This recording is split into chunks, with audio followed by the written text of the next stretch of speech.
You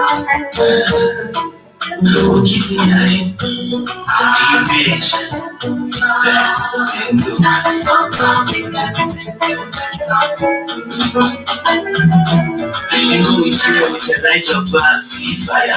Trinity and me with you because it's higher. She forgot as a spiritual jeep was in wire. Goodness and mercy on my nights we see where. Oh Lord, you did make my drive was rise again. Oh Lord, you make me better from the jump we made. Oh Lord, Pata Ola, but it could do good. You let up Polori and your mommy at your ghost. I know you fall for Jericho, you're for Rose of Jericho. Chikoya Rami, no Parao Belami. Hallelujah, bitches, so you come marry. Tato Patella, go touch your local Mary.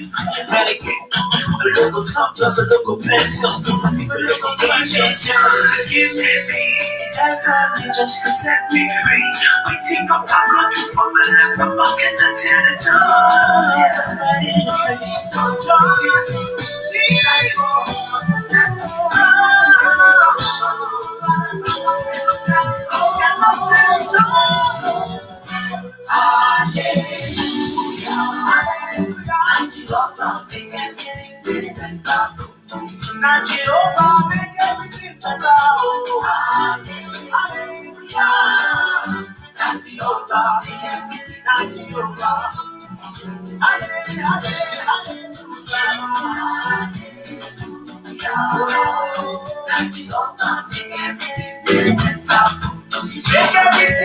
Make everything better.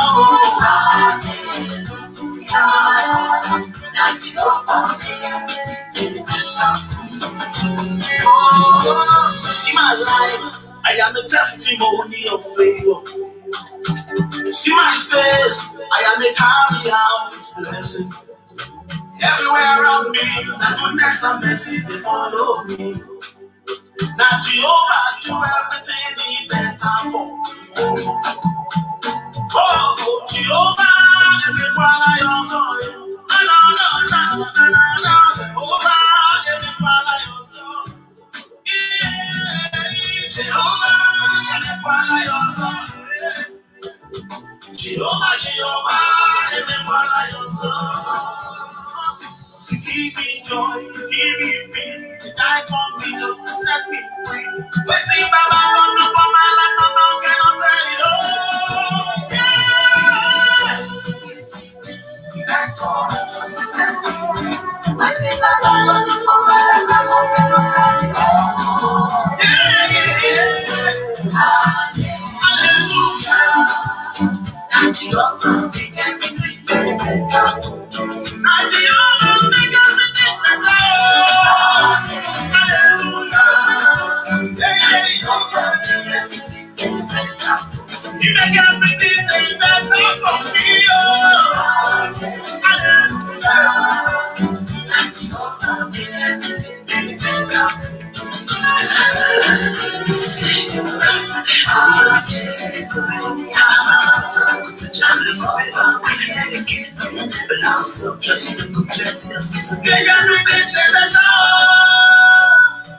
You make everything better for me.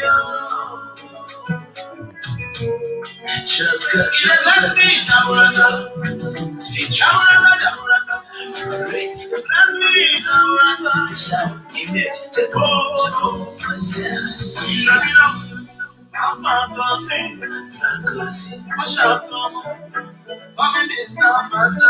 God victory in Christ Jesus. Hi everyone.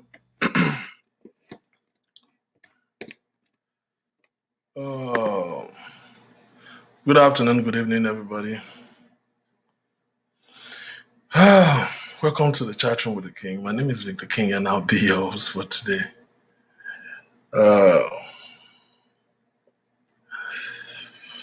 Sorry, I just have to come a little bit later than scheduled. I needed to catch up with an appointment that I just got stuck in the traffic. I was just driving down. That Leonie, look African magic. You know? But we are here.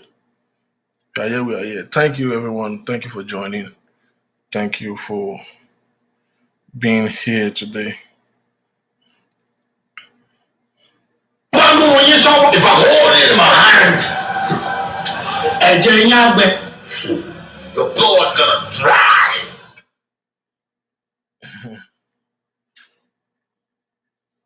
I want you to please help us invite your friends and please click the share button and let us just share and invite our friends to join in. Thank you everyone for joining them. I'm trying to hold on to so that we can have enough, so probably we have good number so I don't have to go back. This is very important to me today. It's very important to me. In fact, it's important. Like mo was on ṣèdí wa ni mi fẹ́ bójú ṣe ni o. Ẹ máa lò bẹ́ẹ̀, ẹ má worry. Ẹ máa lò bẹ́ẹ̀. Mi wojú ṣe ni o. Let's invite our friends real quick.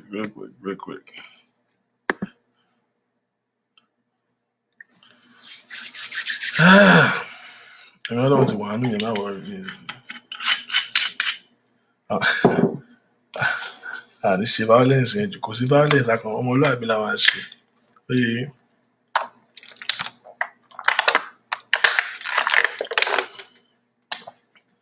Yeah, welcome everyone. Let's get to 100. How many is this? 88. Shout out to every one of us.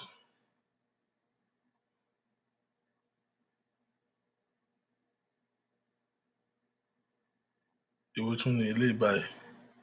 Èwo tún làkùn gbá clothes? Ẹ bẹ̀rẹ̀ violence, ẹ má ṣe violence, ẹ má bù yẹn. Mi mọ kan ló ń sọ. Gbogbo náà ti ń tàkùn gbá clothes. Stop well. Yeah. Let's invite our friends. I'm just want to make sure that I don't have to have a reason to revert back. Kò ní pẹ́, kò ní gùn, ṣó tí ò gùn ni. Àwọn kan wà tí ò la sweating lọ. Kò la sweating lọ.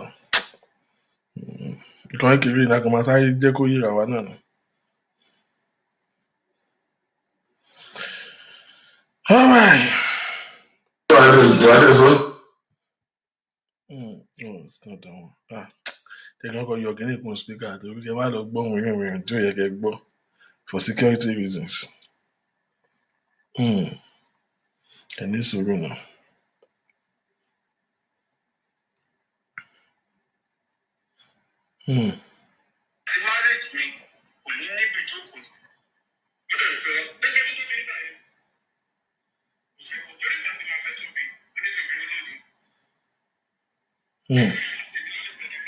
Okay, yes, we got 100.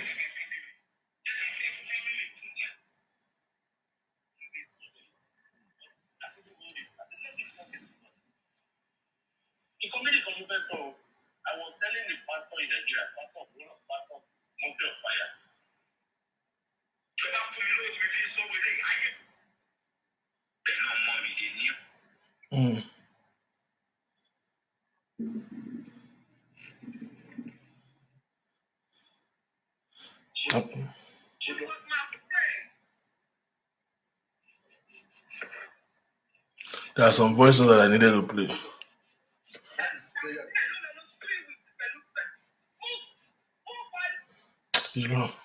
Come on, let's voice to play. All right. Good afternoon, good evening, everybody, depending on what part of the world you're watching us from. Lálẹ́ òní lórí Africa Magic Yoruba. Welcome, everyone. I'm so excited to have you here. And it's such a good one. There's nothing really special today. To everybody that I would disappoint, they knew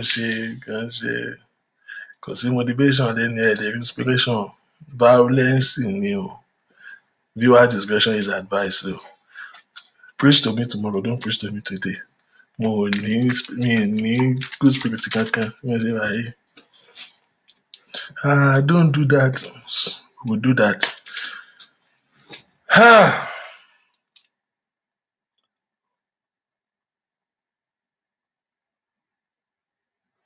No, I didn't say bad job. Bolaji.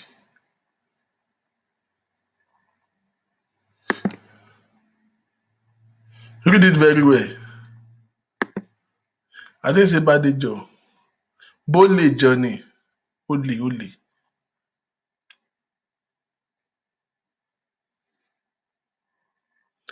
Bole Johnny.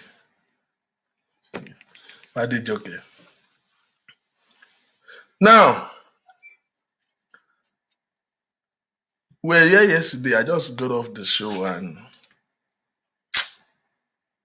I don't even know where to start from. What? Bẹ́ẹ̀ ni ojú ògo ni à ń ṣáná lé nínú. Mi ì fẹ́ wojú ṣe ni so that mi tiẹ̀ ní ráwọn kọ́mẹ̀ntì kan.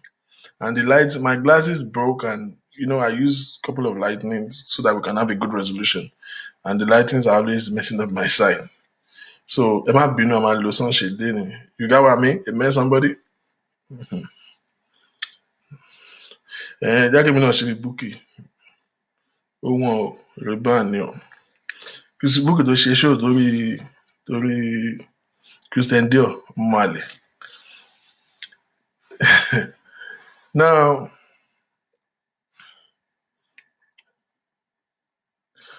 we just got off the show yesterday and somebody rang my phone and said, Mr. Victor. I said, what? He said, He said, you are a prophet too. How come everything you always predict happen?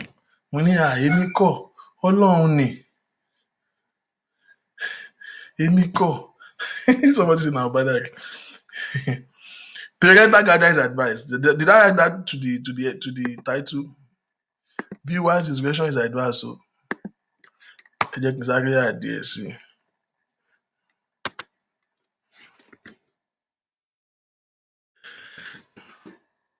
Parental guidance ń gangan ló dáa.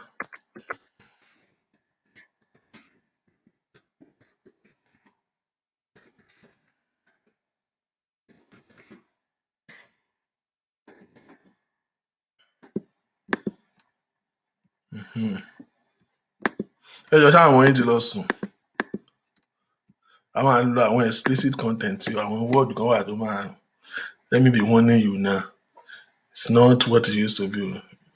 Tí gbogbo ẹni dẹ́n pé Pastor Victor ti láago ẹ̀ ní yìí ẹ máa wà disappointed o. Mi ìṣáájọ́ sílẹ̀ o. Mi gbọ́ fún lọ́wọ́ yín o. But on a more serious note, we got to Mommy. We got to finish the show and somebody just rang my phone. I was like, oh, did you see what is going on? I'm like, no, I just finished the show. I don't know what the hell is going on. And they just say, log on to GeoTV. Ibẹ̀ ni Ìdè Apple Ministry báyìí. Èmi ń wo Maureen mi ò tiẹ̀ mọ̀ bó ṣì wà of blessed memory ni. Because Ọlọ́run jẹ́ ká rògbò bí ògo ti Maureen. Mo ní sáwọn 120 tó máa ń wo yẹn náà ni. So I just logged on there and we just got a shocker. But I thank God I did. Mommy Gbangbala Sami ń ṣe pastor léni o máa disappoint yín o. Máa bẹ̀yìn after the show. Torí ẹ máa wà disappointed in show yìí. Ẹ máa wà disappointed yìí. Now,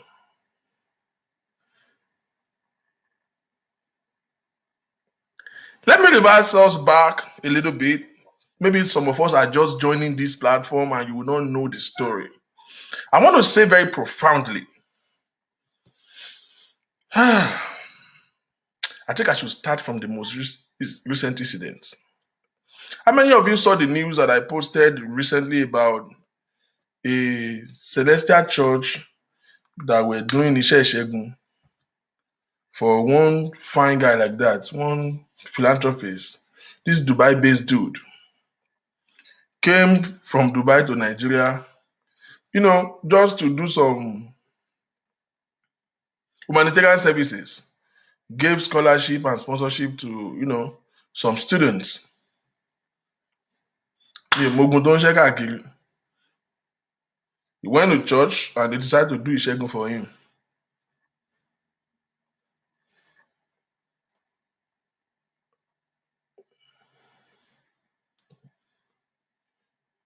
Okay.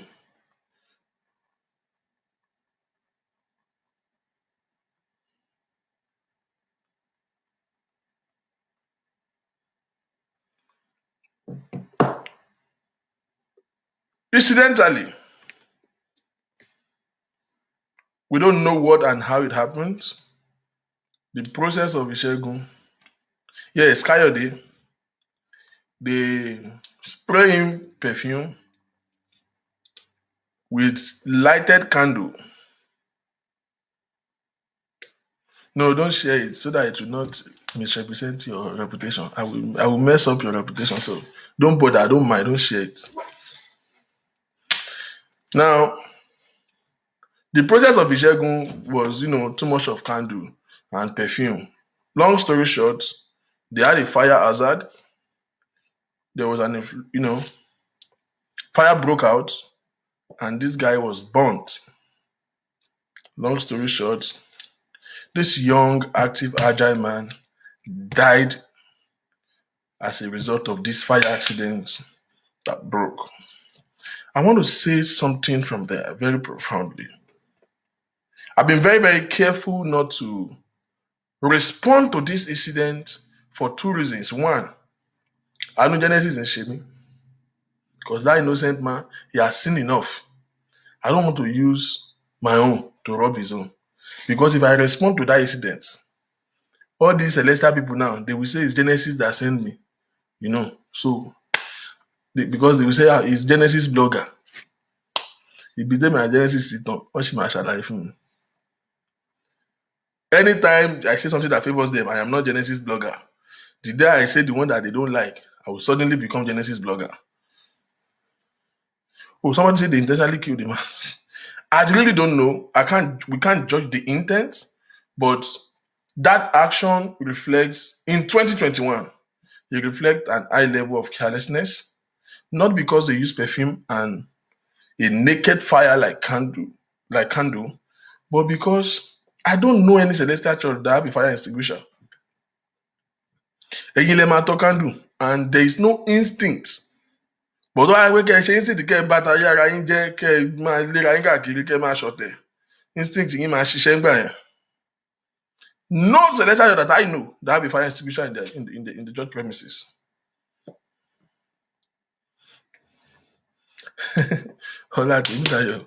Be calming down now. Maureen klepto. Now, so I don't want them to say it's Genesis that sent me to talk again.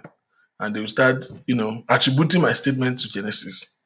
Number two reason why I've been careful not to respond to that incident is because my own point of view is different. I sympathize with this young man that is promising, but then, no. I'm sorry, I'm not sorry. Definitely, Pastor Bobo yẹn, Pastor tó ṣiṣẹ́gun fún yẹn, ó lò ní. Wọ́n fi ṣe oògùn ni. Oògùn owó ni, oògùn òkìkí náà fi ṣe. Wọ́n lo Bobo yẹn ni. Àbí, will you all agree with me pé wọ́n lò ní? Because tí wọn ò bá lò, definitely orí àwọn wèrè tó ń orí wọn ti dàrú dànù. Let's go back memory lane. That this is let's get some facts straight. That somebody is getting inflated. No, sorry. Somebody is getting, flamed up like this in Celestial Church. This is not the first, the second, the third, the 10, the 15. We have different incidents. Ṣáyé gan ò ti wá padà mú báyìí. Ayé tó ti ń sáfún tó wọn mú ládìjọ́ yìí ní Dubai. Inú ṣọ́ọ̀ṣì náà ti padà wá mú. But that's not àwọn yẹn ò kàn mí. Àwọn kan tó ń kàn mí is this. Tí ẹ bá resolve pé pastor ẹ lò ní dẹ̀ ti yá wèrè. Because let's go back memory lane. This takes us to the incident that happened in Genesis Global. As at way back. Shade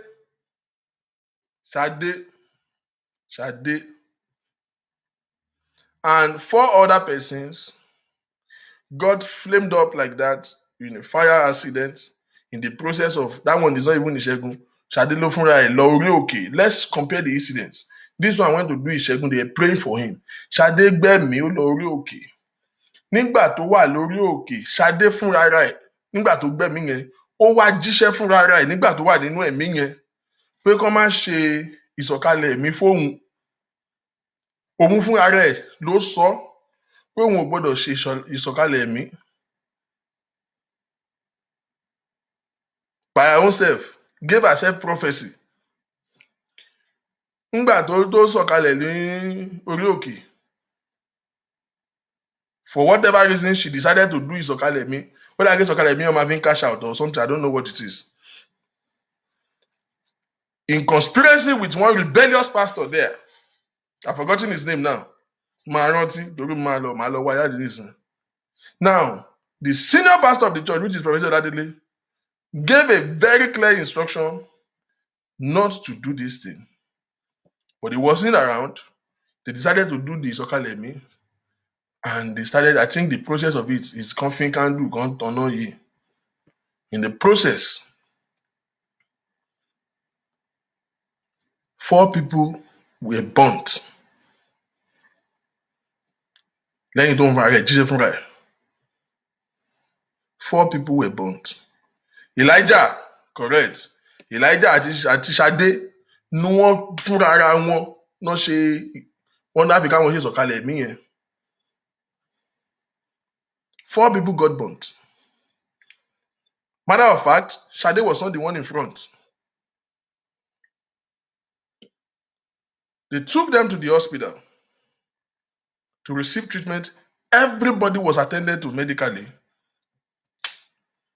We have it on the record with proofs and witnesses that Ṣadé refused treatment. Tó bá yẹ pé Ṣadé nìkan ló jó, it will look as if, even Thomas Ogo refused treatment, they will say, but they could have. She was not the only person that got burnt. She was not the only person that was taken to the hospital. The rest of them were treated. This girl declined treatment, was forcing and wrestling with the nurses at the hospital.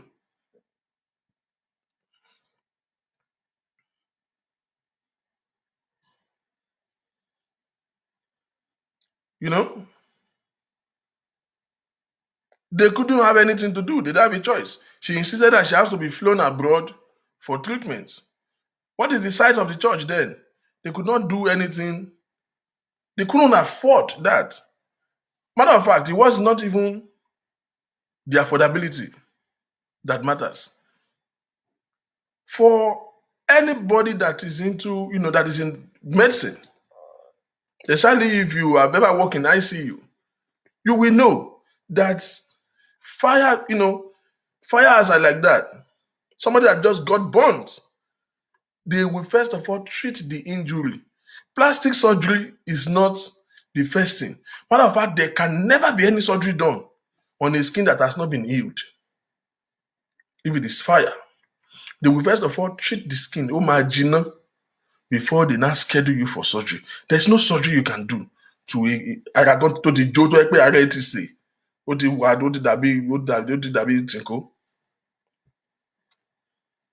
So, are you saying that they should fly your blood to go and treat wound? That makes no sense. It makes no sense. There's no reason to fly abroad to treat any wound. She must be a stark illiterate. But clearly, she was under an influence. Some dumb people just like her were instigating her. Poor people always have poor brain. They're telling them, and they always want to leverage on their predicaments. He has to, expect. So, but all on the decision not to do anything, you have to shish up. Sorry, pastor, who do not even have any obligation over you. Especially when what you did that led to this fire hazard was contrary to his instruction.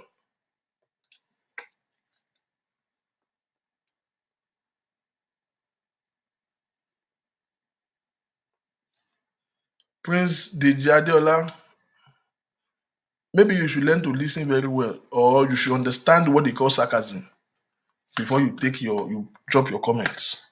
Unfortunately, I have a very short fuse today. Please, listen closely, or better still, understand literary appreciation. There's what we call sarcasm. Know it. Or if you don't know, Idioro. Just don't bother to comment so that you don't say the wrong thing that will lead to gbasgbos.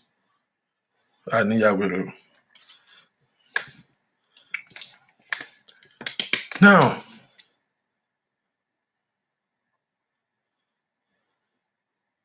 she begins to leverage on her predicament and just want to be flown abroad. Flown abroad for what?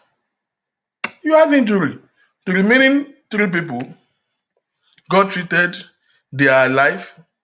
In my previous show, we've interviewed 2 at least out of these people. 2 of them who were part of this fire hazard, and they were treated in the hospital, and they regained their health and their skin back. Except this girl. By the time the enemy want to look for a way to indict Professor Oladele, the alleged Maureen Badejo Tọ́lọ́run ò ní pín ire kan came out with Sade's story and alleged that Professor Oladele used Sade for ritual, that is intentionally set her on fire. He accused him of negligence, that the girl was abandoned, the girl was not taken care of, which we brought proofs that she was taken care of. She was taken to the hospital. Not only that, when she declined medication, she declined treatment, she came back, they rented the house for her, furnished the house with generator, fan, everything in the house. She said she wanted, and she was being paid every week by the church. Every week. At some point, she took whatever decision in herself. I don't know my own. She left the house that was rented for her and ran into oblivion. She was nowhere to be found. Maureen came out. Àti Maureen, àti kí náà ń pe Fèyí Mushuti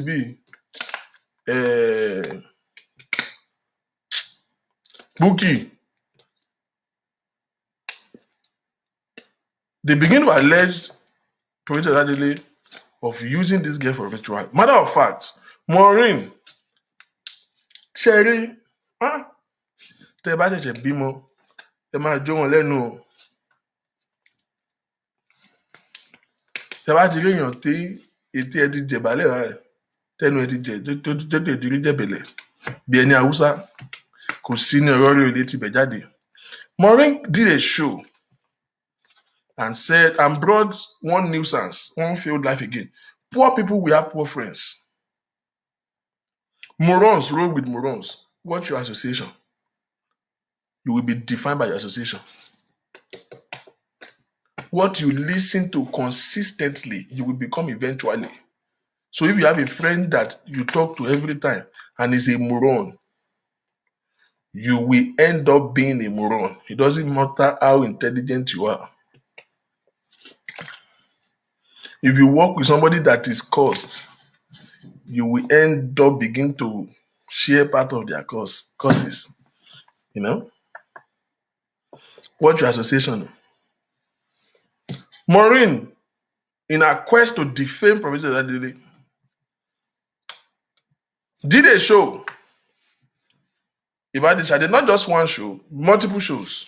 They even brought Sade on video, was a live chat, and Sade was right there on video.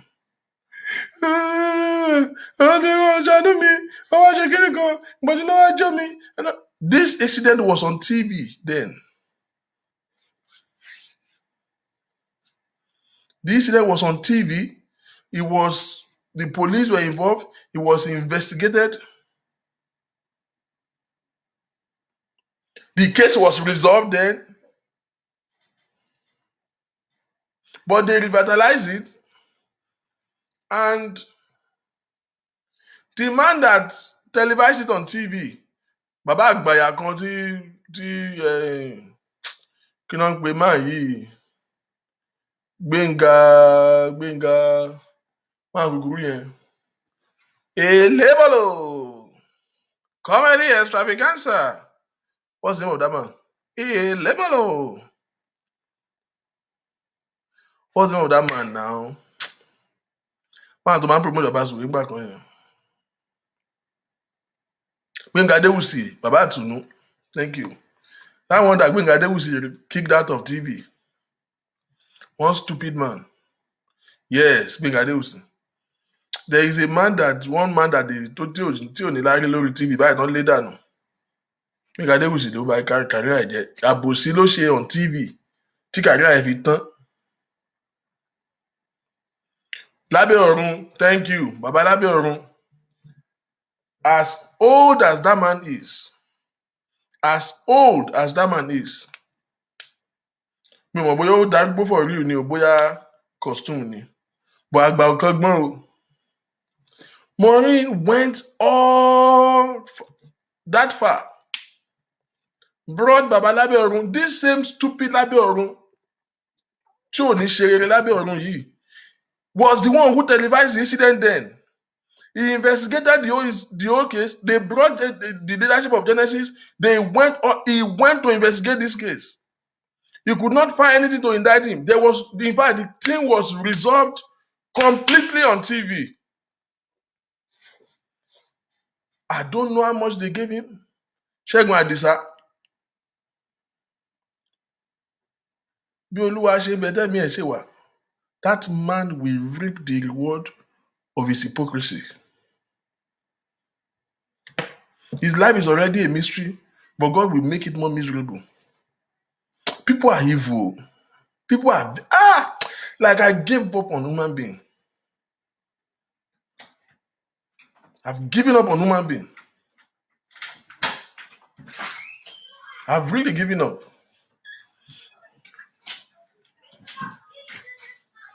This man was brought to Maureen's show and was interviewed by Maureen, and they asked about Maureen's Sade's whereabouts. And the man said he has conducted a thorough interview. The case was addressed then, but now he has conducted a thorough interview. And nínú ìwádìí tá a ṣe,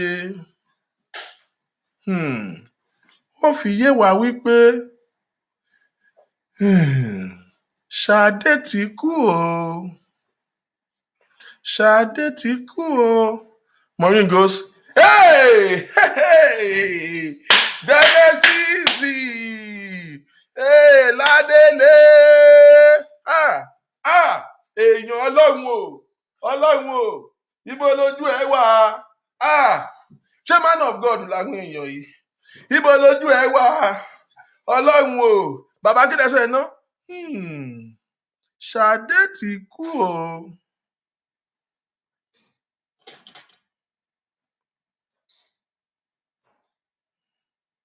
4 days later, Sade was found alive, ill and hearty.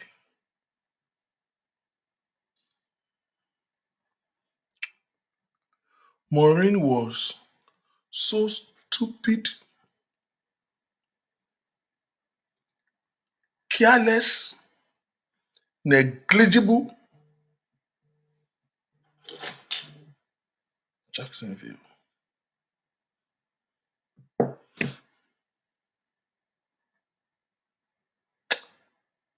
That she did not see a need to come back to say, oh, I said this.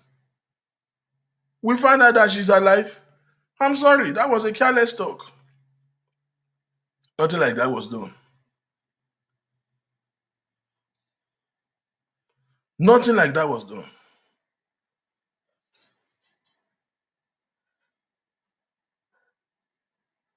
She did not feel a need. Now, when they did all those their foolish jama àti Baba Lábẹ́ ọ̀run àpáàdì àti Maureen. Ṣadé ti kú o. Maureen went all out. and they established that Genesis used Shade for ritual. Remember, they've alleged him to be a ritualist on many grounds. And they brought the picture. Naturally, seeing the picture of Shade, we appeal naturally to the sympathy of people. So they were very convincing, and people really felt, oh my God, this happened to our Kudeda. Genesis ò sí bí ẹ̀gbà tó jóná o. So tó jóná ní ṣọ́ọ̀ṣì ẹ̀yìn. I think pastors should be putting a disclaimer on their wall or be giving people new member form to sign that I know that some churches are doing it now on their parking lots. They will put it that car are parked at owner's risk. They shouldn't put it on their church too. You are joining this church at your own risk. Gbogbo kan lẹ́sẹ̀ nínú ṣọ́ọ̀ṣì. Ẹlòmíì á lọ ṣọ́ọ̀ṣì. O kò lóúnjẹ ńlé, iṣẹ́ bọ́ lọ́wọ́ ẹ̀. Adéjọ́ á máa bínú pé àwọn ṣọ́ọ̀ṣì yẹn ayé tó gbé òun kò sí kankan lórí òun kankan. Iṣẹ́ bọ́ lọ́wọ́ òun báyìí òun ò rí kankan jẹ. Ṣọ́ọ̀ṣì ò dá sí òun, wọn ò sọ́pọ́ọ̀tì òun, wọn ò fóun lóúnjẹ. Wèrè ṣé ṣọ́ọ̀ṣì ló gbaṣẹ́ lọ́wọ́ ẹ̀ ni? The way people blame church for everything that go wrong in their life. I saw a lady many years back. Oh, I'll call this woman back. I saw a lady years ago. And it's been long I saw her in church. So I said, sister, báwo ni ó máa ṣe jẹ́ bẹ́ẹ̀ tá a máa rí in church? Kí ló dé? I thought you traveled. And she said to me, no, I did not travel. Pé ẹ wo ṣọ́ọ̀ṣì yín yẹn jàre, kò sọ́kọ ń bẹ̀. Pé òun fẹ́ wọ́kọ ni. Please give me a minute.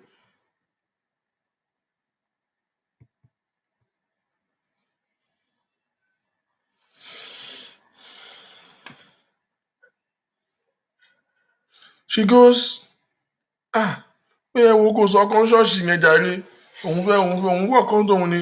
Lórí ẹ̀ lòun ò ṣe wá ṣọ́ọ̀ṣì mọ́, òun wá ṣọ́ọ̀ṣì tí ọkọ máa wà. Pé òun ò rọ́kùnrin tó lè kẹnu sí òun bẹ́ẹ̀ ìjọ tóun ti ń lọ bẹ̀ òun ò réèyàn pé òun dẹ̀ ń wọ́kọ lòun ò ṣe wá ṣọ́ọ̀ṣì.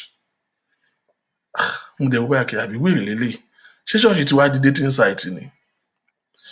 Only when I find out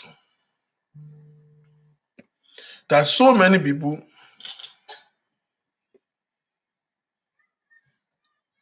actually goes to church with a motive.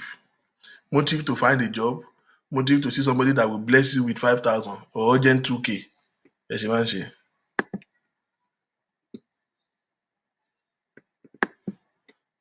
Urgent 2K. Urgent 2K. Church is not the reason for your family problem. If you are going to church with any motive, or either getting a job, getting a husband, if your reason for going to church, even church, you have missed it in life. If your purpose of going to church is not to serve God, you already missed it in life. I think church should be putting a disclaimer. We will pray for you, we will help you at our own volition, but we are not responsible for your destiny. You know?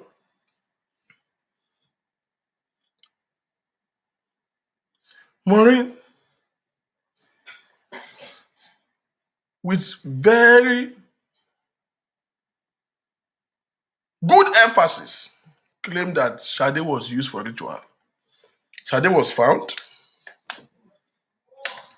and they could not even correct themselves.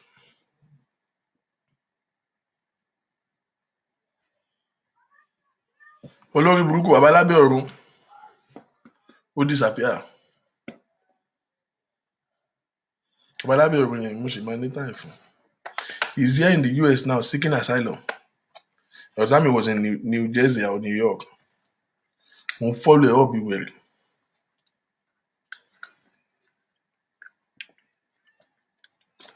Wàhálà máa dúró báyìí, ẹ̀ dẹ̀ mú ara yín, ẹ̀ torí ara yín sí. And then they want to relocate to Texas one time. I will find out again. Kò síbi tó rìn sí dáwà ò mọ̀. Orí mi burú dànù. Àdàgbàjẹ́rà òfu. Ṣé ẹni tọ́mọdé bá tètè lórí àpáta kékeré ẹ jẹ́ kó yá kódà kó lè tètè ṣe pátá yẹn kó tètè kúrò lórí ẹ̀. Kò dáa kéèyàn máa fi old age orí burúkú. Ẹ mọ̀ kágbàlagbà tí ò ní lárí òun náà ń kó NEPA bill fún. Wọ́n ní àgbà tí ò níṣẹ́ òun ní mọye nọ́mbà ọkọ̀. Lénìí ọkọ̀ 25 ló ti gba bíi. Àgbà tí ò níṣẹ́ ló máa mọ̀. Àgbà tí ò níṣẹ́ ló máa ń fún ní NEPA bill. Lọ́wọ́dé wo ara dé bá lọ ibi iṣẹ́ pé dádì o wọ́n á fún ní respect. Dádì wa ẹ wò táwọn NEPA bá wá lórí àtisán kẹ bá fún wọn ní bill.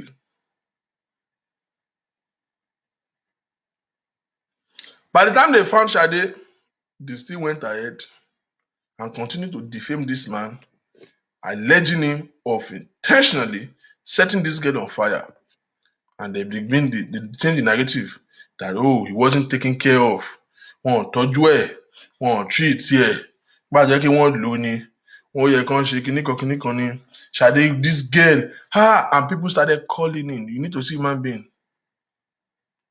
Genesis, dẹ̀bẹ̀rù Ọlọ́run, and then Maureen, as usual,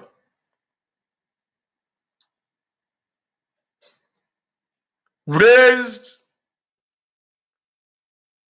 a Gofundme account.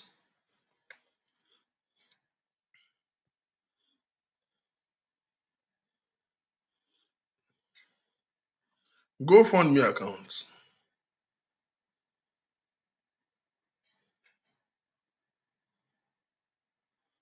to raise fund for Sade.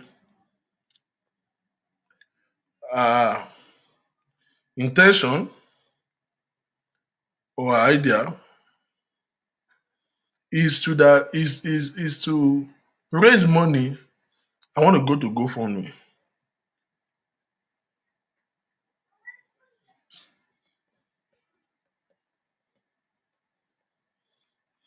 I want to show you some things that will shock you back on.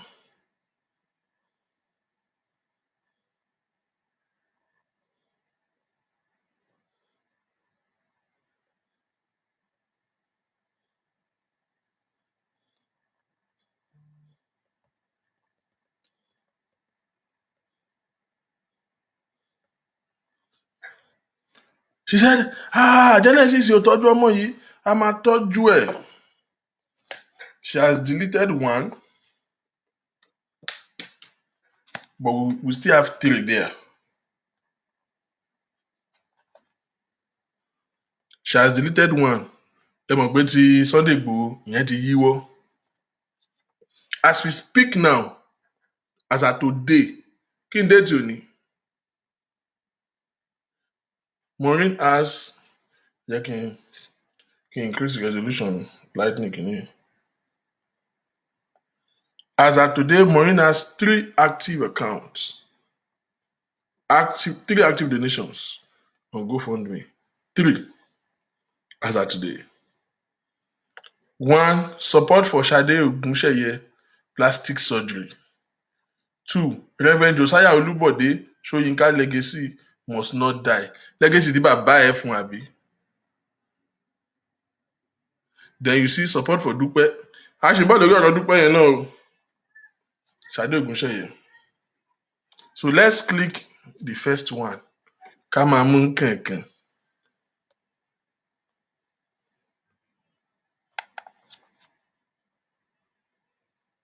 Support for Sade Ogunṣeye plastic surgery. There is 3,590 has been raised as at today. 56 people donated. 56 people donated to this thing. 216 people. Àwọn wèrè tí ò dáwó, àwọn náà share. Out of 216 that share, 56 donated.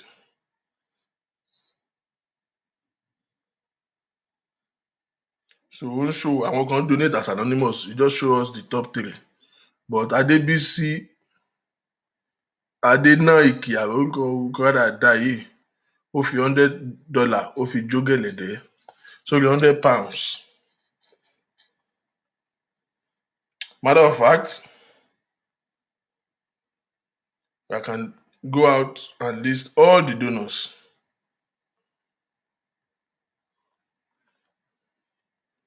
Patricia Gbomedo, Tola Kolu, $20, £20, £50, £10. Àwọn wèrè wọ́n ń dáwó fún plastic surgery, wọ́n ń dá £10. Síyìn ti bàjẹ́ ẹ̀yin wèrè. Àkúṣẹ̀ náà wọn ló máa ń bá kúṣẹ̀ rìn. Ẹ ní gbádùn. Yétúndé Ọlátúnjí, Ìyábọ̀dé Ṣútó. Bí àwọn orúkọ òfowó lélẹ̀. Ṣútòbù àbí kí náà kọ yìí? Ìyábọ̀dé yẹn. Ṣótúbọ̀, okay. Sorry, mi ò ṣe Yorùbá. Fẹ́mi Awóṣìkà, £20.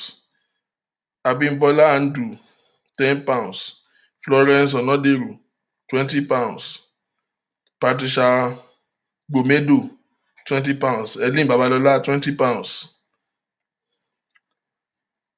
Mò ń ká àwọn àṣẹ ni o.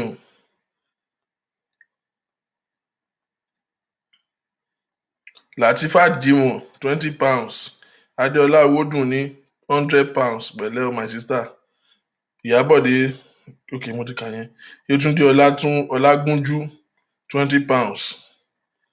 Gladstone Hammond, £64. Àwọn anonymous rẹ̀ àwọn ẹgbọ́n. Fisáyọ̀ Falẹ́yẹ, £50. Fọlákẹ́ Adéoyè, £15. Adéníyì Rabiu, £15. Deborah Oyèdèjì, £15. Samshideen Sanni, £30.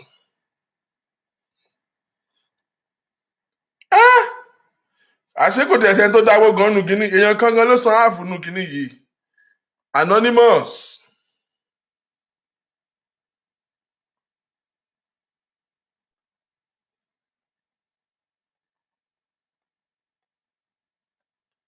One onínúure Anonymous tó fowó ṣòfò. Maureen ti cash out. Ó san 1,000. Did you see that? Victor, di kí ló tọ́wọ́ ẹ̀ ń gbọ̀n báyìí? £1,600 nínú 3,000 dáadáa yìí. One person single-handedly pay 1,600. So gbogbo àwọn òpònú àpọ̀dà tó kù yẹn ló ń dá £10 yẹn. Ọlọ́run ẹ̀ ní gbádùn. Ṣówó sọ́jírì lè ń dá £10. Alẹ́ ẹ̀ ní lárí. Ẹ̀ ní lárí sẹ̀. I will quote what I said then. Pé tí o bá ti ṣorí burúkú ẹ̀ tán Ṣadé, I don't know how much they paid you, I don't know what they promise you. Pé wọn bí ìyá ẹ̀ dà. Tó bá jẹ́ pé sọ́jírì yẹn gan ló fẹ́ ṣe, mi ò ní lo 2 days tí màá raise £10,000 fún ẹ. No, kì í ṣe ẹnu. I will not start what I will not even raise fund that I will not start. Tèmi ò ní gbá front in there. Ẹ jọ̀ọ́ lọ́ máa mú wa o. One person, Anonymous, ó dùn mí jẹ́ níyàn forúkọ ẹ̀ sí tó dá 16. Ẹ ti ṣí platform dáwó sí o, ti wà láì fara ń jẹ o. Adéọlá Owódùnní, £200. Abímbọ́lá Adékọ̀yà, £35 fún surgery. Olúwakẹ́mi Alálàdé, £20. Ṣọlá Àyàndèjì, £40. Christiana Ọláríbigbé, £20. Ndidi Okutu, £50. Grace Omiṣore, £50. Ẹ̀yin kẹrù bóyá pípọ̀. Patricia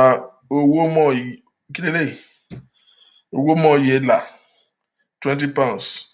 Lọ́lápọ̀ Olúfúnkẹ́, £15 sí fún surgery. Ẹ ní gbádùn. Àwọn náà lè máa ń kọ̀mẹ́ǹtì, àwọn náà máa ń kọ̀ yẹn. £15 lẹ́ ń dá fún yẹn fún surgery. Ẹ gbórí yín ti bàjẹ́ dànù. Oyèníkẹ́ Owóyẹbí, £20. So those are the 56 people tó dáwó. In total, 3,590 has been raised. 3,590. I'm again. Minus 1,600. 56 people donated. 3,590. So one person donates 1,600. 55 people donated 1,900, 1990. 55 people. But that's not the point, ladies and gentlemen. The point is this. Maureen kọjá àyè lánàá, òótọ́ wèrè.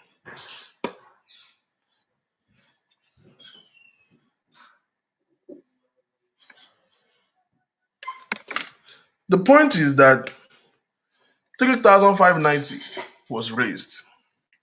Let me check the last time since this account was created. People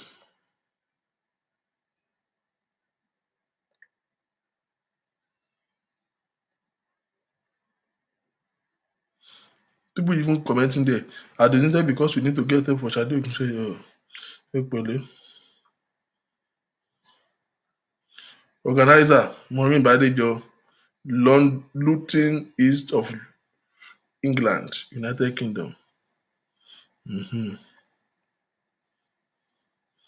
fact, there was an article there.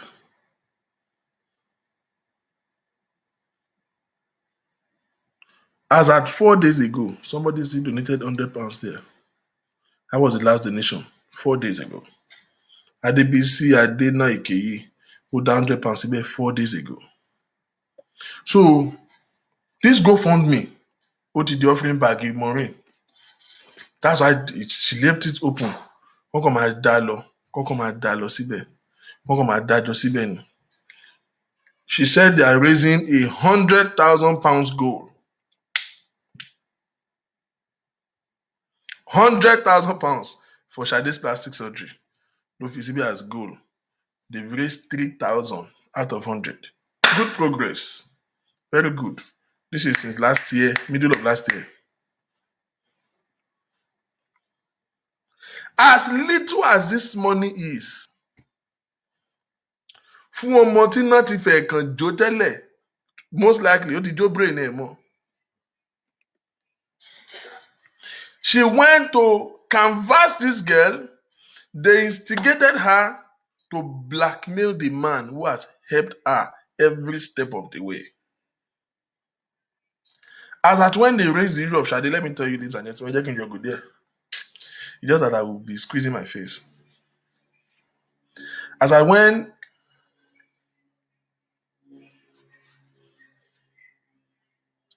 this Shade's case was up, and I saw it. They would just raise allegation. I would try and investigate. I called Professor Adele to speak with him on it. And I said, what really happened? I got the story. But by the time I relate with him, he said, Mr. Victor, this girl, Ati Wawawa Haori. And we did everything we could to assist her. We set up a business. We rent the house for her. We were paying her every week. The person that was in charge of paying Shade, I spoke with him. I brought him on this show. And that day, Professor Ladele sent the documents to me. I'm working here Penny. Where he just contacted an hospital and they said, oh, they can do it, but you have to go through 2 phases of surgery and all of those things. You need to do this and do this first. And this man spoke with them, and the document that they sent to him, he consulted with a medical institute that are specialists in this surgery. And he sent me the document. I read it by myself. And he said he is willing to pay for her surgery. Tí ó bá ń ṣèyàn torí ẹ̀ ti burú tó yẹ pé wọ́n ti fi ìrìkìṣí báyé yín jẹ́, you will leave the side where they are helping you, irú Prophet Oladele. Radarada. Our people in Nigeria, let me talk to you real quick. Don't be falling for all these way abroad people. Some of time na scam. And no long gbà fún ni kò ní pariwo, wọn kì í fún fèrèsé o. But ṣe àwọn anti-London, anti-America, with apology to everybody in London. London yẹn náà pọ̀ sí jù. àwọn àǹtí London, àwọn àǹtí Amẹ́ríkà, wọn ò rí ṣe o, wọ́n kàn scam yín ni o. Good weather ló jẹ́ kán kàn máa dán láwọ̀ díẹ̀. Àtowó council tán gbà, wọn ò rí ṣe o. Ó dà pé orí yín máa ń dàrú Nàìjà yẹn. Tẹ̀wá kan ti rẹ́nìkan lábúròdì kan automatically assume kò ti méèkì ẹ̀. Àwọn tó méèkì ẹ̀ wà, àwọn tọ́lọ́run gbà fún wà o, tó dẹ̀ tún máa túbọ̀ máa gbà fún. Àwọn olórí burúkú kan wà, ayé wọn ò dáa. Wọ́n wà ní UK but wọn ò wà okay. They easily convince you. Abẹ́fẹ́ rọ̀bọ̀ go away. Irú oorun ìyàwó ló ń sùn yàgò, wake up man. They easily convince you and promise you heaven and earth. Don't worry, tó bá ṣe kí ni tó bá jáde secondary school ẹ̀ mama worry, máa tẹ̀ àwọ̀ bóyá kò tẹ̀ lè wá school ní London. Kò lè wá school ní London, but kò fojú síwèé ẹ̀ my dear. Kò lè wá school ní London. Tó bá jáde secondary school ni ṣe lọ school bẹ́ẹ̀ mò ń wò ó because school bíbá yìí sometimes education is good in Nigeria náà bẹ́ẹ̀ yẹn. Tó bá lọ school Naija, mo wọ́n kí tó bá dẹ̀ jáde, you just come here and start your life and come and do your masters here. Master program yẹn máa easy. Tó bá lọ ṣe admission sí state school àbí private school, kí ló dé tó ṣe lọ sí Unilag? Unilag wà competitive. Èmi kàn wò pé kò má kàn waste time mẹ́dànù. Wọ́n ní school yìí Ọ̀fà Poly àbí rè àwọn schools yìí school fees wọ́n jẹ́ bíi 25,000 yẹn. Kó lọ sí Ọ̀fà Poly. Wọ́n máa scam tó bá jáde wọ́n á sọ fún ẹ pé masters yẹn I'm just thinking ilẹ̀ ọmọbìnrin ò kí pẹ́ ṣú tó bá tiẹ̀ lè rọ́kọ̀ kan sódà ìwọ àtọ́kọ ẹ tó bá marry visa máa ń easy for married people than single.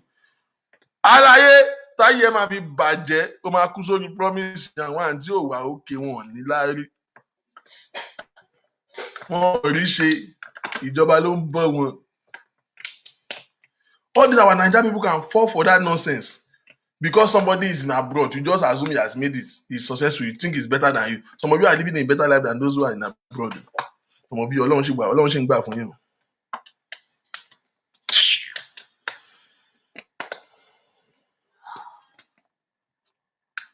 I don't know, àǹtí abroad, nǹkan tó ń sọ fún Ṣadé àdàdà yìí. Ṣadé, our market, ní gbádùn, orí ẹ̀ dàrú láì. Káyẹ̀wò àti Maureen. I said it then. This is karma. Ṣadé, I don't know what they told her. We have a prior video of this girl in a video that was saying, àwọn daddy wanted to help me go. In fact, in a video, she used her mouth to confess how much this man have been of support to her. All of a sudden, we saw her on Maureen's screen claiming that, in fact, she even said that she was used. Pé torí ẹ̀ lòun ṣe sákò ń lé ńgbà tó ń realize kí wọ́n lo ògo òun ni. Ògo tí wọ́n fúnra rẹ̀ ò rí lò. Kí ló fẹ́ lò ní ògo 2 terabyte, ògo megabyte wo? Kilobyte.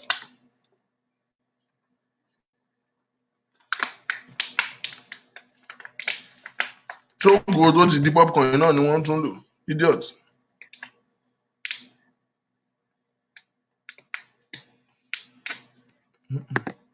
The philanthropist offered to pay Sade's surgery. I came on a platform to intimate her of the new development, but because Maureen wanted to scam, she blocked me. No, she said yesterday that somebody has reached out to Adebutu Kensington, Baba Jebu, that Baba Jebu want to pay for the surgery. That people have reached out to Baba Jebu, that Baba Jebu is already ready to pay for the surgery. That's the Baba Jebu ṣe ìfẹsẹ̀ surgery nísìn. Maureen orí ẹ̀ burú ò ní gbádùn.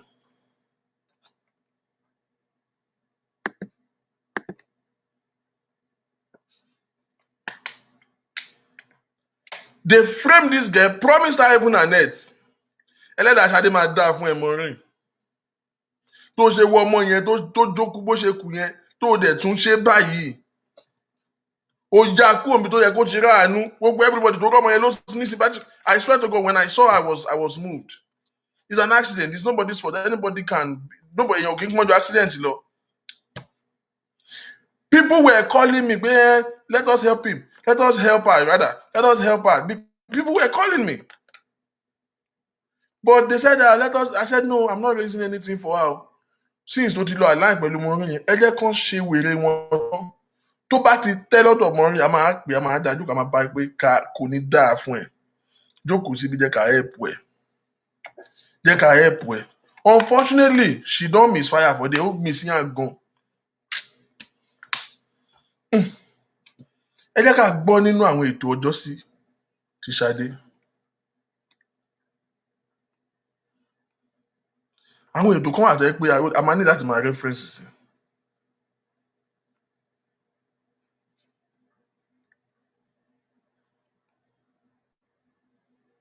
We need to make references to some rubbish show.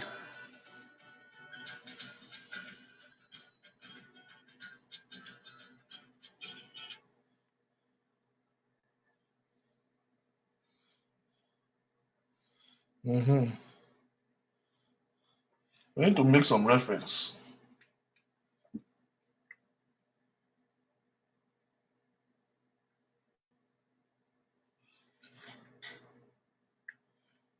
So that ẹ mọ̀ pé ẹni tó ṣu ló máa ń gbàgbé, ẹni tó kò kì í gbàgbé.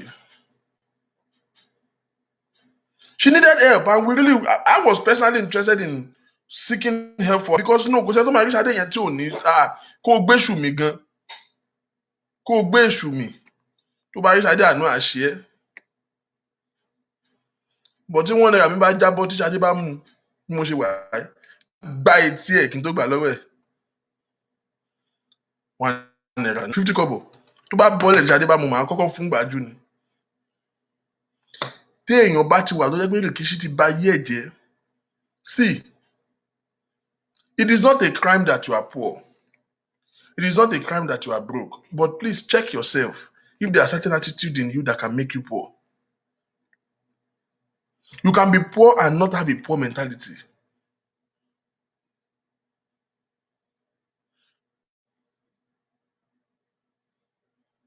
You can be poor and not have poor mentality.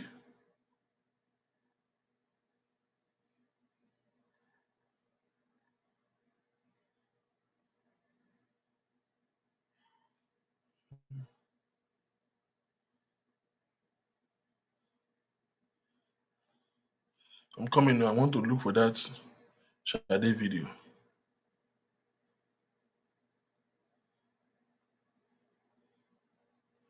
My buying one is.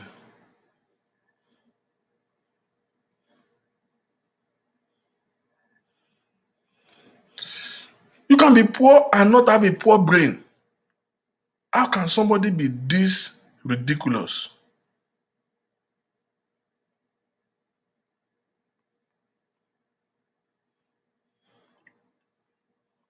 Don't worry, you know my eyes is. I'm managing the eyes. Àti fọ́gọ́gùn.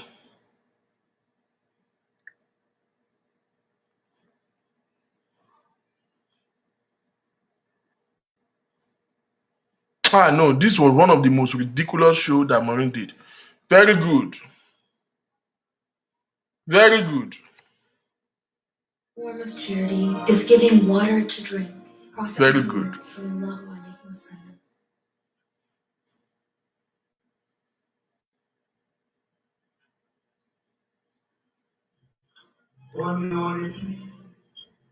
Nípa ìránṣẹ́ rẹ̀, bàbá mi.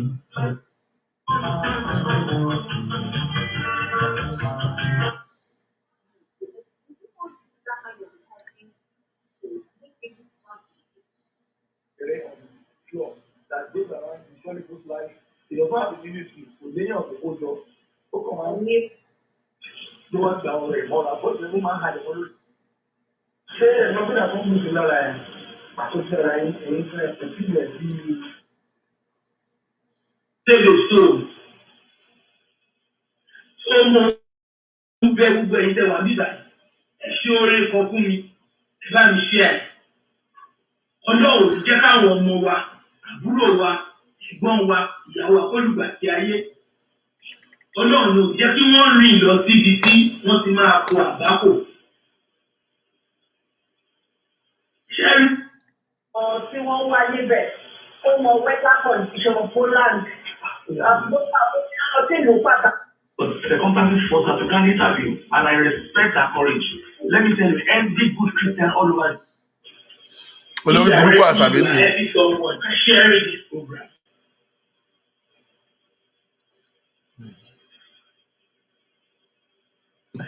Please help me share this program if you are online.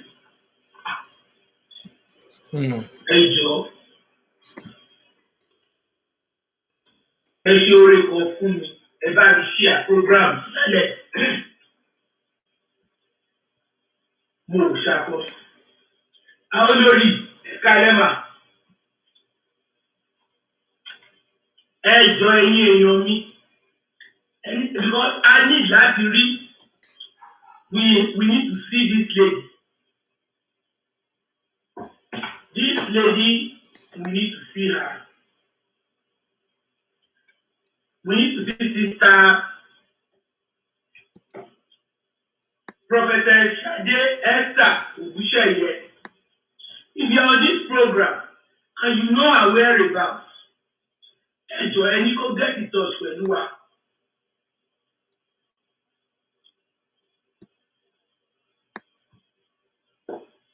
Stonewall, have you seen one celestial shepherd at some glasses?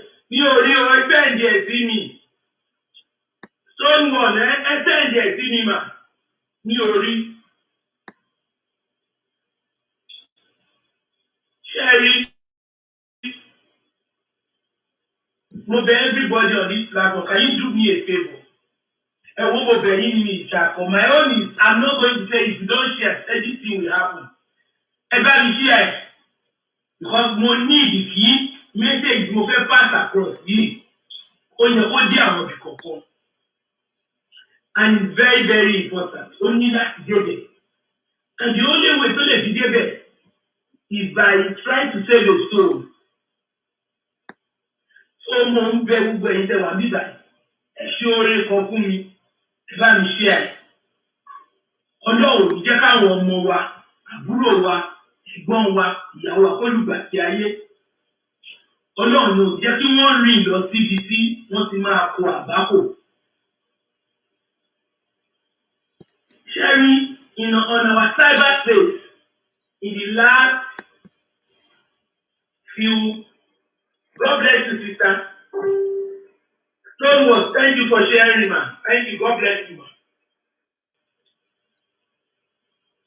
Sherry,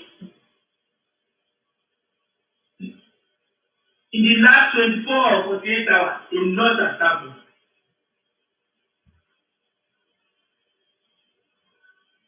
Èkíní, mo ní nǹkan bíi mẹ́ta tí mo fẹ́ sọ kí tó lọ sí orí kéèsì. God bless you, sister. Ìjọ fún ọ̀nà mi lọ́wọ́. Táwọn èèyàn ní yóò yíyan báyìí, àwọn èèyàn ló fọ́ sí ibi èjì ọ̀rọ̀ ẹ̀fẹ̀ wọn. Ọ̀rẹ́ gbọ́ lẹ́nu kò yóò tún náà ni. Nínú ọ̀bá sí tòsí rẹ̀, ọ̀bá gbé náà súnmọ́. Kò lè jẹ́jẹ́ mú náà. Ẹ̀sìn àwọn ọ̀fẹ́ tí mo pè ní kàyéfì báyìí yóò. Ṣé ẹ ti lọ pa ẹ̀kọ́ ló fẹ́ tún pa ẹ̀kọ́ ràn yọ?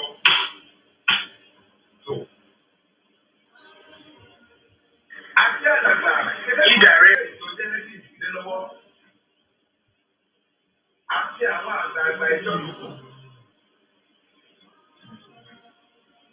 Gbogbo ni mo wá ń gbogbo wá síwájú yí bàjẹ́. Kàyéfì ńlá ni. Àyàfi ló ń ọ̀rọ̀ ọ̀hún.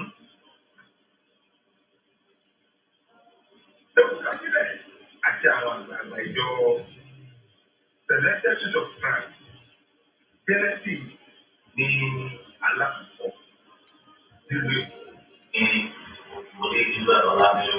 I'm trying to see if I can project it on video.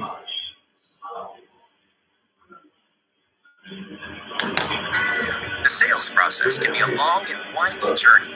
Hello Sign helps you get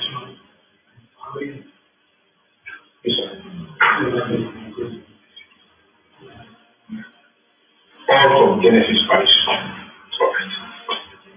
Lọ́jọ́ tọ̀rọ̀ ìṣẹ̀lẹ̀, àwọn olówó àti ìjọba kan, olùṣọ́ọ̀sì ìwé, ìlú àti bẹ́ẹ̀ kára ìfà, bẹ́ẹ̀ gbọ́ bẹ́ẹ̀ lọ́tọ̀. Ní ẹ̀fún of July, ó lọ sílé ẹ̀ láti ìṣẹ́lẹ̀ ìlú. Yes, I think you. Ó lọ lẹ́nu of July. So, nígbà tó ti ọ̀dẹ̀ ẹ̀rùn kábọ̀ pẹ́ ó ní pé kábọ̀ àgbà fún ìpè ọmọ òṣèlú máa ń pẹ̀lú ẹ̀dùn àdìgbàdúrà fún ìrìn àti ẹ̀sìn ẹ̀bà máàkì pẹ̀lú. Ẹgbẹ́ ìtìládéṣọ̀ wọn kò pẹ́ rárá. Right. Nigerian police, we need more of this. Ọlọ́run Elédùmarè. Why do you curse people? Why? Why?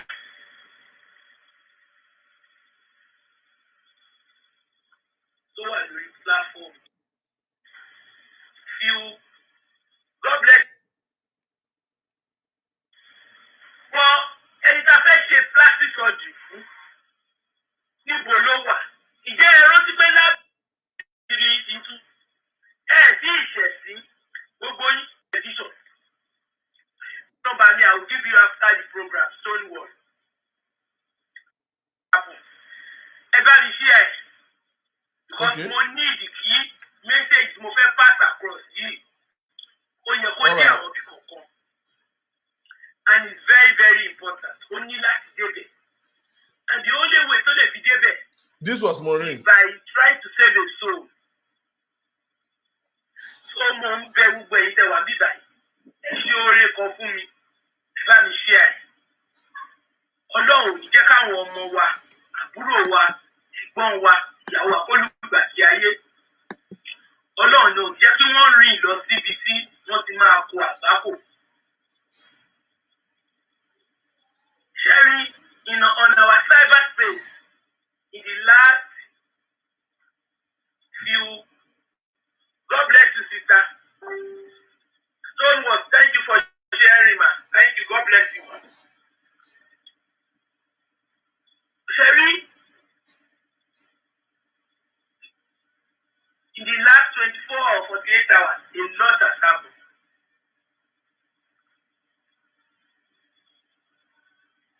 Èkíní, mo ní nǹkan bíi mẹ́ta tí mo fẹ́ sọ kí tó lọ sí orí kẹ́ẹ̀sì. God bless you, sister Nike. Thank you for sharing, ma. Tẹ́bá díẹ̀, you see there is no point telling me, tẹ́bá díẹ̀, ó máa show pé ti share. You waste time, well, I will go get that. Let there be a deterrent to others. Because there's so much belief that it is police will take bribe, that we don't have anybody that can checkmate them. So they threw caution into the wind. They decided to do all sorts of things, but thank God, God himself will suffer in January this case that Ọlọ́run ti gbọ́dọ̀ máa tú àṣírí yín. Rí bá àṣírí yín ti tú. Sí ìṣẹ̀sí gbogbo yín. Ẹ rò pé ta ló máa mú yín. Ṣé ti rí báyìí Ọlọ́run ti mú yín fún ara ẹ̀? Abakari will continue to move higher. Honestly, you will see our age one day by God's grace. Because some of us, we are praying for you inside. Even before you arrested that lady that they used for arrange miracle. Because there are others. Like this particular lady now. This is Esther. Her name is Shade Esther Ogusheye. Prophetess. Yes. What we are information to it was a rumor new. It's not a confirmed one. Only girl you want to know from. I am speaking to the public. Now that's why I am pleading with everybody under the sound of my voice. Can you help us hear it? Since Genesis Global cannot provide for her that is a plastic just surgery. We are working with an NGO here. Okay. They are ready to take up. Okay. Everything with the support of the public. But ẹni tá fẹ́ ṣe plastic surgery fún níbo ló wà? Ìjẹ́ ẹ rántí pé lábẹ́ ọ̀run kò rí lédi yìí mọ́. Fún ẹ̀fàdí fún ẹ̀yìn kan tẹ́ ẹ̀ wò tẹ́lẹ̀ before I continue our case. I want you to watch this thing again. Because àwọn ẹ̀yìn kan ẹ̀ wò tẹ́lẹ̀. Before I continue our case, I want you guys to quickly watch it so that if they want to reduce the kòkòrò rárá. Ẹ sáré wò. Wọ́n bẹ̀rẹ̀. Ẹ̀yin tẹ́ ẹ bá mọ ibi tí obìnrin yìí wà, ẹ ṣàánú wa. Gẹ́gẹ́ bí ọ̀rọ̀ ẹnu sáré nígbà tó wà lórí ẹ̀ ló ní wọ́n máa pọ̀ táwọn bá ń wú ilẹ̀. So let's not waste our time. Nígbà tó wọ́n bá sọ̀kalẹ̀ ní ẹ mọ́ta ayẹyẹ fún un. Torí ẹni wọ́n bá ayẹyẹ fún oríṣiríṣi ìfúnra olóòrùn. Àwọn mo tún pariwo tí o fẹ́ mi ò bá ìyá òfin òfin lọ́dún náà. Ìgbà tó máa jẹ láǹdì wọ́n fi mú lọ́wọ́ ẹ̀ tí mo dé. Fúnra mi. Let's cut off this. At least you had that.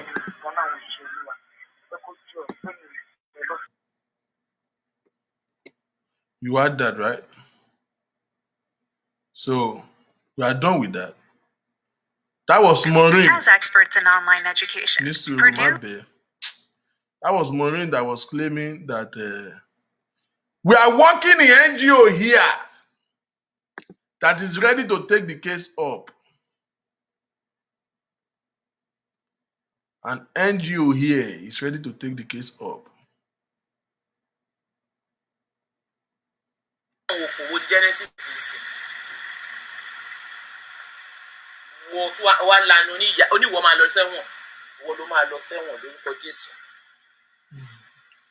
Maureen, you might be first of all. You like it, my binu. Àbúrò ẹ̀ burú ni. Gbogbo wa pátápátá báyìí la máa gbọ́n. Stylist, good evening. How are you, ma?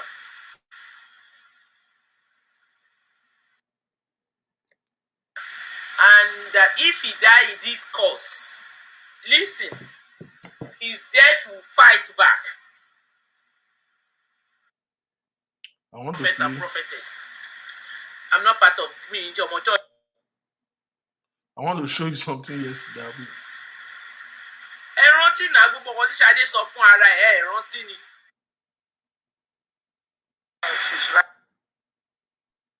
Ṣé Ọlọ́run ti yọ Genesis? Kí ló Ọlọ́run yọ Genesis fún? So kò ń ṣe negligence. Ṣé o torí pé a mọ̀ pé in the last 10 years Genesis did not look back. And at the end of the day, ó tún fọlọ́pàá wá ọmọ yìí kiri. Kí lọmọ yìí ṣe fún? Just because she cried out. That was her until Shade called in on the show. Some people did not see wickedness because she doesn't know how to go about it. You remember she went to Labe Orun. And Baba Labe Orun tried his best. And eventually, you remember I brought Labe Orun here. And Labe Orun now tell us, and they be looking for Shade since all those, because on wala di pa. She begged one way she said it with her mouth. That Genesis wants to kill her. That was what she said. You remember the voice note that I played? I think it's high time I begin to bring that voice note. That long, don't you go ashiri won. Kì í jà gbogbo ẹ̀. But this was in yesterday. a proper word, they will reopen Genesis case. God bless you.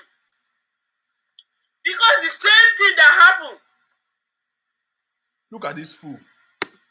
First of all, Good evening.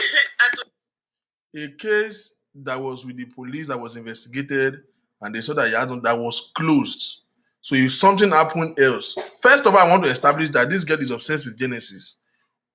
Kó ṣe show shoemaker, ó gbọ́dọ̀ dárúkọ Genesis síbẹ̀. Kò séèyàn kankan ní gbogbo family ọmọ Nàyàjọ́. Èèyàn kan báyìí tó ní dájú tó Genesis. So she's very obsessed with Genesis. Shebi, you are hearing everything she's saying now. Narrative might change in this thing. So they will visit the case because another one happened. So, okay, a case was investigated, was concluded and closed. When another case happened 10 years later, because it happened, they will now revisited the case. This one that burned this Dubai guy, the guy is in Panti now. It's a police case. They are investigating it. They will look at all the circumstance behind it. So, in a proper word, the Genesis case will be open. Orí ẹ ti burú Bukky, orí ẹ burú. Bukky kan tó forí gbèpè báyìí. Maureen, Bẹ́nu Jẹ̀bẹ̀lẹ̀, orí ẹ burú. Sonia said we have law, but enforcement is the problem due to corruption. I hope that Lord, Nigeria. All I'm saying now is, I'm asking everybody that is listening to me tonight. Okay. How did God vindicated Genesis in this case? Ẹ̀wọ̀n ni mò ń béèrè. Ṣé mo parọ́ mọ́ ni pé ọmọ yóò jó nínú chọ́ọ̀chì ẹ̀? Àbí kí n tún fún yín ní fídíò ọmọ yìí kẹ́ wò ó ni? Kẹgbọ́n ọkọ̀ tí òpònú Genesis fún ara ẹ̀ sọ jáde lẹ́nu. This was yesterday.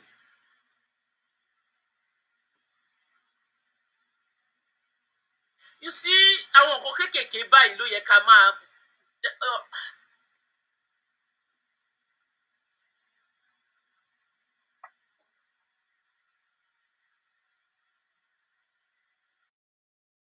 Honestly, mo ti dákẹ́ lórí ọ̀rọ̀ Ṣadé. But nígbà tó tún dé level pé Ọlọ́run pé Maureen. No. Ó dákẹ́ lórí ọ̀rọ̀ Ṣadé, but you are still raising Gofundme. Ó dẹ̀ ló dákẹ́ lórí ọ̀rọ̀ ẹ̀. Ó dákẹ́ lórí ọ̀rọ̀ èèyàn tó ń raise Gofundme. The Gofundme is still active. Somebody still pay 4 days ago. Ó dẹ̀ ló dákẹ́ lórí ọ̀rọ̀. Ṣé wèrè lélẹ́yìn ni?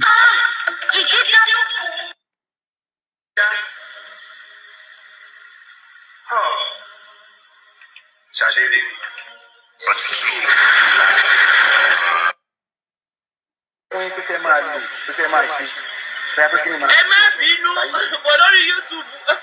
How will I? Dẹ̀rẹ̀dẹ̀rẹ̀.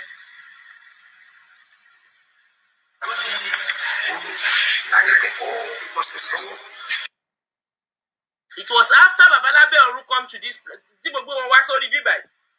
Ni a bẹ̀rẹ̀ sí pariwo. Tán ní wọn ò mọ bí tí Ṣadé wà. Ní èèyàn kan. That voice note. Ó máa affect his computer tí mo fi stream yìí. It's not today. I will bring it out, but it's not today. Ẹ rántí náà gbogbo nǹkan tí Ṣadé sọ fún ara ẹ̀ rántí. First of all, ta ni makeup artist Maureen gangan náà? Àwọn olú máa make up fún bèbè.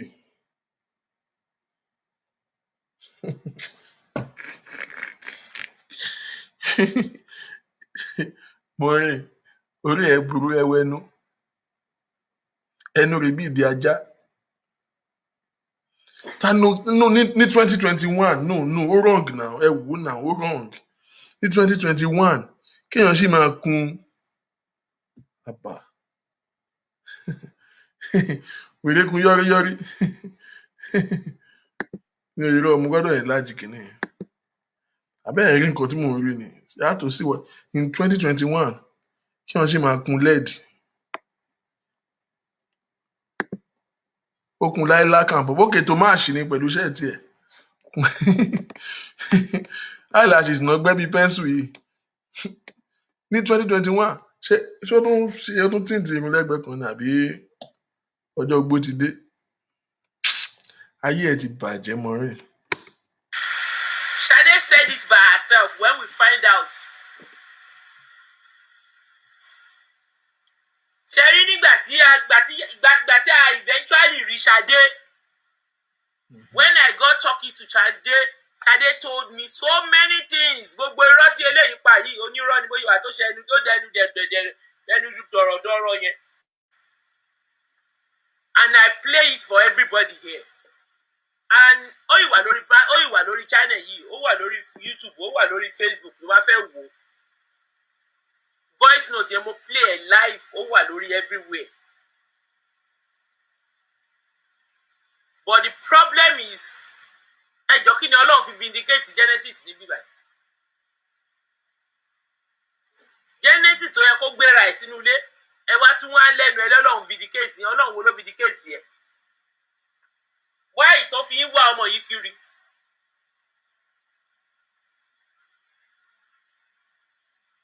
Facebook ṣe ẹ̀gbóhùn mi ni because you guys are still talking about volume. Ẹ lọ wo lórí YouTube o, àwọn tí YouTube wà okay. Kò ní dá fẹ́ẹ́ tó fún Maureen visa. Ó dàbí àwọn ọmọ òkè Ògùn, àwọn ọmọ máa lọ pa ìpìyà yẹn lókè Ògùn.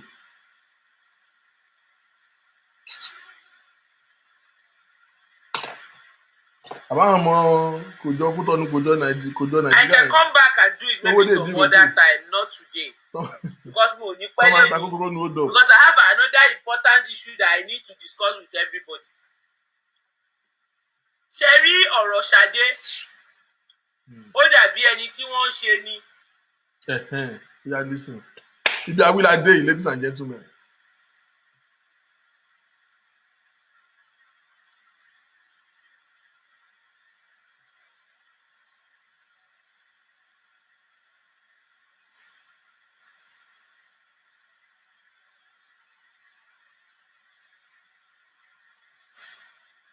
Ṣé rí ọ̀rọ̀ Ṣadé ó ti dé ojú ẹ̀ báyìí? Do you all remember the last time, few days ago, a ní pé tí mo ní kókó tẹ ní pé there is a new development. Calculating her words. Ó fẹ́ parọ́ bọ̀ ó wá kò lè choose words yẹn, ó yá new development ó lè. Message Ṣadé pè mí lẹ́nìí. Ṣé ń gbọ́ mi ó lè. Ṣadé pè mí lẹ́nìí ó ní kí èmi sẹ́ẹ̀dì kí fóun ní 500,000 nínú owó òun. Okay. Ṣé ń gbọ́ ẹ̀yin èèyàn mi? Okay. Facebook people, can you confirm if you are listening to me? Tẹ́ bá ń gbọ́ mi. We are listening to you, bastard. Sọ̀rọ̀ sókè anytime.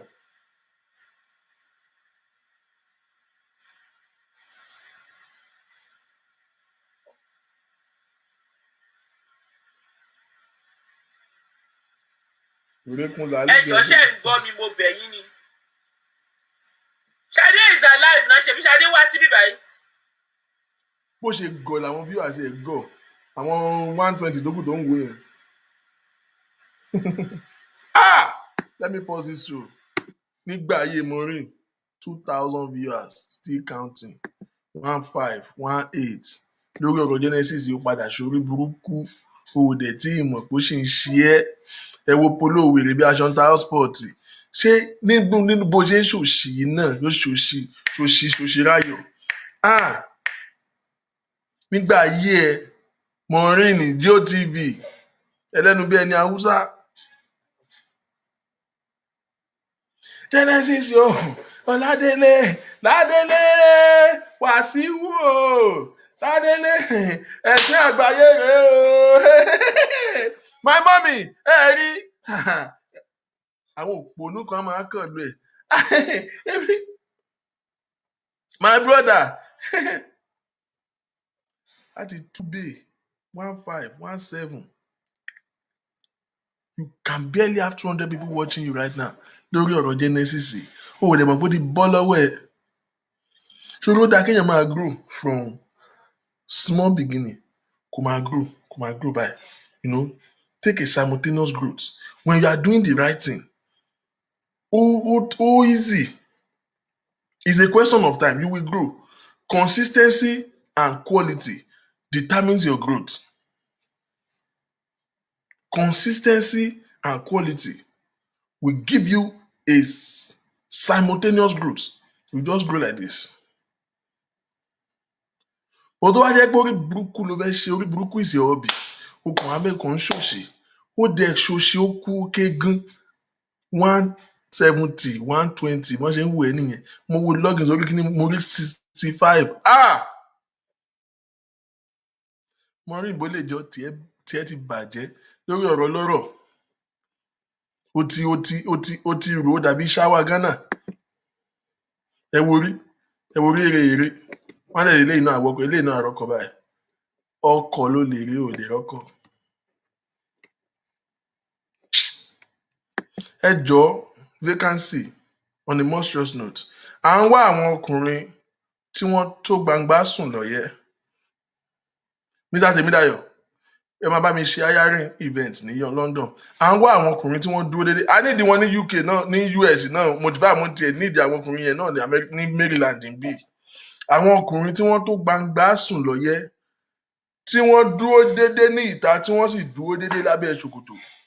Àwọn ọkùnrin tó dúró báyìí, tán lè fọ́ni lẹ́nu. Àwọn adónimáṣèrègùn gangan. A nídìí wọn o. Ṣé rí gbogbo orí burúkú tó ń ṣẹlẹ̀ lórí Facebook yìí, it will cut down to at least 80%.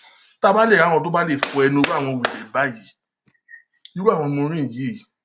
Jàǹkárí wọ́n ti wà ń dẹ̀ bó ṣe wà yẹn, gbogbo ẹ ti helú, ó ti kò lọ́kọ, kò ní side chick, kò tiẹ̀ ní side nigger. Kàn tiẹ̀ do free kò rí. Bad market àtọwọn àti fẹ́ Imushu TV. Tó máa kàn tiẹ̀ sí, there's no woman that have a good sexual life that will be investing her time coming to shout on another man every day. Kò possible now. Ẹ̀yin tó fọ́lẹ̀ lánàá, all of you that are here that you have a very eventful night yesterday, you can testify to it. Am I lying? Will you think you will come outside and you spend 5 hours attacking one man when you are ready for another eventful night? Amen, somebody. Kò sí tàtà lórí yányàn ni. Ẹ jọ mo fẹ́ áyà àwọn ọkùnrin. Màá fi méjì ránṣẹ́ sí, torí yẹn ẹ mọ̀ pé ó ti ṣe blowjob ti pẹ́. Màá fi méjì ránṣẹ́ sí Manchester. Eléyìí o. Ẹyọ kan péré ló ní.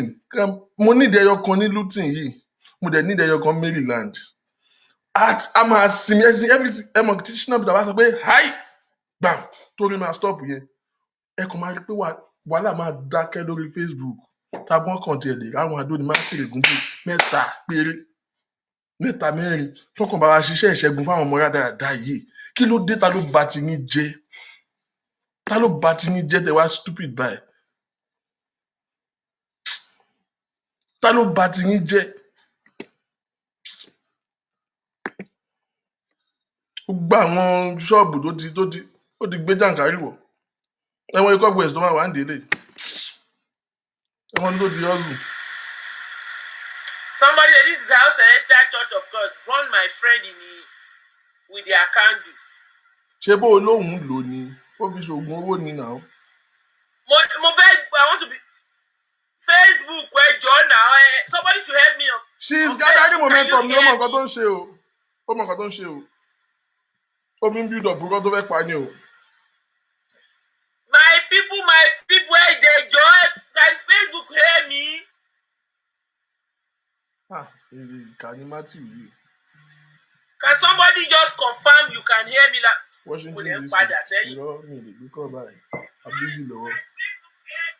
Of course, the volume is okay on Facebook. Shade called me today. She said she wants 500,000. Yes, it's her money.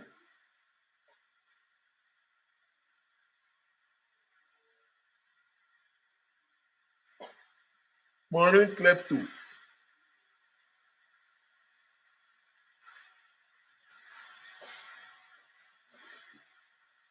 Shade called me today. She said she wants 500,000. And I told her 500,000 for what? She said she wants to start business. I said, but the platform agreed that we should try and get more money so that you can get your plastic surgery done. She said, no, she's tired. She has been the only one sitting there at home and everything. My people, I told her, I said, I cannot give you a dime unless I get back to this platform. That we all agree not to. That I'm sorry, I cannot give you. Not quite another 2-3 hours. She came back again. And I should give her another, she collect 50,000 every month.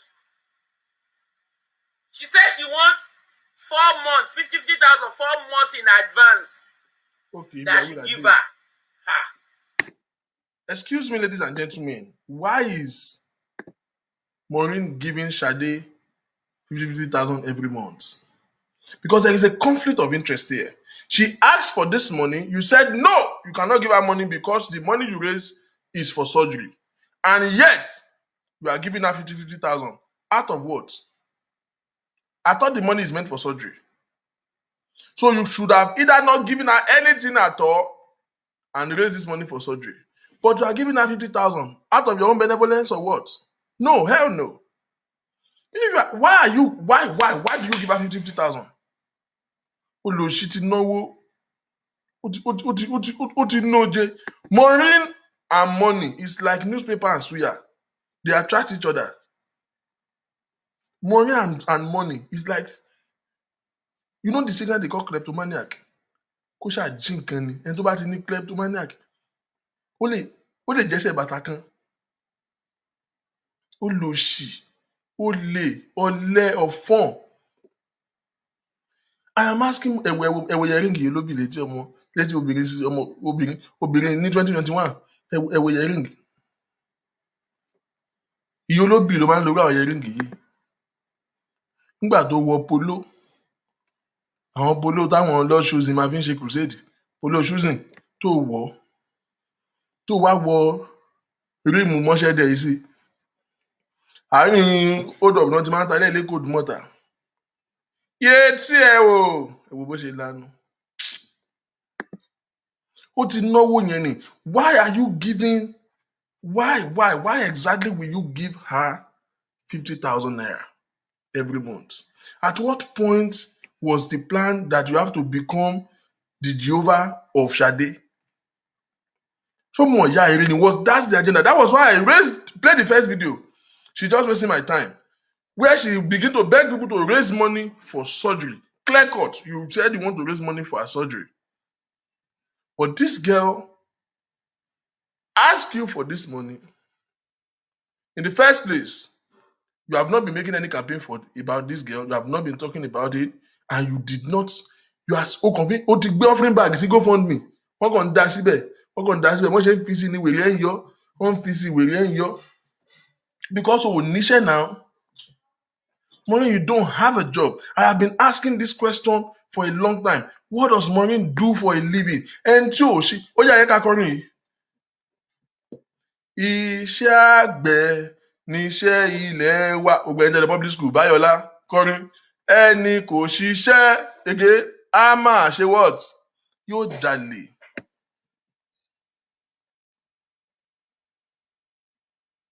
Ẹni ò ṣiṣẹ́ ó jalè. Kì í ṣe mechanism kankan. It's not a rocket science. It's a natural law. What does Maureen do for a living? Olórí burúkú ni gbogbo àwọn tó ń fọ́dọ̀ àwọn tó ń fọ́dọ̀ ẹ̀ gangan àwọn tó láwọn fáànì èèyàn. They should have asked you a question. Kí n tó dáwọ́ sọ́wọ́ èèyàn, Yorùbá ní ẹni tó máa dáṣọ fún ni láyé tọrùn ẹ̀ lákọ́ wò. Kéèyàn kan tó sọ pé òun fẹ́ raise movement láti help èèyàn. Ẹ kọ́kọ́ wò pé ṣáyé ẹ̀ dáa. Ẹni tó mọ̀nà ló yẹ ká tẹ̀lé o. Fàájàdì náà, sùúrù náà. Ẹni tó mọ̀nà ló yẹ ká tẹ̀lé o. Ó yẹ àṣàlátù, àwọn alásàlátù dà wọ́n ti wà lẹ́nu.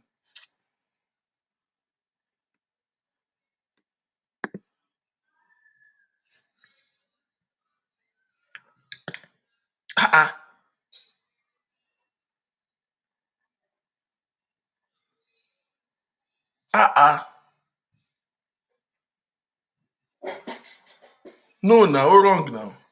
Ìwọ tó ò ṣiṣẹ́, èèyàn tí ò níṣẹ́, tó wá ń raise fund fún yín, ó ti níbi tí ó já sí. So when I predicted it then, I already done the statistics. She be Maureen. Shade Joe, Shade is the consequential. Èèyàn tó lè gba Sunday Igboho, kìkìdá oògùn. Tó lè gba Igboho ṣọ́ọ̀kì bàbá kan. Nǹkan ta ní kò máa lè rè torí tiẹ̀ mo tún ṣe mú wálé ni. Maureen, $3 ló ń ta kìíní yìí. Mo kó púpọ̀ wálé ni o. Mo ń bọ̀, ó pọ̀ tí mo kó wá. Ó pọ̀. Kò sí ètò fẹ́ tí ò sí.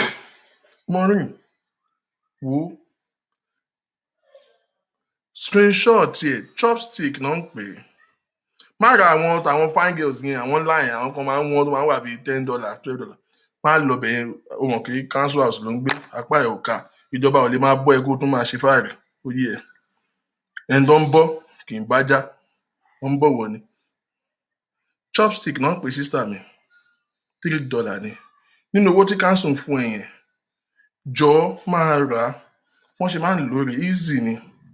Àwọn kan wà tó dẹ̀ tó máa ń ní sweet taste, ó máa ń ní flavour. Akàn fi sí ra ẹ̀. Má fi sókè àdìsàlẹ̀ idiot ló máa ń ṣe bẹ́ẹ̀ o. Akàn ó tán kó tó ṣe ṣòjọ́ máa ní dání. Ó wà lóríṣiríṣi mà. Àwọn kan wà tó bá mẹ́ńtọ̀ wá. Ó yé ẹ. Torí normally ẹnu ẹ rùn, so àyà lè máa fẹ́ rìn ẹ̀. Àwọn kan wà tó bá mẹ́ńtọ̀ wá. Èèyàn lè máa wúròwúrò bẹ́ẹ̀ kó má ní mouth odor. Máa lò torí ọjọ́ ọ̀la àwọn ọmọ ẹ. Àwọn ọmọ ló kó sílé kó àwọn ọmọ yẹn ò lè bright. Láyé. Lórí ẹ̀ mo ṣe kó wá. Ókè wọ́n ló ní $1 wà. Lórí àwọn ní $1 yẹn gan lélẹ̀. $1 wà. Sísítà mi $1 ni mà. Àyín dẹ̀ ń gbé lútì yẹn ṣàánú ẹ̀. Kí náà ń pe bèbí? Àṣàkẹ́. Jọ̀ọ́ ṣàánú ọ̀rẹ́ ẹ̀. Ẹ fi ṣe Mother's Day gift fún Maureen. Ẹ fi ṣe Mother's Day gift fún. Chopstick náà ń pè mà. Kí ẹnu máa gbẹ bí ìgbà táyà sán kọjá mẹ́ yẹn kì í ṣe nǹkan tó bójú mu ẹ jọ̀ọ́. Tí wọ́n bá ń wo show Maureen bí ìgbà tó ń wo horror film ni. Ta ló fẹ́ gbé pè yìí? Prince Collins ṣó yẹ kí n gbé yín ṣe pè? Ẹ jọ̀ọ́ má máa fi nǹkan tí ò dáa bá mi ṣeré mi láìkí ẹ̀. Jọ àgbẹ̀ mi bá mi blog Prince Collins mi kàn hate comment yẹn ni. Dollar Tree wọ́n ń tà bẹ́ẹ̀ $1. Ẹ mọ̀ kí ibi táwọn wà yẹn wọ̀ nù ní Ìkẹjà inside. But on a serious note, Maureen don't have a job. What do you do for a living? This same moron have 7 registered business in England. None is functional. Tell me where you work or what business you do that is functional. I don't want to hear, I used to be a brilliant boy when I was in primary 4. Me, very true. Don't tell me what you have done before. Tell me what you are doing at the moment. That was really buruku. Okay, good idea. We can open a Gofundme. Gofundme account. We will title it Chopstick for Maureen Badejo. Save the planet.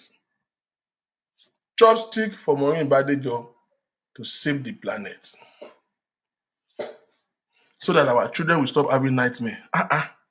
Ara dẹ̀ sán gbogbo ẹnu ẹ̀ báyìí. Ara sán gbogbo lips ẹ̀ báyìí.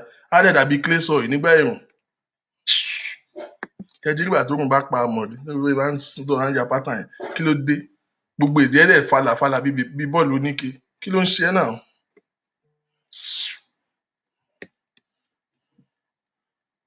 Ó bàjẹ́ gan-an ọmọ rí, ó bàjẹ́ gan-an. Ẹ jọ̀ọ́, I've disappointed people abi. After today, don't watch my show again. Don't come for this platform. Don't worry. Don't come again. I told you I warned you before. Put your children to bed. Okay, orí àwọn èèyàn láàánú wọ́n ti ń dáwó. Oníbẹ̀ lẹ́nu bí ìtọ́mọ ẹyẹ.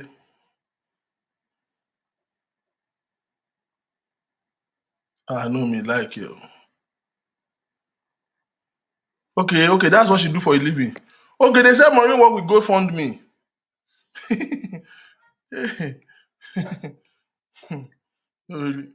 Àwọn èèyàn ni wọ́n máa dáwó fún ẹ. Èmi gan dá fún ẹ àṣàrẹ ẹ̀sìn lọ́run àmẹ́yẹ tó ṣú ẹ́.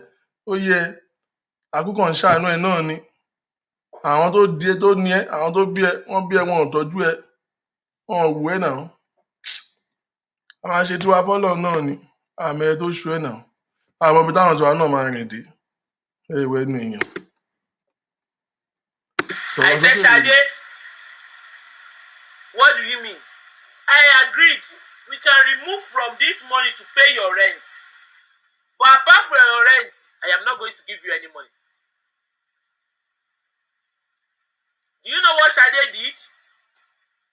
Shade went to what? Let me read what Shade sent to one of our regular.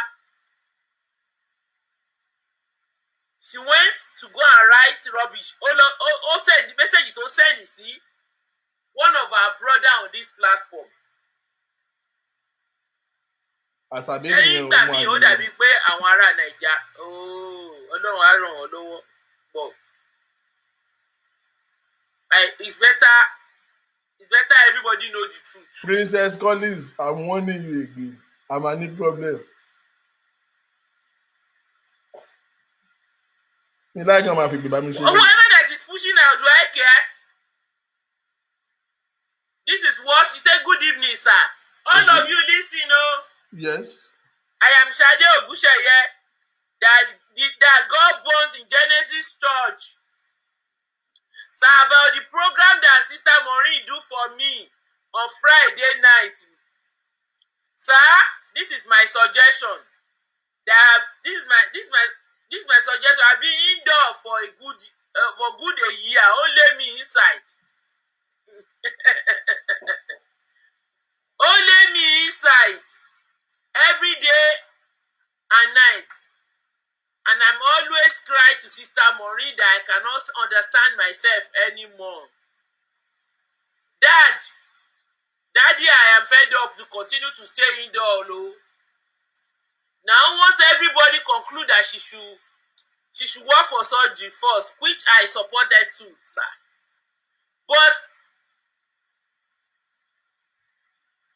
I asked her to give me 500,000. I will pay for my house rent and then use 350 to start business till the day of the surgery will come through. But I asked her to give me 500,000. I even asked her to give me 4 months out of my monthly allowance repayment of my house. Then I will be managing myself till then. But she said she cannot give me anything.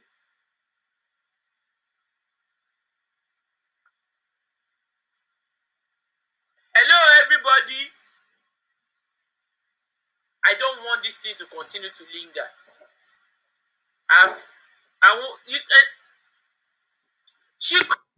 I know that people on this platform have brain and they are using it.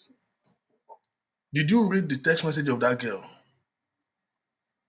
How did she demean or defame Maureen? She make a suggestion to you. You are not obliging it. She gets somebody who she feel that is close to you and can talk to you. She's making a suggestion. You want to help her. She has obliged you. Ó ṣáà ṣiṣẹ́ fún ẹ. Ó ṣáà bẹ defame Genesis. Orí ẹ̀ dàrú ni. And you raise this money in her name. Let's get something started. Let's get something straight here. Now, I'm getting serious now. I'm like, no joke. Maureen, hear this one. When you raise a public fund in the name of a person, you are only a custodian, a convener of the fundraising. The money primarily belongs to whoever name you have used to raise the fund. The money primarily, that money belongs to Shade. Now, because I listen to your tone and you say, they need fun lowo yen. No, you are mad. She can sue you. The money belongs to her primarily. You cannot use somebody's. Next time you will say, donate for Maureen because Maureen want to help Shade. That's a good phrase. So they will donate to you because you have a cause. Please, I need 5 people to give me $100. There's somebody I want to help. When you donate the money, you have donated the money to me. If I like, I will help the person. If I like, I change my mind on the person. But in this cause, you even put a picture there. You raise a fund. See, you have done nothing than to just take an initiative. That's all. You have not even done it. The only favor you have done is to take the initiative. I can bet my life you did not even pay any money there. Because I've read the name of the donor. Maureen, your name is not part of the donor. You did not donate a dime for Shade.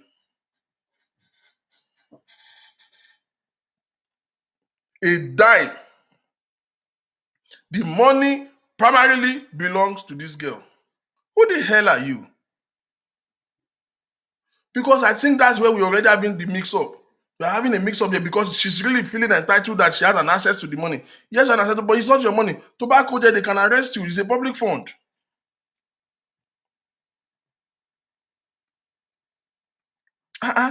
What she said for you?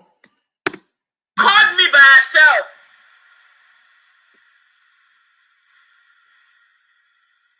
It is not third party asking like Shade or Shade go ambassador.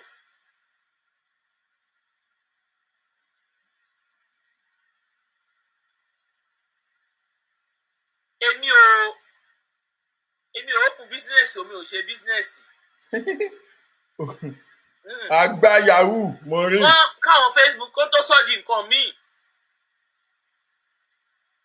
No, mo sorry o. Kí wọ́n tó sọ di nǹkan míì. I'm coming here because Shade ti bẹ̀rẹ̀ sí inbox àwọn èèyàn. My hands are clean. How many of you know that this is a defense mechanism? Ẹ jọ̀ọ́, ẹ má bínú bí mo ṣe wo Maureen ló ń jọ different things lójú mi. Kí ló tó ń jọ máa gbá mi lóye báyìí? Kì í ṣe máa gbá mi lóye gangan, ó jọ agbára ńlá.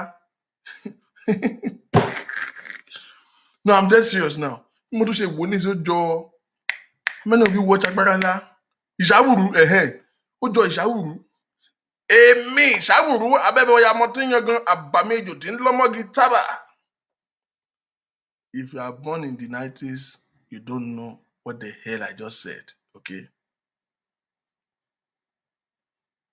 If you are in the 2000s, you don't have an idea. In fact, you are not supposed to be on this show in the first place. Walk away. Maureen Josh, mi ìṣeré mo tún ṣe gbòmí bọ́ọ̀sì kìíní ẹ̀mú kan wá ga. Ó ṣe wá jọ màgbá mi lóye nínú agbára ńlá báyìí. Ìṣàwùrú agbára ńlá. Agbára tójú agbára lọ. Àìsí Ọlátómi. Àìsí Ọlátóyè. Àìsí old man. Aya Matanga. How many of you remember that one? So there is a character there that my Bamloye played. It's called Ishawuru. Ishawuru abẹ́bẹ̀rẹ̀ amọ̀ tí ń yan gan. Àbàmì ejò tí ń lọ́mọ́gi tábà. Gẹ́ yìí jọ Ṣàwùrú o. Àbí wọ́n kọ̀ ṣó ń lọ location láti orí show yóò lọ location ni.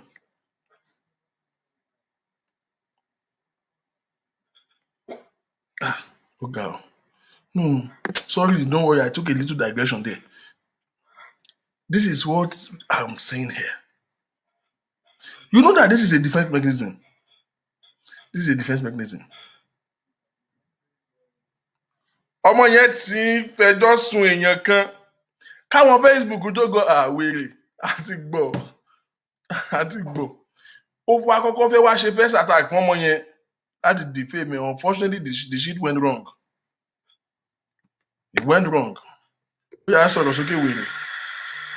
Her money is intact. Àbí Maureen ló ń pè mí kí sáré báyé ìyá ìjẹ. Hello? I don't want story. Mo ti notice kìíní lára Ṣadé. Ṣadé ò fẹ́ surgery. Owó ni Ṣadé ń wá. Ẹ mọ̀ pé mò ń ṣẹ́nukù bọ̀. Ó dà ipá àsìkò ti tó tí mo fẹ́ sọ fún gbogbo yín. Ó yà sọ. On this platform, we stand for the truth.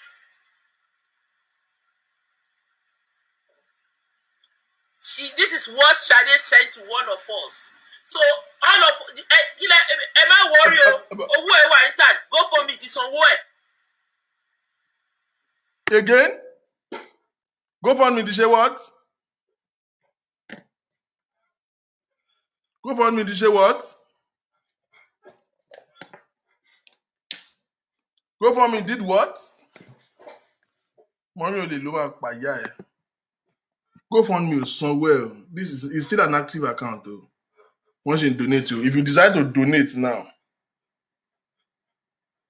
look, now he's asking me to donate. GoFundMe ò lè ever somewhere.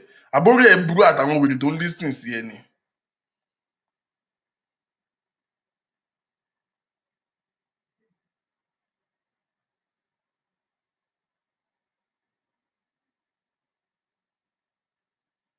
See, he's still active. Oh.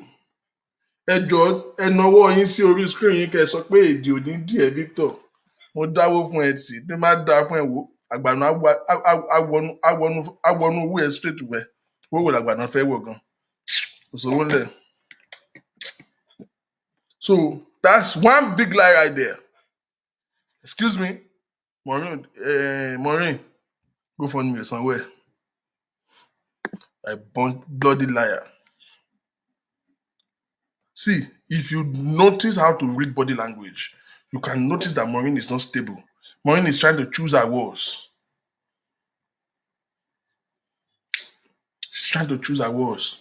When I put it together, anybody that has done a little bit of, psychology before, you can detect that this girl is acting guilty already without a case. Nobody has accused her.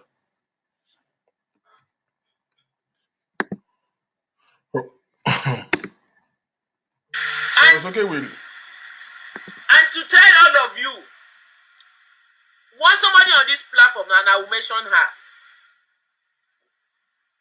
ó sì lọ bá wa wábi tó ti máa secure even 20 million lọ́dọ̀ bàbá Àjẹ̀bú foundation, bàbá Kẹ̀sítì foundation. Wọ́n ti ń prepare láti ran ọmọ ọ̀ràn yìí lọ́wọ́. Ó ti dọ́mọ ọ̀ràn. Ó ti di. She said she wants money. No, hold up there. Kò ní dáa fún ẹ Maureen. Ìyẹn Ṣadé. No. Let's stop this nonsense. This is Ṣadé we're talking about. Ṣadé cannot be ọmọ ọ̀ràn. This girl that have a promising future. This girl, they use this girl. I'm begging you on this platform. Let's help this girl. If you see her, she's very talented. Oh, Ṣadé kàwé. Ó kàwé. Lọ́mọ ọ̀ràn tó rọ́ bèrè owó ẹ̀. Ayé ẹ̀ ò ní dáa Maureen. First off, let's get this straight. You brought Ṣadé's case exactly 1 year ago. It was exactly 1 year ago. 1 year. What day is this? What day is this? Yeah, okay. Today is what? What is today's date? Today is 11.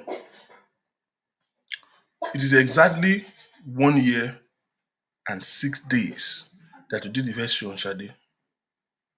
Oh, ní gbádùn ìwọ ọmọ àlè yìí. Ṣadé ti wá di ọmọ ọ̀ràn.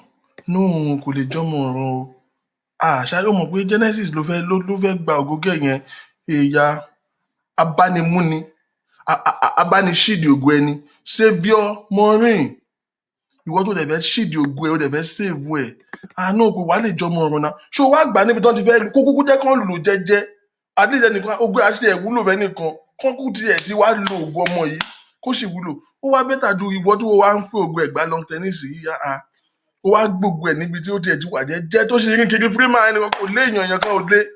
Ó jẹ́ kó wá make a false witness. Tó wá di pọ́lọ́pàá wá ń gbé invite ẹ̀ fún kó wá contest kó wá kọ statement. Ló ṣe di pé Ṣadé ń sá kiri.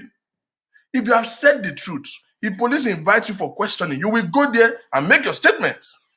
There's no reason why I should run for police. Do you know how many times police has knocked my door? They ask me questions and answer. He that did not eat bee, don't die bee. Period. Now, that girl became a fugitive. Àfi bí Kéènì. Ó ń sá kiri pẹ̀lú condition ara ẹ̀ yẹn. Courtesy of you. Àti wèrè lẹ́yìn ṣùnṣù Manchester yẹn. Ẹ kàn make life more miserable. Ṣadé, yọkọlú, kò wá tán bí ìyàwó gbọ́kàn ṣánlẹ̀ ọkọ yọké yọkọlú kò wá tán bí ìyàwó gbọ́kàn ṣánlẹ̀. Sórí tí ìṣòro bá dé báyàn ní ayé yìí, téèyàn bá yọ tọlọ́run kúrò tó ń wá shortcut, ó máa cut life ẹ̀ short ni. Àwọn eléyìí wọn ò ní jẹ́ kó wà bó ṣe wà, wọ́n á tún ba yí ẹ̀ jẹ́ sí ni. How far Ṣadé, kí ló ń ṣẹlẹ̀? Wàsówàsó tó ń gbà yẹn ó ti wá di wàhálà sí ẹ lọ́rùn báyìí. Ẹ̀yin sísítà mi, ṣé o mọ̀ pé wọ́n ti promise ẹ ní surgery abroad? Ìbọn náà fẹ́ fly ẹ lọ́gbà ẹ̀ náà. Ṣé Luton ni àbí ibo America? Where? Wọ́n fẹ́ raise £100,000. Ó dẹ̀ ti sọ fún ẹ pé on this platform we have an NGO that we are working with that are ready to take it up. Jọ̀ọ́ Maureen, àwọn NGO yẹn ń kọ́ àbí GOTV Foundation náà ló mean? Wọn kò lè jẹ́ bẹ́ẹ̀ because GOTV Foundation fúnra rẹ̀ wọn tiẹ̀ ní ọ́fíìsì, council house náà ń gbé lórí bẹ́ẹ̀dì ẹlẹ́gbẹ̀ẹ́ kan. Bẹ́ẹ̀dì ẹ àti hospital bed àwọn patient mi, hospital bed patient mi dájú bẹ́ẹ̀dì tí Maureen fi ń sùn lọ. Bẹ́ẹ̀dì ẹ bunk bed nígbà tá a wà ní secondary school hostel ní bẹ́ẹ̀dì tó fi ń sùn. Wọ́n tún wá ta kíní net. Ṣẹ́fọ̀n wà ní London ni. Ìjọba bínú ẹ̀fọn máa ń jẹ ní London ni. Wọ́n tún ta àtàgbà ẹ̀fọn mosquito net, wọ́n tún ta sókè. Wọ́n tún ta sókè yàrá ẹ̀ báyìí. Láyé ẹjọ́ tó bá tún ṣe fídíò láìwẹ̀, ara máa pa ẹ̀ ni. Toríjọ́ yẹn everybody ní kò sẹ́ tó sùn mọ́jú, everybody ní nightmare ni. Everybody had a very bad day. Just seeing you doing a live chat on the bed. You look ridiculous. Look very ridiculous. What is it? Àwọn NGO tẹ́ ń bá ṣiṣẹ́ yẹn dà.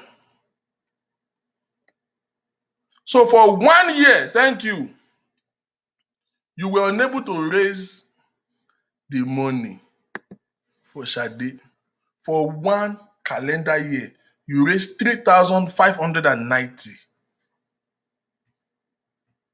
I don't like to say some things, but listen, with all sense of humility, I'm blessed. Like Maureen, I'm fucking bombastic blessed. That's less than what I make in 2 weeks. As in, not other income, just basic job. You are mad. Couldn't hear. You are very mad. You are very, very mad. In 12 months, you raised 3,590. Oh, ní gbàdàn.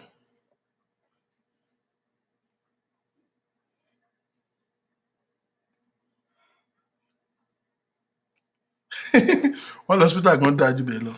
Now, what is the argument about is what I don't get. The girl asking for her money. I'm going to You know Shadi's wa bá mi rí tó lóun fẹ́ ṣe kí mọ́wọ́ marriage wa. Ẹ mọ̀ nǹkan tí mo ti mojú rí. Now, let's go by the record. Maureen have an habit. Anytime they question her, I'm only looking for on Facebook. Once you ask them questions, they take it as an offense. She has an question. She has a very horrible habit. When they question her, she will begin to defame them. All of a sudden, you are bringing it up when someone shadow by pay she marriage. He was what? First of all, to marriage. It is because you have positioned yourself in the place of destiny helper for her. You took it up upon yourself. You said you want to help her. So if she comes to you today and says marriage, she has every legitimate reason to do so. That is the impression and the representation that you gave to her. You are very stupid. So, but nobody had when she came to you. How come it is when she now asks you for money, why are you bringing up marriage? So what?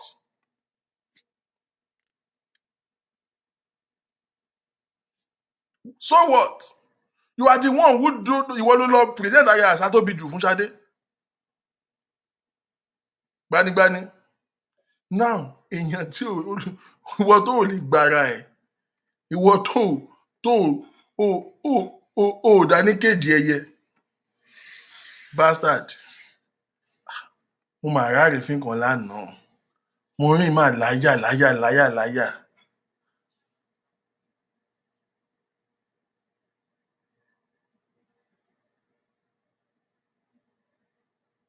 Kí ni Mọ́mọ́lá ń sọ yìí? Mọ́mọ́lá ti bẹ̀rẹ̀ rọ́bìṣì o.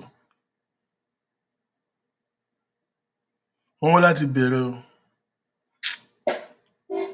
No, but for real, you presented yourself to be like you want to be there for her. So if she have any need and she comes to you, and she's aware, she's aware. Ṣadé o, Ṣadé Ògúnlẹ́yẹ àbí kí ló gbéra ẹ? Torí ẹ bá ti ṣí èrè tán pè mí, àwa máa ẹ̀pù ìyá ẹ. Ọdún wàá gbọ́ wéré o, wàá gbọ́ nǹkan o. Bọ̀ kọ́kọ́ wá náà àwọn ẹ̀pù ẹ̀. Tó bá ti mind, màá sọ burúkú ọ̀rọ̀ sí ẹ àbó ṣí èrè. Àwa zero ni o, mi o. I have sympathy, I have empathy, but I don't think with emotions. I'm sorry, I'm not sorry. I don't think with emotions. From day one, my spirit wasn't going well with that girl. Only when I investigated the whole thing, I realized that, why does she refuse medication? Àwọn èèyàn bàjẹ́ ṣá, wọ́n tún ṣe máàsì kìíní ṣá. Ẹ̀yà ìyàkúyà lórí show. Yẹ máa lọ gẹ́ Victor Savage, you are more savage than I do. 3,590 times 680. Because 2 million. Shade, that's the amount of your money with Maureen. Make sure you call it. Okay. Nínú 2.4 million. Ọmọ yìí ń béèrè 500,000. Tó bá yẹ pé lórí burúkú ni wọ́n náà. To allow peace to reign. Ní gbẹ́jọ́ báyìí. Kí ló dé tó ṣe lè fún 500? No. O fẹ́ jẹ́gun mọ́yán wèrè ní ẹ. Nínú 2 million. Nínú 2 million. Kí ló dé tó ṣe lè fún ní 500,000 nínú 2.4? Nínú 2.4, why tó ṣe lè sọ pé okay, gba 1 million, go and kí ló fẹ́ ṣe, rent a house and start a business. She said she's been confined in a room for a year. Yes, thanks to you. That's what you cost her. You made her bear false witness. And police invited her. She wasn't arrested. Nobody was arrested. Let's go by the record. Even Funmi Lawal was not arrested.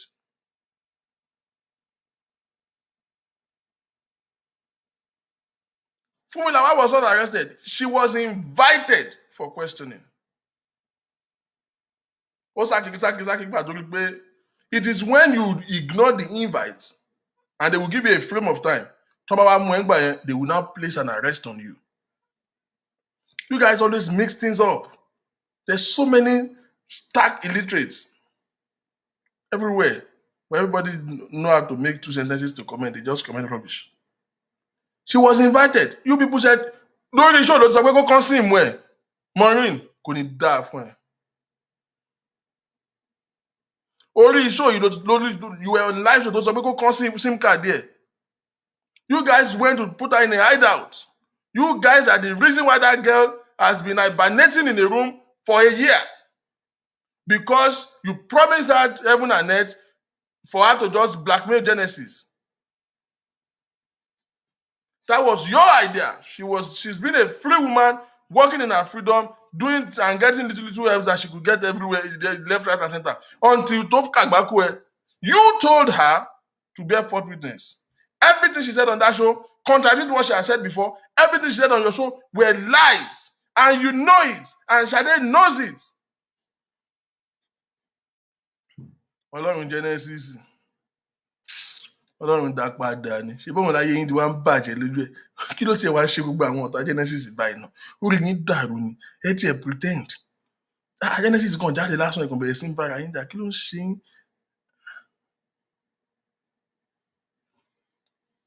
Èmi tí mo dá máa help is on the way ni.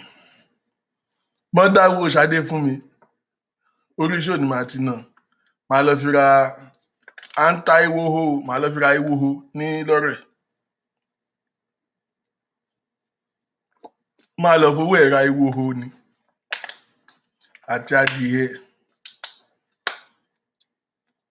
àpá egbòho ni mo máa lọ fowó ìrà ní lọ́rẹ̀. I don't get it. ní lábẹ́lẹ̀ tí mo fara mọ́ mi ò èmi kọ́ ẹ̀yin lè dáwọ́ fún.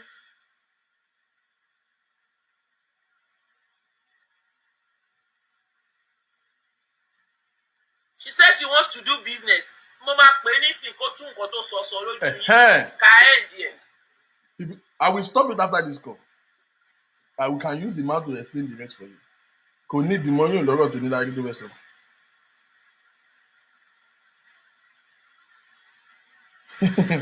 Security be at alert. Ṣé wọ́n ti lọ ra dídò wọ́n ti gbá ẹni ọmọ Bọ́lá? Ṣé o ti lọ ra dídò ni? Ó ṣàlọ́kọ̀. Àwọn olóògbé ọmọ Bọ́lá báyìí.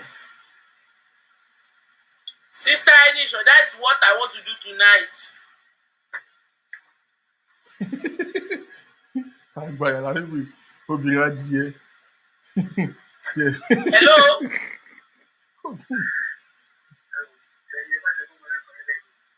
Mo tẹ̀lé rémi sọ lẹ́nu òní mo sì mi ò ráyè mi ò ṣe síwájà gbọ́ òní mo sọ síta mi ò mọ̀ rí náà. No. Mo ń ṣe wèrè ní ẹni. Don't do that. Take that back. O mọ what? O mọ rí o. Ìwọ ló lùgbàlà ẹ o. Jésù Ṣadé òun rèé nínú Lilac and Purple. Jésù Ṣadé rèé bí ìṣàwùbí. Tóbi yín ò jọ pé pọ̀. Káyé Ṣadé. Mi ò rẹ́dí àti òpù káràkátà kankan fún anybody. Mi ò ṣe. Why is Maureen feeling very powerful? Why is Maureen feeling very powerful? O rẹ̀ láti open káràkátà fún. Ṣó owó bàbá ẹ ni? Ṣó dákó 2 million jọ nílé ayé ẹ ni? Ṣó ever dá ní 2 million rí ni? Yàtọ̀ sí ètò bá jí. Why is she saying òun ò ṣe káràkátà for anybody? It's not your money.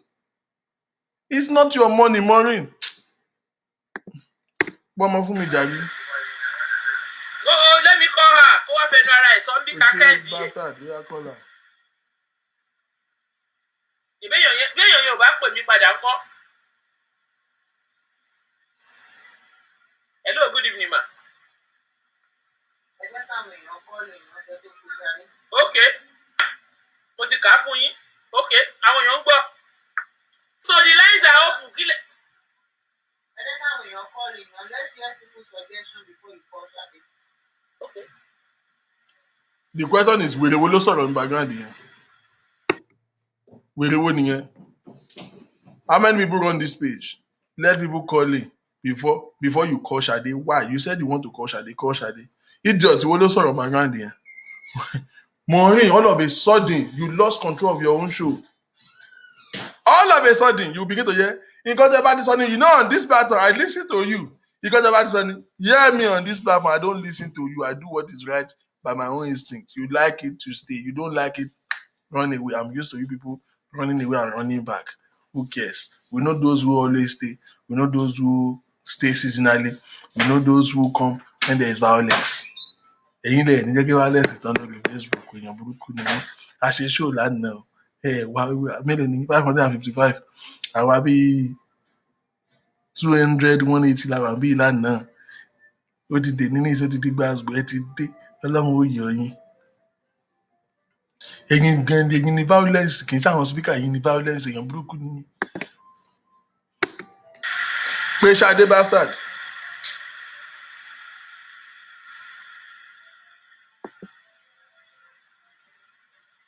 Àdmí ẹ bá mi fi nọ́mbà yẹn sí Ṣọlá. Ṣadé lòun fowó.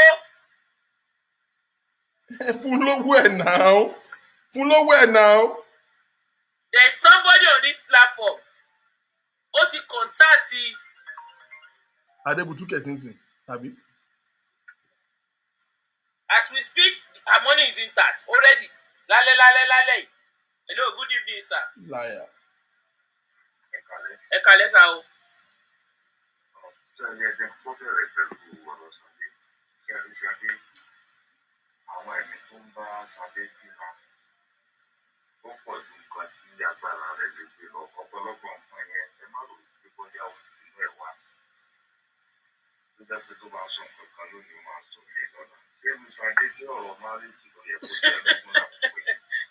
Me ma ṣe yẹ̀yẹ́ ní last year. Let's get away from this foolishness. It's not worth it, so that we don't just blow our time for senseless things. So that was the procedure yesterday. Ladies and gentlemen, I'm glad to tell you.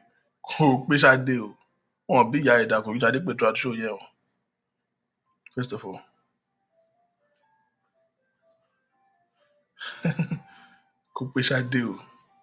But the bottom line is that the argument is that you raise this money for her surgery. She's asking the money that she wants to do business and rent a house for herself because she has been on the hideout, which you put her.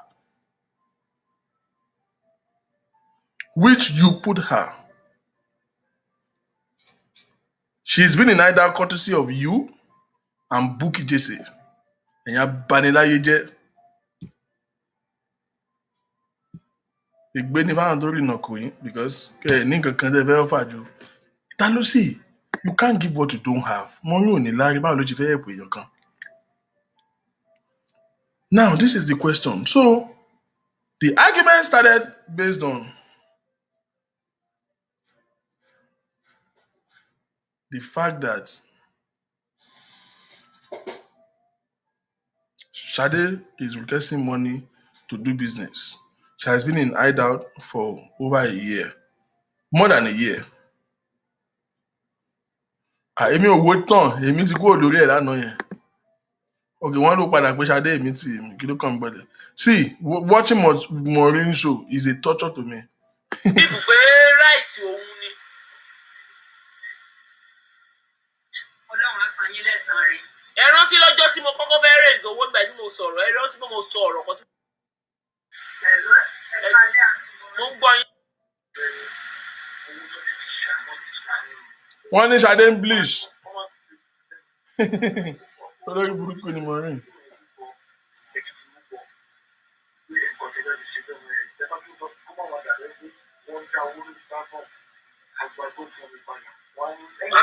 Bá fẹ́ ṣe pé wọ́n máa gbà ọmọ ẹ̀ máa tó dàrú wọ́n máa tó gbà padà. Thank you.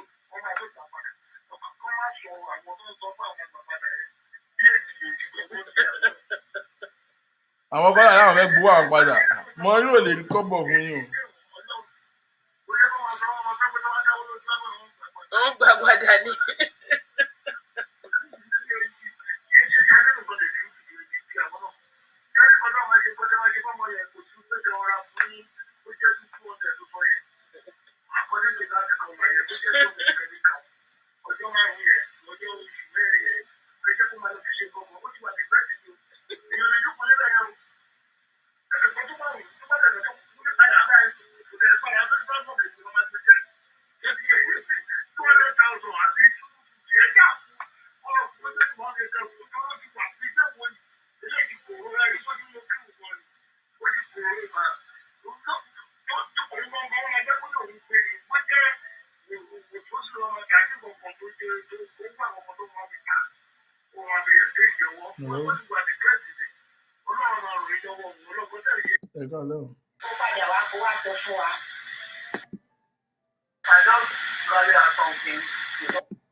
Owó obìnrin náà ó ní ọ̀tọ̀ ló máa sọ wípé ọ̀pọ̀ yẹn ń gbowó lọ́wọ́ òun. Ṣé tó wọ́n di ẹ̀?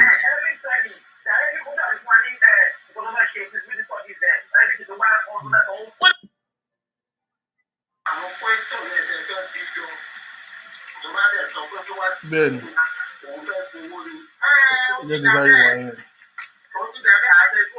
Who knows the meaning tó ti pé Sade yẹn? Ìráyè is a torture to me ní èdè ń wo ọmọ àbí bẹ́ẹ̀. Tí n bá mú yín lọ́wọ́, ẹ̀jẹ̀ yín á gbé the blood bond to her.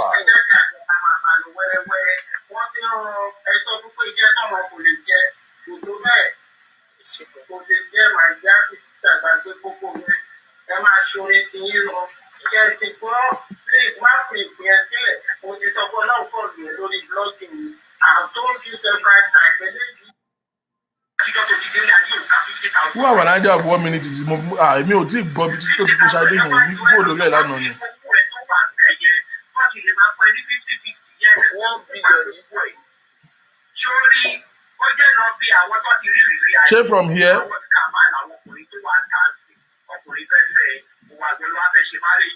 Ṣé mi ò ti forward ẹ̀ kọjá báyìí?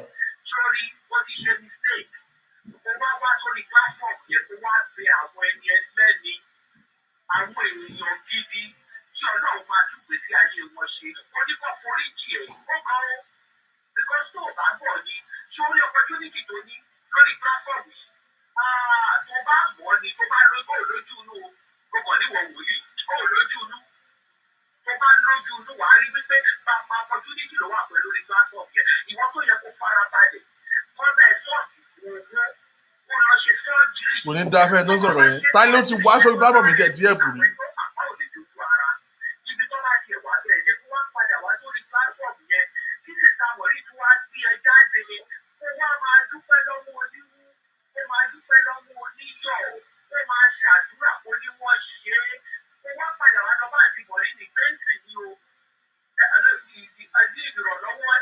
Ẹ ò bọ́n ṣe ń rí dípò bèbí. Ní kílé tó ṣe fẹ́ máa rí. Kílé tó ṣe lè máa rí.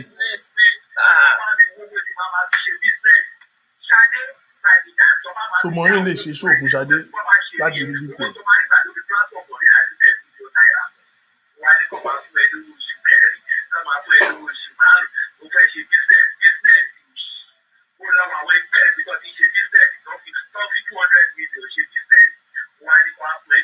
Kò mà ní dáa fún Kọ́lá yìí.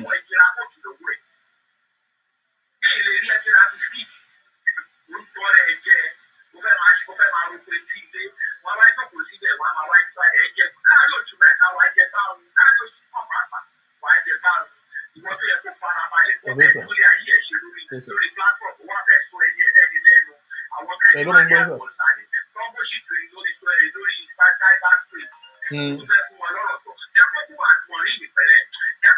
Okay.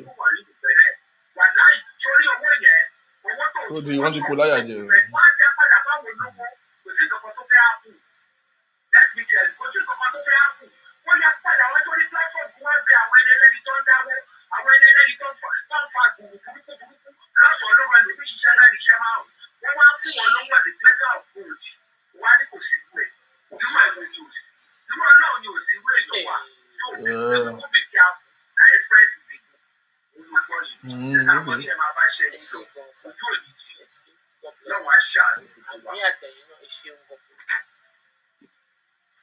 Hello Ṣadé, à ń gbọ́ ẹ o. Hello Ṣadé. Ẹ jọ̀ọ́ nítorí mo ń bọ̀ ọmọdé ayélujára ẹ jọ̀ọ́ nítorí lọ́wọ́ àlàyé lówó ẹ̀fà tí mo bá ti ṣe lálẹ́ mo fẹ́ wà kàn tí ọkọ̀ dárí jì mí má bì ẹ jọ̀ọ́. Ẹ jọ̀ọ́ ṣé méjì ló pè lókọ̀ ni?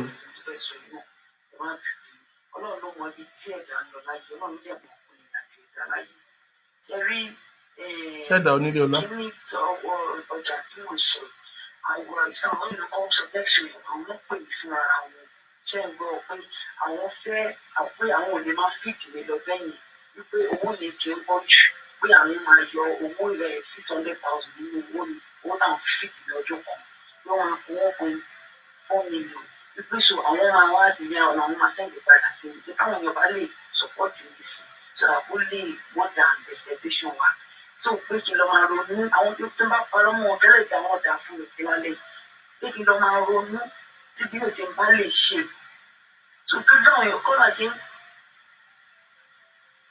pè. You hear what that girl said? Ṣadé kò tó ṣe rí èmi ò kì í parọ́ o ẹ̀yin bíbù yìí Ṣadé ní sùúrù jẹ́ ìran ẹ létí ní sùúrù o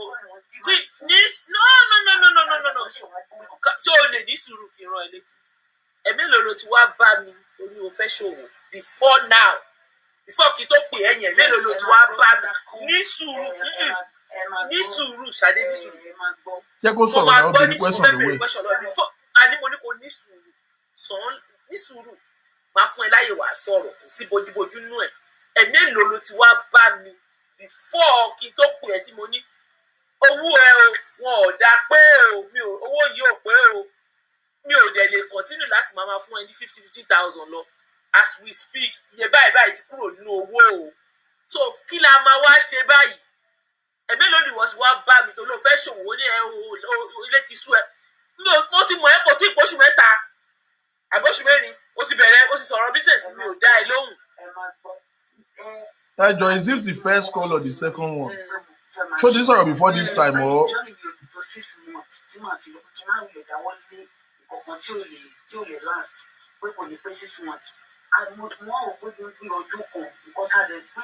Àwọn gbígbà tí kìíní ò lè wọ ní bóyá kò wọ́n lọ́rùn ní bóyá kọjá ká ní pé mo ti sọ revelation kan fún tẹ́lẹ̀ gan lórí ọ̀rọ̀ pé kẹjẹ ká bóyá kí ẹ̀dẹ̀ nínú ó sì gbà kan ẹ̀rẹ́fẹ́ fún àwọn èèyàn kan 100,000 kan ní 1 million nípa wọn sọ fún mi nípa jẹ́yọ̀ kan 100 nínú 1 million tẹ́fẹ́ ṣe ẹ̀fẹ́ kẹjọ fún mi pé kí n náà máa fi manage.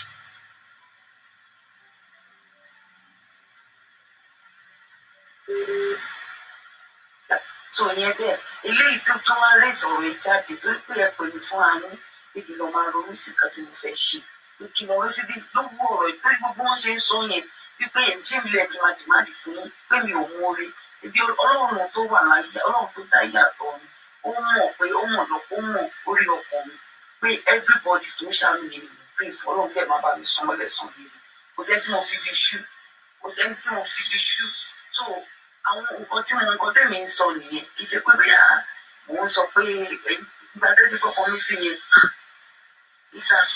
ìgbà tẹ́tí fọkàn mi sí yẹn èmi ti fọkàn sí wípé máa ṣe gbogbo àti náà ti gbogbo ẹ̀gbọ́n sọ pé everybody sọ pé ọmọ fún mi mọ níṣẹ́ òpó kè tó bá jẹ́ kó fi kiri èmi náà tẹ̀ fi máa kúrò lé màmá jáde ó ti tó nǹkan tẹ̀mí mí nìyẹn everybody ṣe wọ́n sọ tó fẹ́ máa tó dẹ̀ bọ́ sí ìbínú wọn ló wáyé dàmí lẹ́nu pé ní ìgbé ọ̀rọ̀ ìbọn ṣe gbé yìí ibi mo bí o pé tí wọ́n lè rí kọ́ báyìí mo fi rán ẹni yẹn sí pé mo wọ́n ẹni tó súnmọ́ yín ni wọ́n pé kó jọ kó máa bá yín sọ̀rọ̀ pé tó bá jẹ́ òkè ní owó mi bí oṣù mẹ́rin wọ́n máa fún mi papọ̀ máa wúlò máa rí fi ṣe nǹkan yẹn papọ̀ bọ́ mo ṣe ń gbà wọ́n lè bọ́lú mọ̀ pé nǹkan wọn bí mo ṣe ń gbà máa rẹ pósítẹ́mẹ́tọ̀ máa strong máa rógùn ẹ wá lọ́wọ́ kí ogun nínú ilé mi ogun gbé lọ bẹ́ẹ̀ ìlúfà máa tún ìtara mi àtọ̀ fún ìhun máa rẹ pósítẹ́ wọ́n bèèrè owó ọlọ́wọ́ ọlọ́dẹ lé wọ́n bèèrè owó náà gbogbo ẹni wọ́n ń ṣe mo bẹ́ẹ̀ mú o ti máa ti bẹ̀rẹ̀ business àpò máa yọ oṣù mẹ́rin tó máa fún mi máa yọ nínú ẹ̀ wọ́n máa rí lò nígbà ní máa disturb mi tí máa pè yín máa kí. What do you want now? torí ọlọ́run àwọn èèyàn béèrè lọ́wọ́ ẹ̀ wọ́n ní kí ló fẹ́ nísìn because I cannot continue like kí ló fẹ́ nísìn. ó ti mo fẹ́ràn ohun ti sọ yẹn wípé tó máa Ilé tó ń intimidate ọmọ yìí.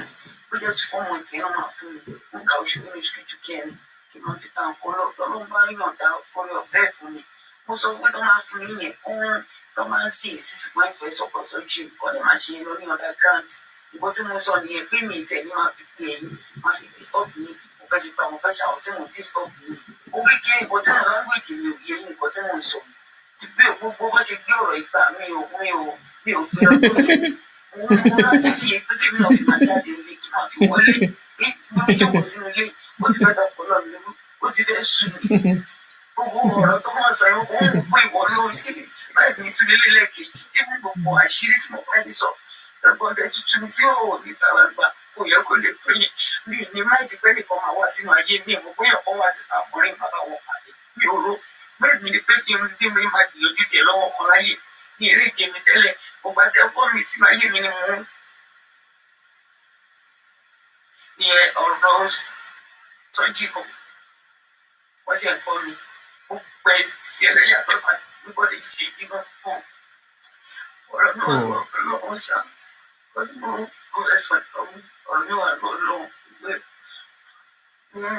mi bí ọ̀rọ̀ yìí sí gbogbo bọ́dà mi bí kò jábọ́ lójú mi gbogbo ọkọ̀ ó yẹn mo ní pé kí wọ́n jọ kó bẹ̀rẹ̀ oṣù mẹ́rin yẹn kó bá mi papọ̀ kí n máa fi kọ́rẹ́ fún mi lówó lẹ́kùn kí n máa fi jáde wọlé títí ẹ̀yẹ ronú kí lè sùn máma láti bọ́lọ̀ sí dára máma sùn. Ó mà ṣe.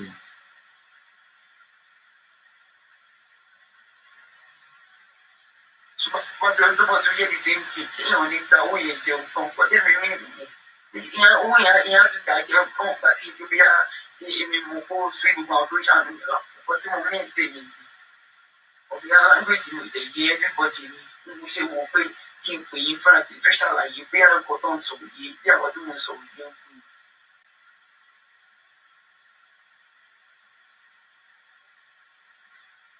ṣé ti gbọ́ wọn tẹ fẹ́ gbọ́ lọ́dọ̀ ẹ o? Am I free to let her go? At what point did you lose control of your platform? No, Brooklyn Leisha. Sorry, oh. Hello, good evening. I'm seeing another foolishness here.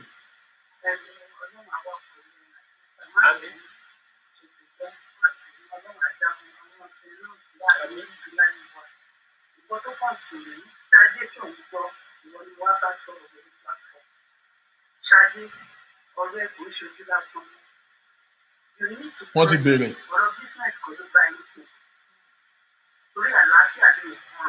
Bàbá Ṣadé òun ṣojú dájọ́ mọ́ báyìí.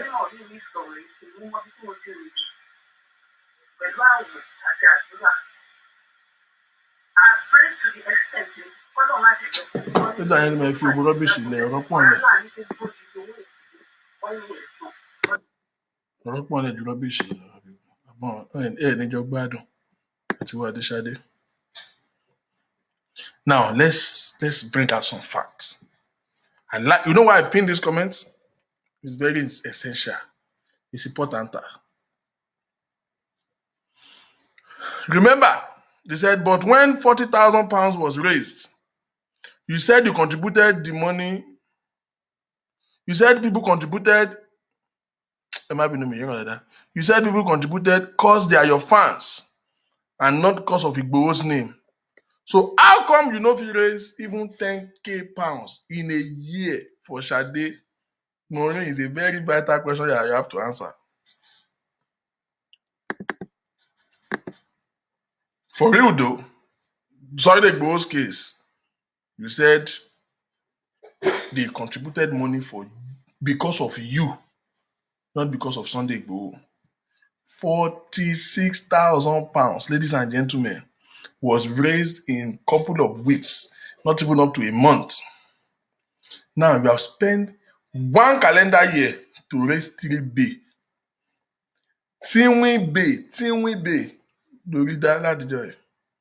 So this answers that they did not contribute money. Sunday Gofundme because of you. You are inconsequential, you are irrelevant, you are insignificant to anybody that have senses. You could not raise money. Which one is more thought-provoking? Sunday Igboho or Sade? Sade is more thought-provoking. You can easily drive people's sympathy to contribute. But no, your pedigree could not raise more than £3,500.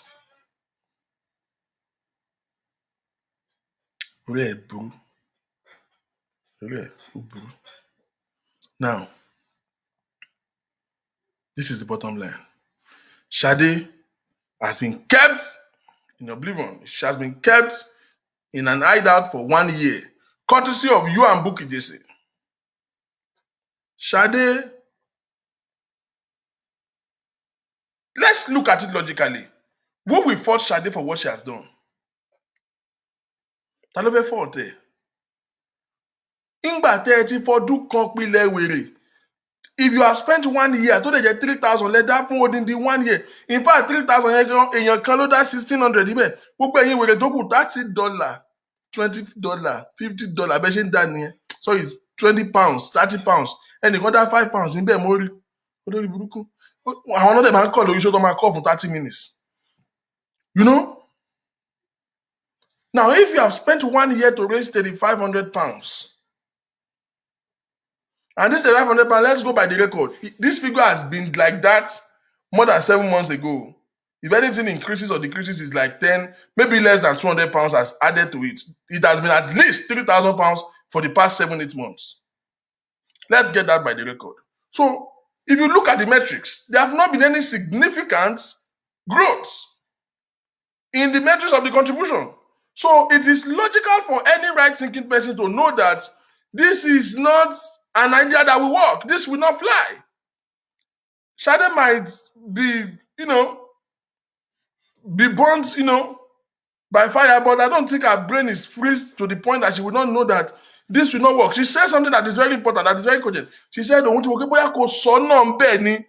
are not obliged to do so. Obviously, bastard, you cannot raise any money for surgery. Let's get that straight into the air. You cannot. You don't have such pedigree. You have lost. Only 2,000 viewers. Oh, they raise 20,000. This is that you are where to what gathered. Chasing the very owó fún wọn yẹn. Gbogbo àwọn wèrè olórí burúkú tó ń pèsè orí show ẹ̀ lánàá èló náà dá.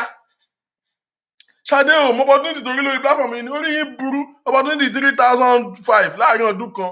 Ẹ̀ ń sínwín pọ̀ àti Ṣọ̀wọ́n àtàjígbédà.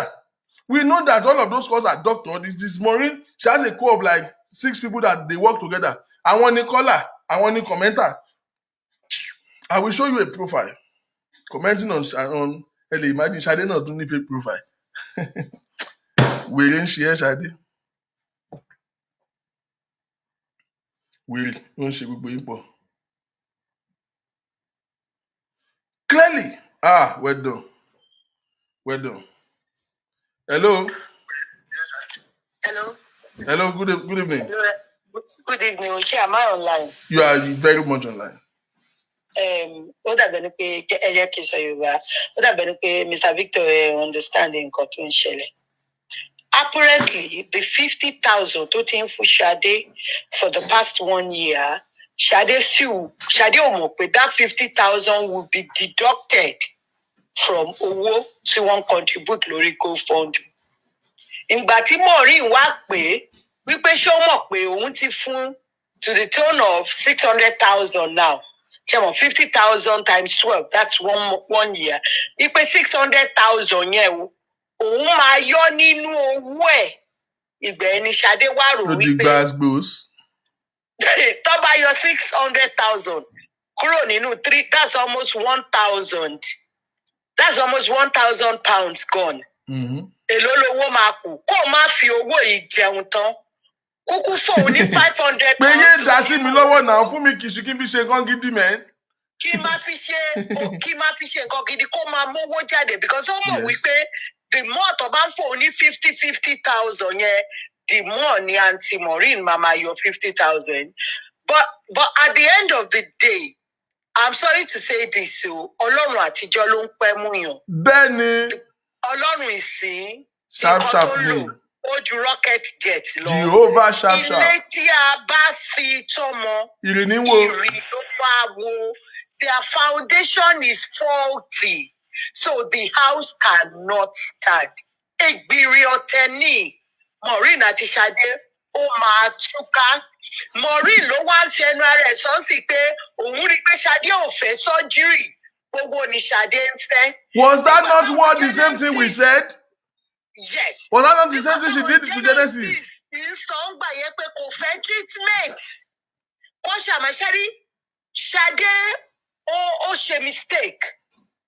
The first place ni pé àwọn kan tó ń fi pé òun lè máa fi. Ó lè máa make exploit. You want to make fortune out of her predicament. That's what she's doing. Yes, she wants to make a fortune out of her predicament. But tó bá jẹ́ pé ó ní orí ni ìgbà tó rí pé kéèsì òun ti ń worse ló ti máa lọ pa àwọn Genesis pé ẹjọ́ ẹ ṣàánú mi ẹ tọ́jú mi ẹ má jẹ́ kí n kú báyìí. Now ìwọ Maureen ó lọ gbé Ṣadé sínú gbòòrú mọ́lẹ̀ kan ó lọ hide ẹ̀ síbẹ̀ ó ní kó má yọjú síta wọ́n fẹ́ pa ni wọ́n fẹ́ ṣe gbogbo ẹ̀ ní ẹ̀ ń fún ní 50,000 definitely ara medication á jẹun wọ́n ló ra bleaching cream náà nù ẹ̀.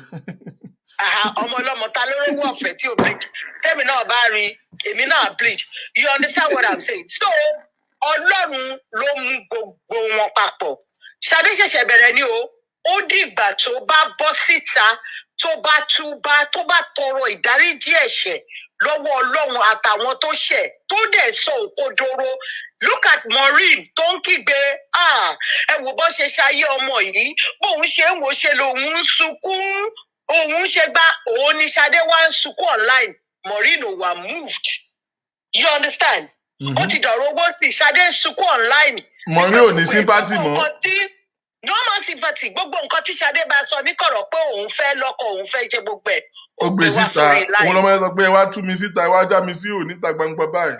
Kí Ṣadé kó tètè lọ mú owó kó ra bóòlù torí àsun ìyá tiẹ̀ kún ó ṣẹ̀ṣẹ̀ bẹ̀rẹ̀ ni àsun this is the kind of story tẹ́mi máa ń fẹ́ gbọ́ ó yìí máa sun yàtà ẹkún ṣebí wọ́n ní Genesis fẹ́ lo destiny ẹ̀ ni àwọn Maureen yóò lo destiny ẹ̀ o ìràwọ̀ ẹ̀ náà fẹ́ lò tẹ́ bá ń gbọ́ wọ́n ti gbà tó bá ní wọ́n gbàyàn neat wọ́n ti gbà neat kọ́bọ̀ ó sọ wípé owó GoFundMe yẹn wọ́n ti káàṣì owó GoFundMe yẹn GoFundMe ti pay out owó ẹ̀ ó dẹ̀ yín show pé you are still collecting this money. Yes. ó dẹ̀ ní 4 days ago there was still a donation. If you say you want to collect money for surgery, you understand? There is an idiot online tó sọ fún mi pé Kọ́lá yìí pé tó bá jẹ́ pé Ṣadé jẹ́ wọn ò gbádùn ni mò ń rì. Ara yóò yá ni. Let me answer you, Àjọkẹ́ fibroid, omi níkù or something. As you lay your bed, so you will lie on it. Ṣadé laid her bed that way. Èyàn ò lè gbin ọkà bàbà kó ló fẹ́ ká iṣu kò possible. Whatever you sow, òun lo èèyàn máa reap. Ṣadé is reaping what she sowed. She made an informed decision. Lórí nǹkan tó ṣe so ẹgbẹ́ pity tí ó sì ẹgbẹ́ sẹ́gbẹ́. If you don't know the story, go and sit down and listen. People just jump and just want to type and comment. Before you just come and write rubbish. Ṣé ẹ understand nǹkan tí mo ń sọ? Let Ṣadé go back. Ìwọ Maureen onípò o fẹ́ raise fund fẹ́yàn láti ṣe maybe skin grafting surgery plastic surgery. Tí consult any medical center or hospital. Nothing of that. Any surgeons. Gba quotation. Ṣe anything. Ó kàn gbé figure síbẹ̀ ní £100,000. Ó ti tán ọmọ ọlọ́mọ. Tó bá gé mi náà ni màá kọ £1 million. Nígbà tó yẹ ọmọ ọlọ́mọ ó ra ń gbàjọ ẹ̀. Oh my brother, this is a good one. I can't just stop laughing. I can't just stop laughing. Thank you very much. Thank you very much. Yeah. No, because see, these are logical stuff. These are logical stuff. Àṣàbẹ́ ló lọ́wọ́ ọmọ ìwà àgbà yẹn náà. Wọ́n dẹ̀ equip ẹ̀ ní nǹkan tó máa sọ tó bá ti sọ báyìí àwọn èèyàn máa lè dáwó fún ẹ. Ó lò sí.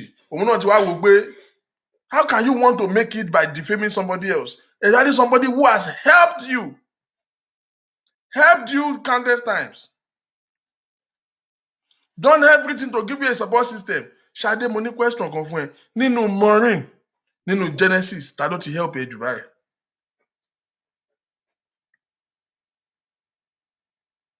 Ta ló ti help ẹ jù? Where have you find help?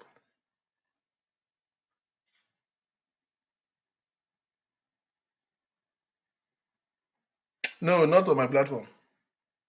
Oh, my wife will family house more. Because I remember I called her then.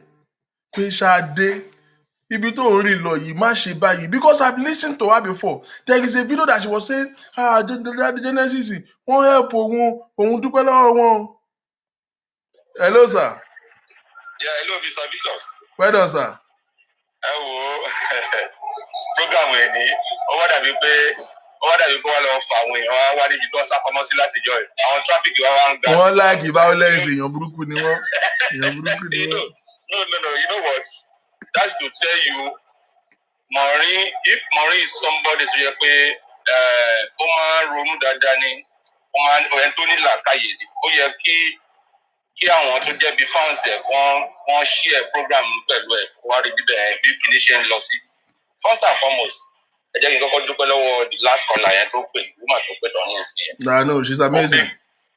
Make a wonderful point, and that point is so valid. It is so valid, you know, kò sí controversy lọ́kọ̀. And the point was that ó ní pé owó tọmọ yẹn ń gbà ọmọ yẹn náà ò ṣe monkey náà ó ń ṣe monkey àwọn èèyàn ṣe bó ń bá àwọn èèyàn kan sọ̀rọ̀ ó ti bá àwọn èèyàn sọ̀rọ̀ lọ́wọ́ gbà owó ẹ̀ wá níbì kan ọmọ yìí gbowó yìí ó ń pẹ́ ó dọṣẹ́ ni owó yìí so ọmọ yẹn fi pressure síbẹ̀. Now Mr. Victor, and today's show, bóyá nǹkan tó tún fa traffic nìyẹn. Bàbá ńlá comedian ni o, mi ò gbọ́dọ̀ fi wé mi ò wá mo ṣe láti mo fẹ́ sọ ní ìsìn, ta ló tún dàbí kó máa ń ṣe kí ní tó àárín bíru Sanyeri, bóyá Sanyeri máa pè é lé. I was just laughing throughout today, mi ò rí rẹ̀ rí. Ibo lẹ ti rí fọ́màtì kan, ẹni suya àti newspaper. Wọ́n á rántí pé mo máa like suya o. Newspaper náà fi ń gbé fún wa láti lọ rà. Mr. Victor ló ti rí. So it's so wonderful. Ṣé Ṣadé, like you said, ṣe rí àwọn kan ẹ má bá wọn tó ń bíbi kọ́mẹ̀tì yẹn ẹ jẹ́ ká máa enlighten wọn ni. Ẹlòmíì ò tẹ̀lé program yìí ẹ mọ̀ pé program yìí ti lọ more than a year. Ẹlòmíì ò mọ the genesis of this program, and tí o bá sí genesis a lè rí revelation in the Bible. So the genesis of this program, a lot of people didn't follow it. So àwọn tó wá join lé ní tó kàn ń gbọ́ bóyá wọ́n wá gbọ́ later wọ́n máa wò pé ẹni tó nírú accident yẹn kò yẹ kí èèyàn máa sọ̀rọ̀ báyìí kò lè yí àwọn èèyàn tó bá follow ẹ̀ tó bá yé wọn tó bá follow gbogbo clips yẹn, and I'm so happy pé ẹ lọ sí àwọn old clips yẹn ẹ bẹ̀rẹ̀ sí play ẹ̀ because àwọn references yẹn tí o bá sí references ti yí àwọn èèyàn rárá. Motive Maureen àti àwọn tó ń coherent pẹ̀lú ẹ̀ bí baba lábẹ́ ọ̀run àgbo ni wípé wọ́n fẹ́ lo opportunity láti ridicule Genesis láti gbogbo motive wọn ni pé wọ́n bà Genesis jẹ́ lórí ọ̀rọ̀ yẹn pé Genesis ò wá sí pathetic pé èèyàn ṣe báyìí ní church ẹ̀ ó tẹ̀ fi ṣògùn ní ó tẹ̀ ti kú gbà kan there is nothing tí ọmọ yóò sọ. And the same Maureen náà ló máa ń sọ pé kó máa gbọ́ ni o àwọn tá à ń pè wọlé yìí ó lè lọ wo program yìí o òun náà ló máa ń sọ pé òun ò kì í máa láyè àwọn èèyàn. You have said so many things against a lot of human beings on earth so dem mọ̀ pé at the end of the day àwọn nǹkan yìí kò yẹ kó sọ kí ló máa pè yẹ màláyé ni. She has done a lot of things like this all along. Ṣẹ́rí Ṣadé tẹ bá wo program tó jọ mí lójú. Ó ní ṣe mọ̀ pé ó láti máa màláyé ọmọ yẹn náà lánàá ni pé ọmọ yẹn dé stage kan ọmọ yẹn pè òun gbà kan. Ó ní òun fẹ́ dá online blogging lẹ̀ láti máa gbàdúrà fáwọn èèyàn tóun ní òun wà spiritual láti máa gbàdúrà fáwọn èèyàn kára èèyàn máa yá. Imagine ká ní pé èèyàn gidi ni Maureen àwọn ọ̀rọ̀ kan wà tí ìwà àtọmọ yẹn bá jọ sọ it's not to that level fún ẹ tí dé level yẹn ní ìsìn láti máa gbé jáde lórí pé ọmọ yẹn sọ pé òun fẹ́ nọ́kọ ọmọ yẹn ti ń bóra you don't have to be saying all these things. That's to tell you the kind of person Maureen is. Sórí gbogbo àwọn tó ń follow ẹ ní ìsìn another thing tí mo tún observe ni pé Mr. Victor lénìí ni pé you were able to do something a lot of us our viewers in a good favour yẹn ni wípé ẹ lọ sórí Gofundme yẹn and something kan ni mo observe nbẹ most of àwọn tó jẹ́ bí click ẹ̀ gan àwọn gangan nìyẹn ó mi pé wọn ju 56 lọ nìyẹn that is just it àwọn tó wà nbẹ náà nìyẹn down most of them only contribute to £15, £10, 20, 50 ẹgbẹ́ nǹkan tó ń donate and these are the same people tó jẹ́ pé àwọn náà ló máa pè wọlé lórí program pastor kan ti ṣe báyìí rí kíní kan ti ṣe báyìí look at it eléyìí gan is an eye opener to everybody tó wà lórí platform wa yìí pé nǹkan tó ń ṣe bẹ́ẹ̀ yẹn pé there is nothing for them there wọ́n kàn wà ní láti máa jẹ́ antagonist ni ẹ mọ̀ pé èṣù náà máa ń jà gbogbo nǹkan tó ń wà fún nìyẹn nǹkan tí Maureen wà fún nìyẹn àti àwọn èèyàn tó wà bẹ́ẹ̀ àwọn tó ń gbọ́ tó wà lórí program ẹ̀ kọ́ máa gbọ́ this is our reality. Maureen ìgbà tó kò sígbà tí ò ní tẹ ní gbogbo àwọn tó ti mà láyìn yẹn kò sẹ́ni tí ò ní tẹ lórí ẹ̀ ẹ máa kọ́lẹ̀ o I told you one time wọ́n ní gbogbo díẹ̀ ni ìmí tún máa jáde o tó tún máa jáde tó tún máa tún kàn ló yẹ pé òun gan ẹ̀ tún rí ni. Imagine Ṣadé tẹ̀ ń gbé gẹ̀gẹ̀gẹ̀ ńgbà yẹn ẹ wá sọ Ṣadé di wípé ẹni tó bá ti sọ pé Ṣadé nǹkan kan báyìí ṣẹlẹ̀ sí ẹ wá sọ dé èèyàn lọ ẹ wá sọ dán Ọlọ́run pé torí pé and you said something Mr. Victor mo máa ń gbogbo ọ̀rọ̀ yín ẹni pé emotional la fi ń tẹ̀lé kìíní tẹ́ bá ń gbọ́ ọ̀kan tọmọ yìí ṣe kò yẹ kéèyàn ràn lọ́wọ́ kò tẹ̀ yẹ kéèyàn tiẹ̀ sọ pé òun fẹ́ rántí ẹ̀ rárá because ìṣesí ẹni pé kò gba tẹlòmíì jẹ ẹni yìí dẹ̀rẹ̀ èèyàn ò lè sọ pé kí náà lọ ju ẹni tó bá dẹ̀ ṣe yẹn ó kó òun àtọlọ́run èèyàn kan anybody bá finá sí ẹ lára ìgbàgbọ́ òun àtọlọ́run nìyẹn ẹni dẹ̀ fẹ́ help ẹ this man came out pé káwọn máa ràn ẹ lọ́wọ́ káwọn máa ṣe kíni kan wá rò pé àwọn kan máa convince ẹ pé jẹ́ ká lọ bá àwọn kan lọ Amẹ́ríkà ká lọ bá àwọn kan ní London jẹ́ pé àwọn tó wà ní London àwọn náà ní bùkátà tiwọn wọn ò ní kọ́ táwọn náà bẹ́ẹ̀ ṣe So she got it wrong from the beginning. And some of them pay easy.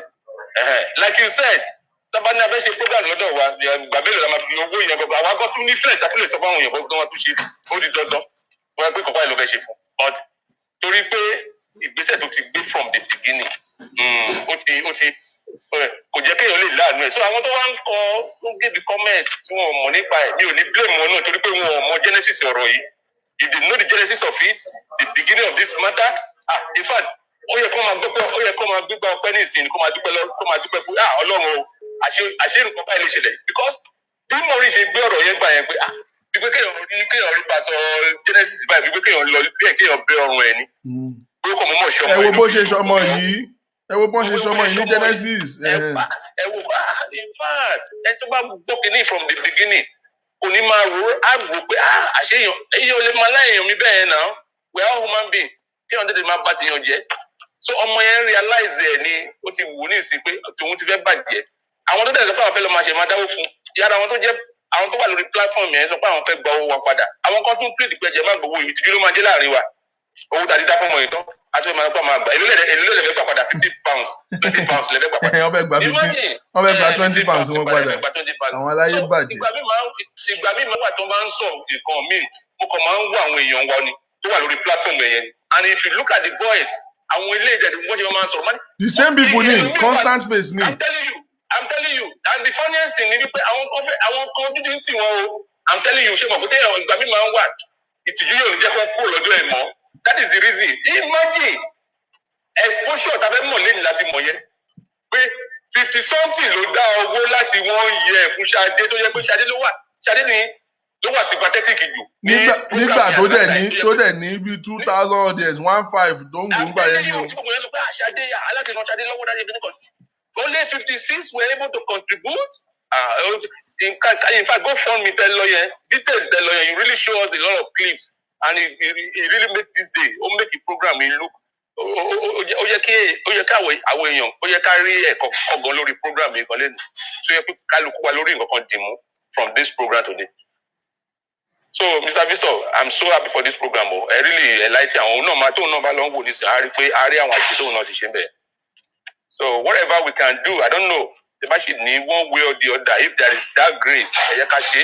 Tẹ́ bá mọ̀ bá ṣe lè rí, tẹ́ bá mọ̀ if I don't know. No, see, like I said, I have empathy and sympathy, but I don't think with emotions. I'm sorry, I don't think with emotions.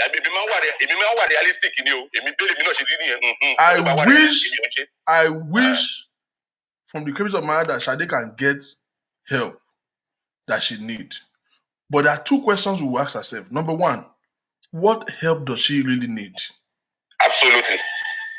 Now, this is where I have a problem with Maureen. And let me address this real quick. Somebody that has, been the situation that she is, she's born.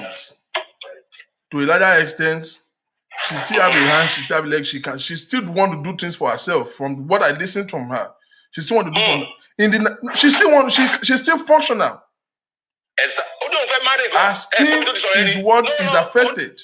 She's still functional.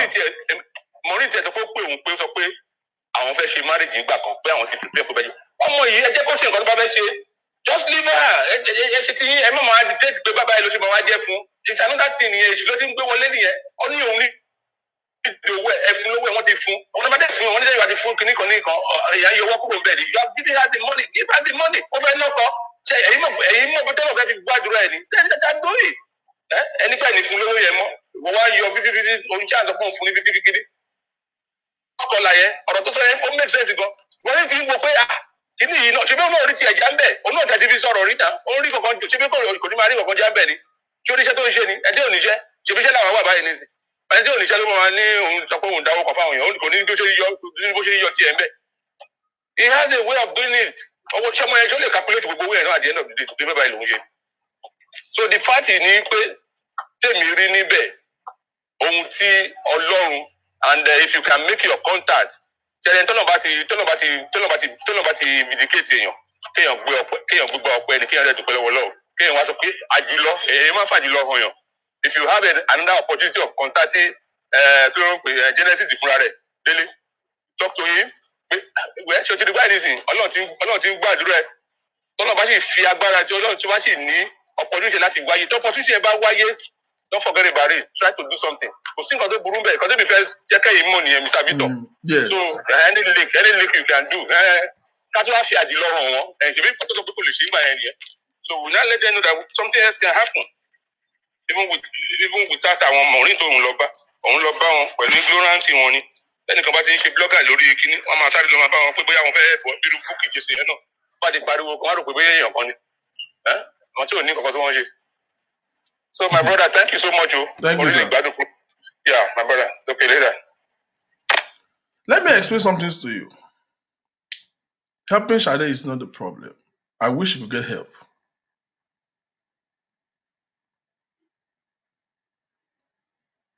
But the question is, what kind of help does Sade really need? It's clear that she needs help, but it clearly shows that she's functional. Now, ladies and gentlemen, let's leave sentiment apart. In the Nigeria of today, you have spent 1 year to raise 3,500. Clearly, you don't have the capacity and the capability to raise funds for this girl. Let's leave that aside. In the Nigeria of today, do you really think that getting Sade's surgery to just fix her skin, because her hand at work and lecture, she can initiate, she's still functional. Do you really think that the first, yes, it's good for her to get the surgery, but is it, let's look at it logically. Do you really think that it is the surgery that Sade needs first, or do you think it is survival?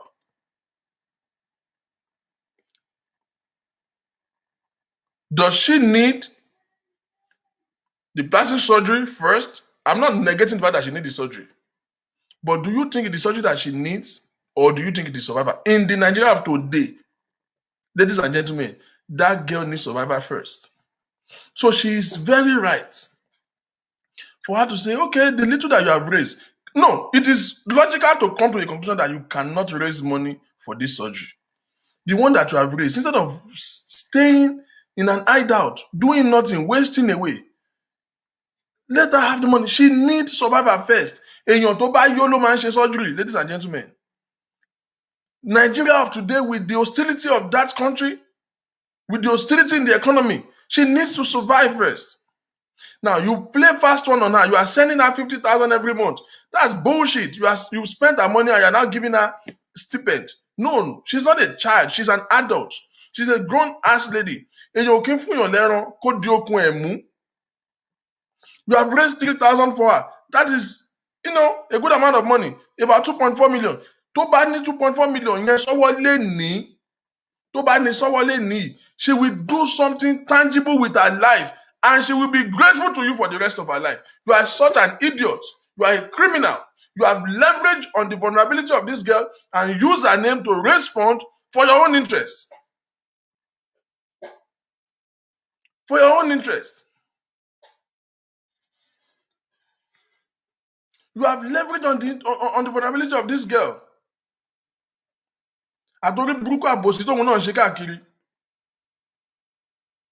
She needs to survive first. If she fixes her skin today, and so what? What will change? She will still be poor. This is a complete misplacement of priority. Complete misplacement of priority. You can't do this. Okay. At least this surgery ò bá ṣe é ṣe. Ṣebí àìtí ẹ̀ jẹ́ àṣà àti ẹ̀ lè fi láìpẹ́ ṣe nǹkan kan. Bó ṣe wà yẹn kó má ṣe kí ọ̀kan má ṣẹlẹ̀ sí, kó má ṣe surgery ṣe mọ́ forever. Tó bá ní ṣọ́ọ̀bù tó bá ní ṣọ́ọ̀bù tí wọ́n fi 1.5 million rajà sí.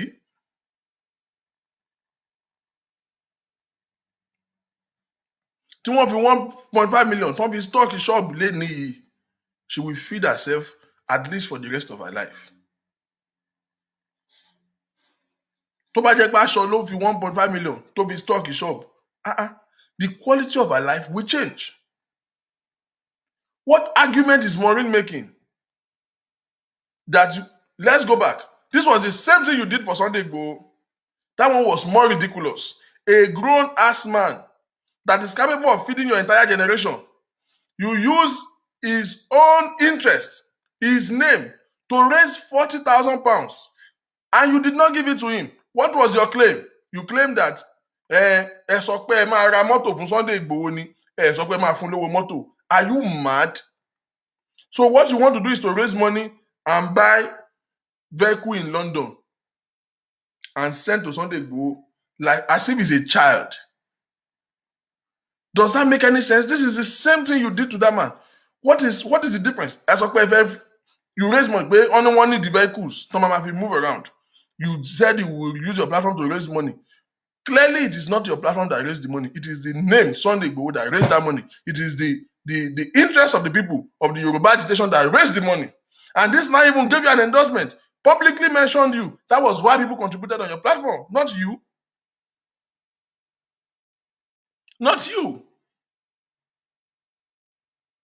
It's not because of you. Now, they now demanded for the money. Wọ́n fẹ́ kó máa pẹ́lẹ̀ báyìí náà ni kó máa pẹ́lẹ̀ lọ. Bí ti Ṣadé yìí, tí wàá kàn máa máa cash out. The question we should ask ourselves is, the 50,000 that you have been collecting, you have been giving to Ṣadé is from which account? The 50,000 that you have been giving to Ṣadé, are you withdrawing it from Gofundme? Remember, I made the argument the other day that you can make a withdrawal from Gofundme. They said no. Gofundme will only show you that the amount of money that has been contributed, not the balance. During Sunday Igboho, I told you, I said, you can make a withdrawal. Was Maureen giving Ṣadé 50,000 on her own volition? No. He was giving it from this money, from this same Gofundme. You said you have given her for 1 year, 600,000. Okay, go balance it.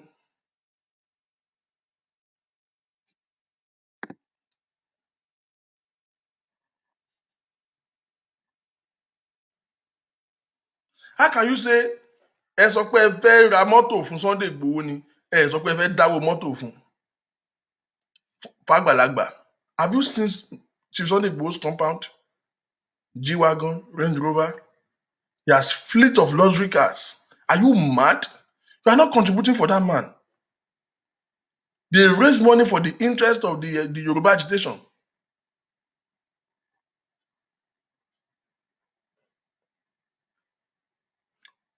That is true.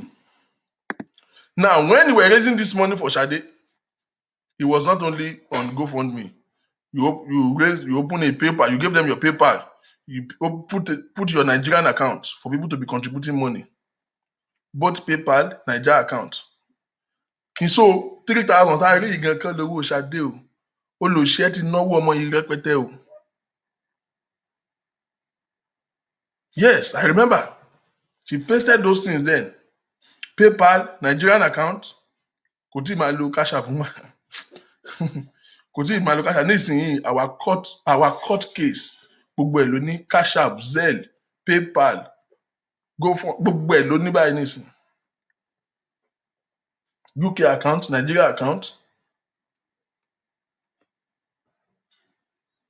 You completely defrauded this girl. Now, another question is, Maureen, why is it that gbogbo àwọn tó bá ti raise owó fún ló máa ń di wàhálà? Why? Ọ̀rọ̀ gbogbo ìṣe lórí alábàáhùn wọ ni. Sunday Igboho kò rojú ẹ̀. Now, that case ended up inconclusively because the claim was that she refunded the money. I am saying it to all of you here, I'm saying it again. Maureen never, GoFundMe never refunded money to anybody. I challenge all our audience to bring it on. Let one person show me a refund in their bank statements than the sender is from GoFundMe. Maureen refunded money to our cohorts here, not send the WhatsApp account. Let them show it. And the sender is not GoFundMe. How can GoFundMe refund money to people and the sender is not GoFundMe? Let them show us the deposits and let them that indicates the sender that it is GoFundMe that paid them. Let one person, I challenge Maureen, I challenge all our audience to one person to just show me. And trust me, I'm into IT. I hope you know. I know a lot of graphics. So if you doctor it, màá já ìyá ẹ̀. Tí n bá gbé fáìlì yẹn báyìí, màá máa gbé sórí system. We will separate all the elements in it. Màá mú ẹ o, má bá mi ṣe irú ẹ̀, àwọn tẹ́lẹ̀ má bá ṣe wọ́n yàtọ̀. She never refunded nothing to nobody. Hello? Hello? Brother, ẹ má gbé mi sórí speaker. Ẹ má gbé mi sórí speaker.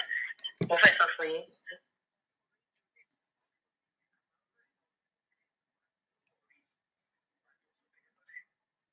Hmm.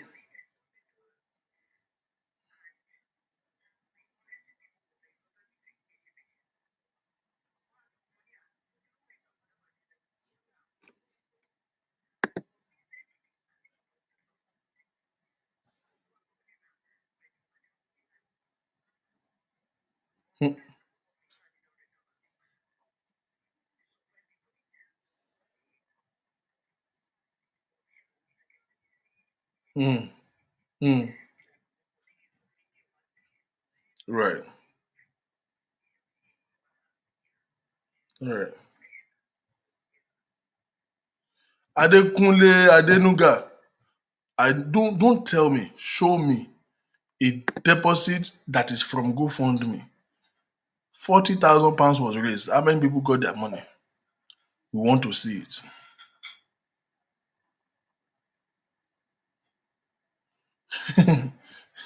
Let me punch this in. Everybody pay attention to me. Maureen opened an account on behalf of Professor Mojo. When she was asked to drop the money, she came out and destroyed Mojo's image and did exactly to Chief Sunday Igboho and now to the vulnerable Sade.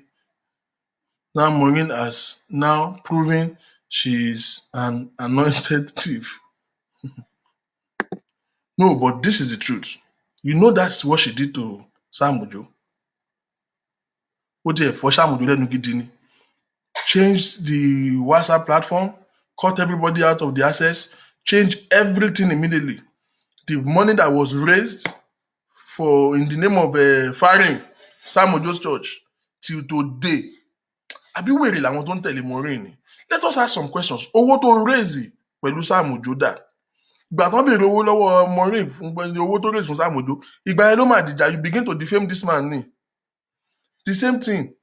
Bàbá wa Sunday Igboho, when you were raising money, when they ask you for the money, what did you do? What did the Sunday? Ó bẹ̀rẹ̀ sí ní wọ́n lẹ̀ ni.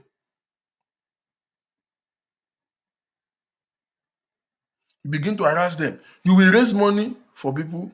When they ask for your money, you will begin to fight them. So Sam Ojo was an error. Sunday Igboho was an error. Now it is Sade.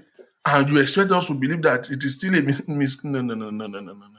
You are a thief. Kò ní dáa fẹ́ni tó bá gbé ẹ̀ lórí rubbish tó ń ṣe yìí. You are a blatant thief. Blatant thief. See, you can't raise any money for surgery. What has this girl done wrong by asking you to give her? Kò tiẹ̀ tún béèrè gbogbo ètò ṣéǹjì tó kù. She asked for 500,000. Gbàdẹ́gẹ́ manamu lòun ọlọ́run máa ṣe wá lẹ́rọ ayé. See, téèyàn bá wà situation ìyá tó ń jẹ́ òmíì kò stupid o. The only way téèyàn lè tètè bọ́nú ìyà òun ni pé kó ṣe nǹkan tó tẹ́ Ọlọ́run lọ́rùn. Tó o bá ń jìyà tó o tún cut corners wàá pẹ́nu ìyà. Ẹni tó bá rìn sán, èèyàn tó bá wà nínú ìṣòro, tó bá ké pọ̀ Ọlọ́run á dá a lóhùn. Ṣùgbọ́n tó o fẹ́ máa ṣe rìkíṣí mọ̀nàfí. How can Sade ever think that Maureen is a God-sent helper? How?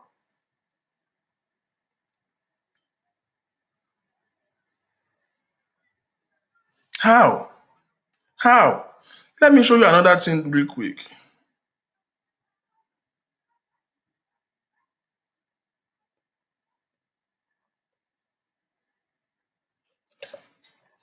This fund right here, let me take this thing off. This fund right here is not the only one that is lost in transit.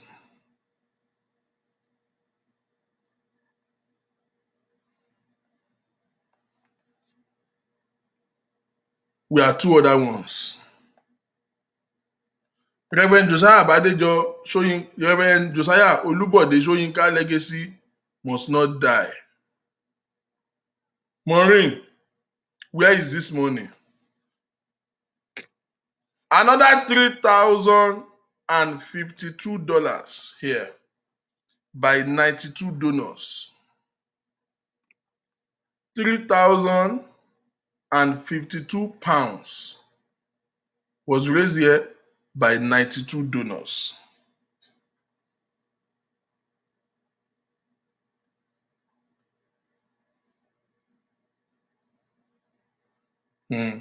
Àwọn Láṣìbí Kọ́ládé £10, £94, £10, £10, £20, £10, £20.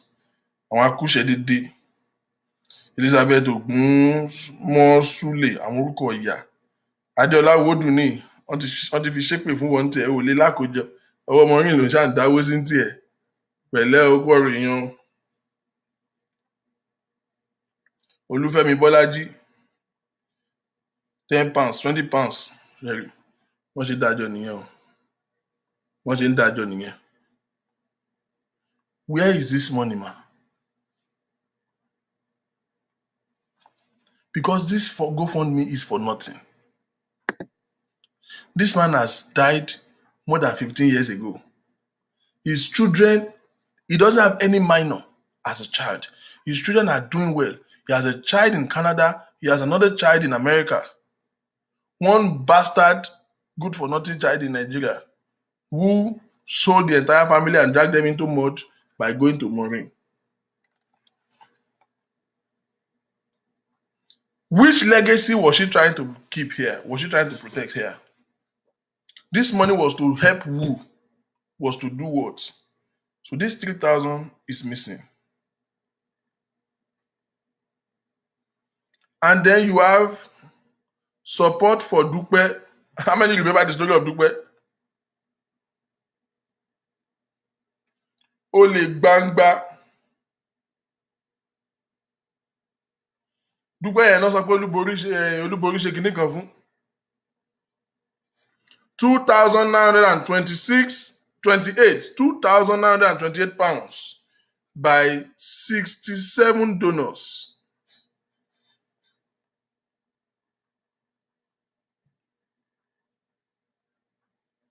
Where are this money? Ṣé ẹ rí yóò lè tọmọ wèrè yìí ti jà? Dúpẹ́ dà ìgbà wo ló bẹ́ fún lówó yẹn? Ṣebí torí pé owó surgery ló raise fún what's her name? Ṣadé Jọ.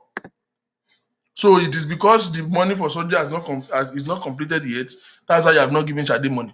So Dupe is not doing surgery. Where is Dupe's money? Reverend Josiah Soyinka's Gofundme.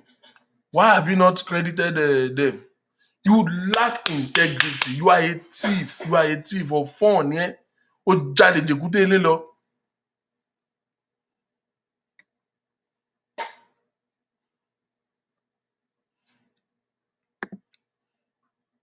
She said she has collected it. No. If she has collected it, the account will not be like this is an active account.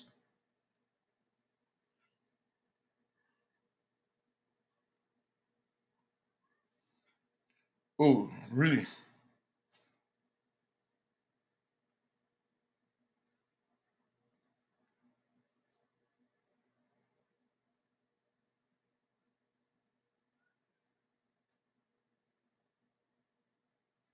This one for Dupe too has been raised 9 months ago.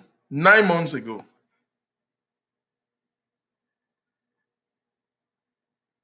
9 months ago.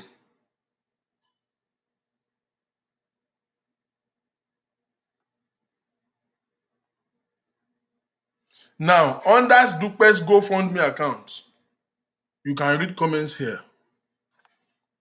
Some of them actually donated under Dupe's account for Shade. Shade wọ́n ti lògùn ẹ̀ gan o. Kúkú ẹ̀ tí gbogbo ẹ̀ tó Genesis lè jẹ́. At least a máa pick, wọ́n máa gbogbo ẹ̀ ṣe nǹkan gidi. Olórí kórè ara ẹ̀ nísìn.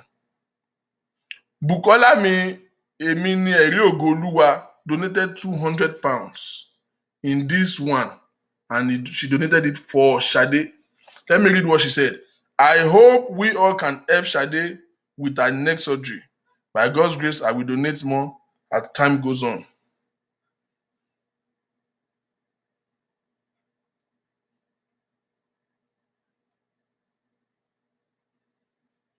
Where are all this money?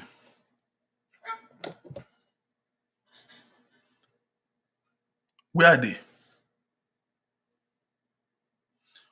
I want that person that want to give me the argument. Pé Maureen ò kí n ṣolè. Báwo lè fẹ́ sọ? Kí lè fẹ́ fi kún?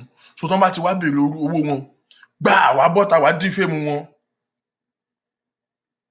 Ó ti wá di ó fẹ́ ṣèyàwó, ó ń bleach, ó sọ pé òun fẹ́ di blogger, ó sọ pé òun fẹ́ di kíní kan.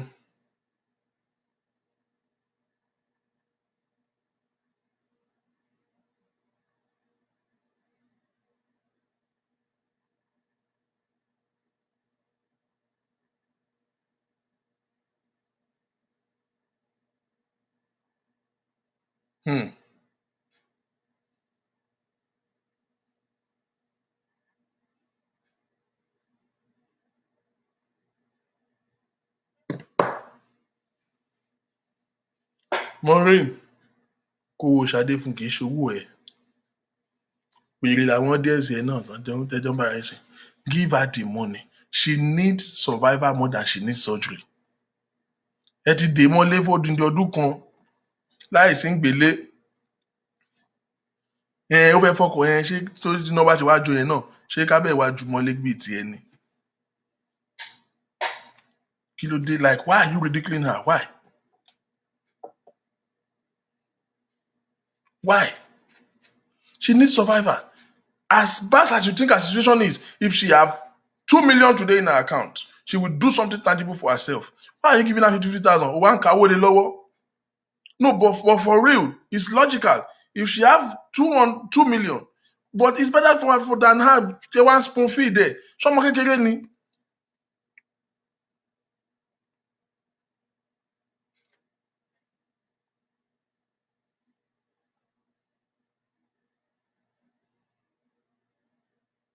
Somo kekere ni.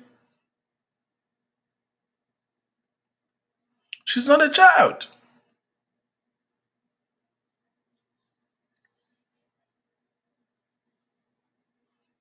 I'm reading now, they said Sunday Igboho refunded 2.5 million to Maureen.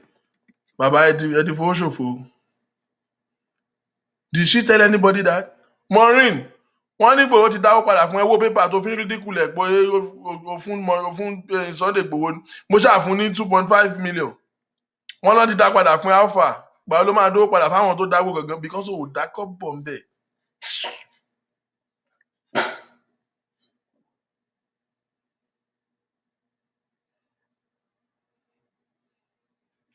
Defrauded Sam Ojo, defrauded Sunday Igboho, defrauded Sade, defrauded late Pastor Soyinka, defrauded Dupe.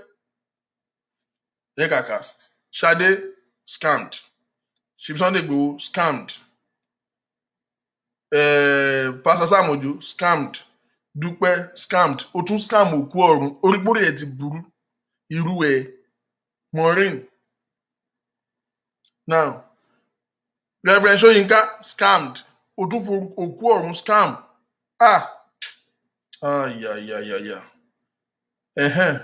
Kò tí ì tán o.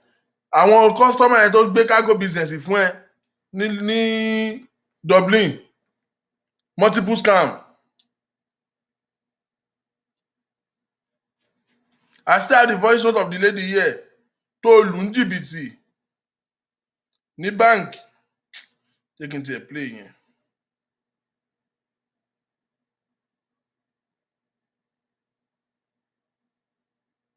The lady you defrauded.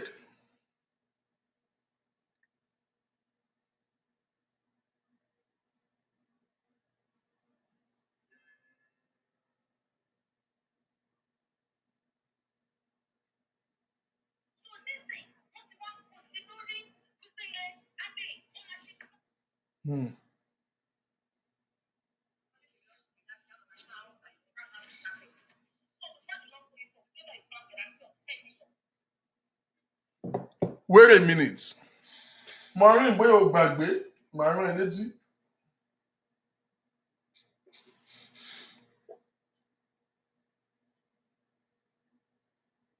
Listen and be blessed. Listen to this. This was the account officer of Maureen at Access Bank. Told you want between 10 million. I have the case file here. This same Maureen.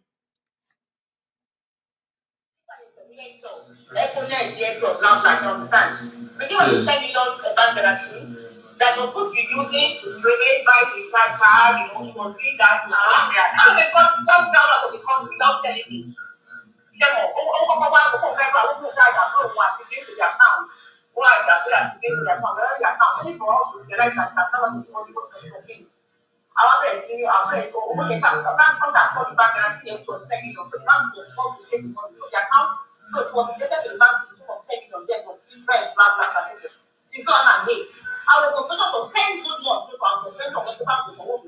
What?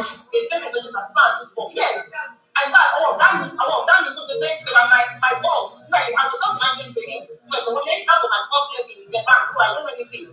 But if I tell you the loan, it's not my own father. And to all of this one, as you know, this is a history. But up to today, in fact, if I mean, not very yesterday, but when we started the project of yesterday, we were asking for 10 million. And that was like 10 million. If I did it from May, if I did it from May, if I clean up with the court, we can confirm that it's my friend. If you were doing a miracle, right, we can't have the way. It's my friend.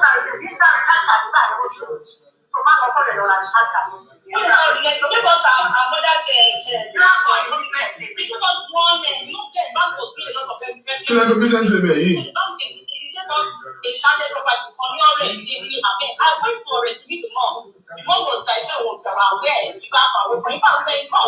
Ole ni ya Maureen, no ole.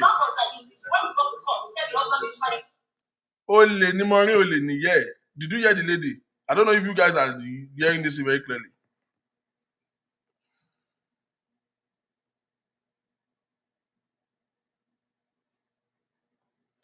The lady, when she couldn't get her money, went to Maureen's mother. Yeah, Maureen, no. Who deny any? She's on her knees. I was supposed to 10 good months to our friends of the back to what? Yes. And that, I was done into the day.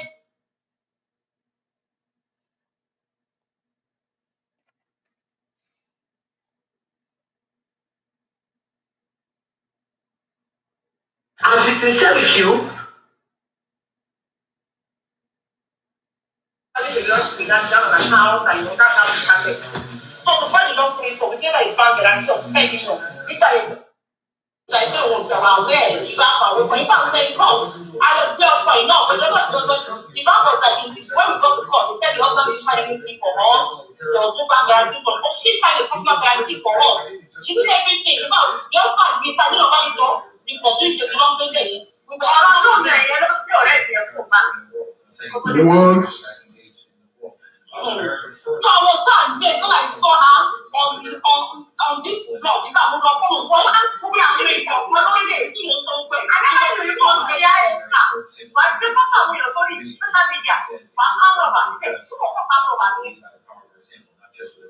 I will send you some of my previous video. I just didn't have. Yes, I will send it to you. But Maureen. All we go and go is a loner now. The guy is a nuisance. How to buy your coin?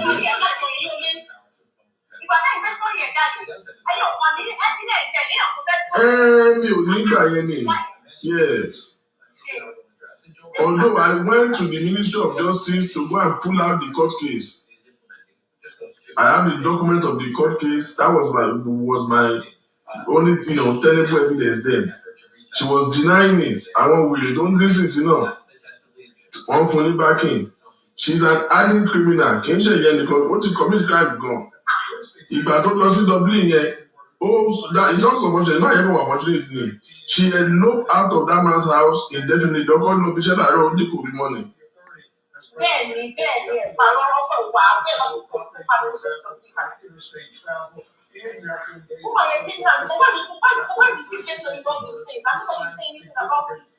So the only misconception I had there was that what I got with the person that was giving me the information was that about 10 million in Celtel. I didn't know that he actually took a loan from the bank to do the business.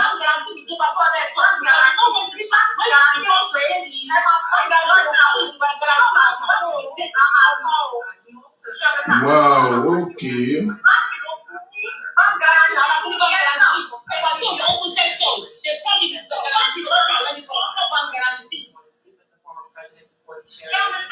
Then, right. Lọ́jà o, a máa dúró fún.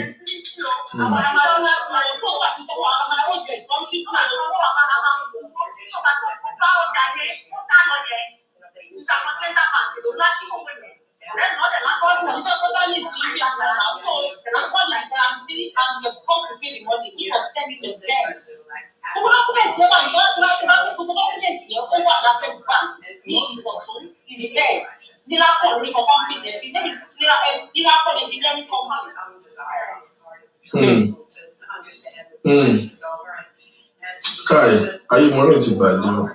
Èmi wà lórí kéjì láti last year ni. No, there is something you can do. I can guarantee you that.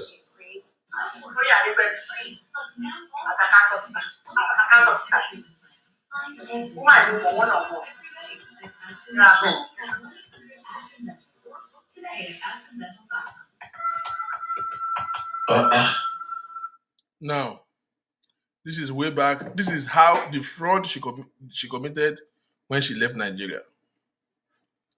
Jìbìtì tó lò tó fi kúrò Naija lélẹ́yìí o. 10 million naira. So eléyìí tí ń jalè ti pẹ́ ẹ kígbe Maureen síta ó lè ní o. Wọ́n ní Chief Sunday Igboho tún ti fún ẹ lówó báyìí. Maureen má ṣe èmú ẹ o. Má ṣe èmú ẹ o. Báwo ló ṣe máa dówó àwọn tó contribute padà? Gbogbo ẹ̀yin tẹ́ ẹ dáwó Sunday Igboho PayPal. Owó yín ti dé o. Ẹ wá gidi Sister Maureen o. Ó máa tún náà jẹ o. Maureen and money. No. Anywhere Maureen is, money vanish. Anywhere Maureen shows up, money vanish. In your own interest. In your own interest. Ẹ lọ gbowó yín lọ́wọ́ ẹgbẹ́ yẹn tẹ́ máa ń dá $10 yẹn, £10 yẹn. On the cash, on the credit here, 2.5 million. Hey! Maureen, owó dé. Ṣìkìṣìkì máàmì. Owó dé. Ṣìkìṣìkì máàmì. Báwa ti ẹ̀kọ́ cancel out.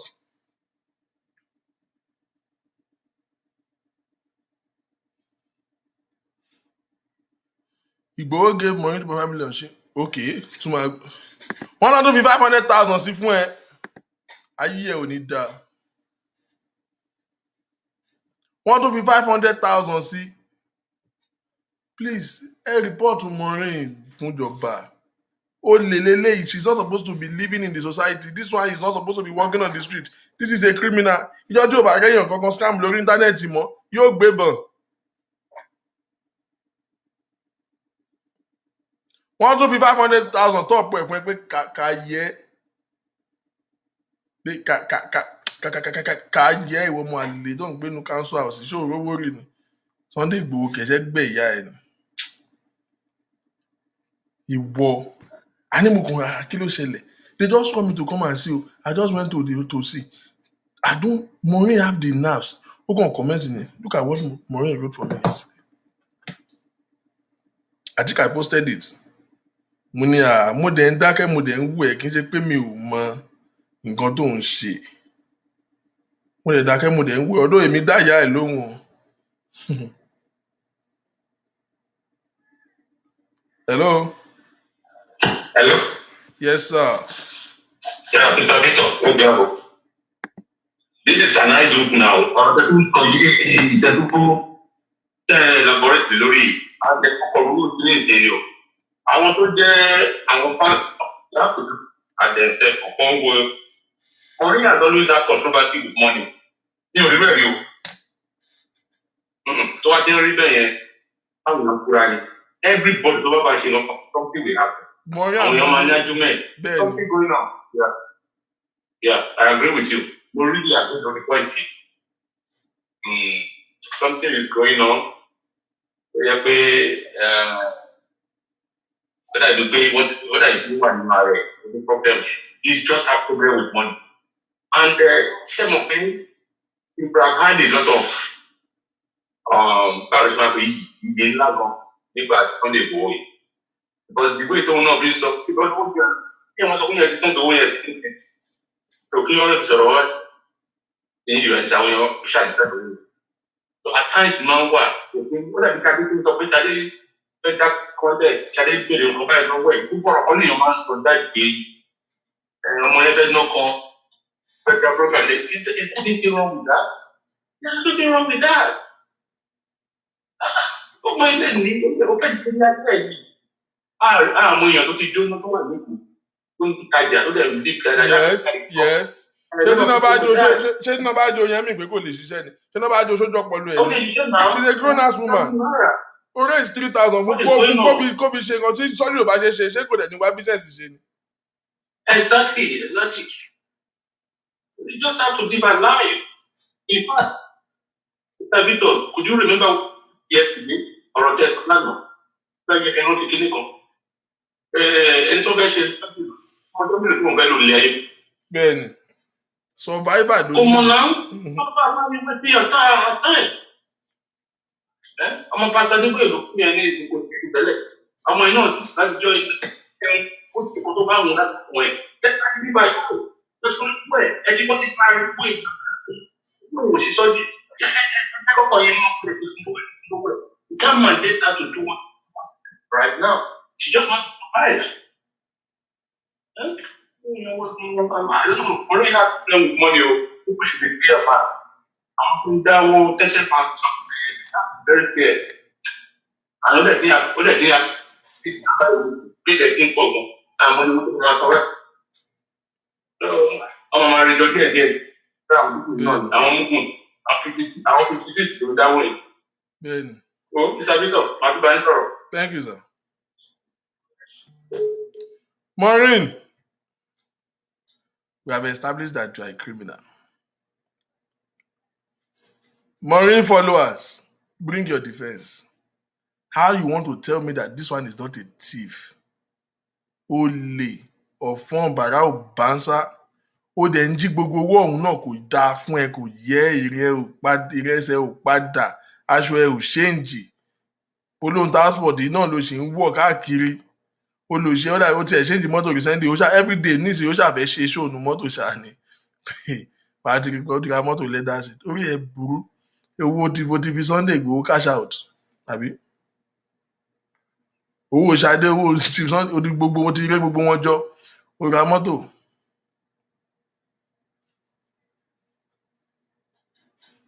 Ó ṣorí èrè. Gbogbo owó tó ti jí náà kò dáa fún ẹ náà. Òun ọdún ọmọ owó tó ti rí ní 10 million ló gbé Nàìjíríà tó sá kò jẹ́ W ògbé ó sá kò ń bẹ̀ ni. Irú wọ wá láyà. Àyà kó ẹ lánàá o, Maureen. Àyà kó ẹ o. Maureen made this comment for me. Èmi, ìwọ Maureen. Ìwọ. Èmi dá lóhùn lẹ́sẹ̀kẹsẹ̀ o bọ̀ mo ní ó máa jẹ́ kó mọ̀. Source has it that you were a product of incest. Your mama and your uncle knack themselves. Knack themselves. Olórí burúkú akẹ́kọ̀ọ́ mo dẹ̀ dá lóhùn lẹ́sẹ̀kẹsẹ̀. But at least my mother did not defraud bank and she did not run out of her marriage with children. She did not get pregnant for another man in her matrimonial home. So rántí pé ó lóyún fún Victor Odiri tó ń ṣiṣẹ́ Nigerian Airways. Let's put that by the record. Victor Odiri tó fọ́ ẹ lẹ́nu. Your second child is not Mr. Níran Bádéjọ́'s child. Odiri ló lóyún yẹn fún gbọ́mọ àlè wálé ni Níran dẹ̀ mọ̀. Bóyá bọ́dà Mr. Níran yẹn gan bóyá wọ́n ti lò wọ́n ní àmọ́. Ìwọ sọ pé wọ́n lò èèyàn kan. Ìwọ tó ti lo Níran Bádéjọ́ tipẹ́tipẹ́. She did not steal from a whole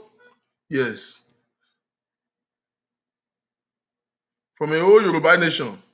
She did not exploit indigent people and defraud them.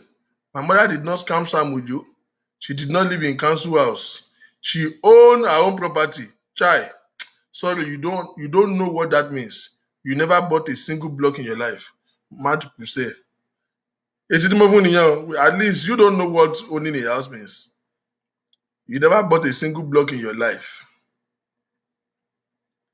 My mother did not defraud people with cargo business. She's not a fugitive, running from country to country. Ayé abàjẹ́ sí mi lọ́wọ́. Bring it on Mwale. So you can steal from Shade and then Ushikputi. I don't know what devil came over her. I don't know what devil. Èṣù tó tiẹ̀ lánàá ṣí ẹ tí o. Ó kọjá yẹ o. Wọ́n dẹ̀ tiẹ̀ gbogbo. I just saw notification. Geo TV. Mílé mi. Geo. Ó máa mọ̀ ọ̀gá. Kò ìtàn bẹ́ẹ̀ o. Mò ń fún ẹ ṣáta by ṣáta ni o. Máa ṣe ṣòfò ẹ lọ́la o. 1 week ni. Èmi àti ẹ 1 week ni. 1 week challenge máa fún ẹ day by day ni steady. Èyí mo kàn wá rojọ́ ni. Ọ̀la evidence máa jáde. Àwọn voice note kan wà tí mi ò kúrò gbà yẹn. Mo ṣe lọ kún ẹ because voice note máa báyé ẹ jẹ. Owó tí Sunday Igboho dá padà kọ́kọ́ lọ pín káàkiri náà. I will see you again tomorrow. Now, this one, if you don't want to hear violence, it is time for you to go now. Because I will spend the next 10 minutes. The phone line is open, by the way. That's why I have to. Once I punch this one, the phone line, that's the number to call. If you are calling. You know, she call you can listen. Couple of weeks back, I think in April, I did one of the show which I was reflecting on the journey in all of the ordeals of Prophet Israel Adili.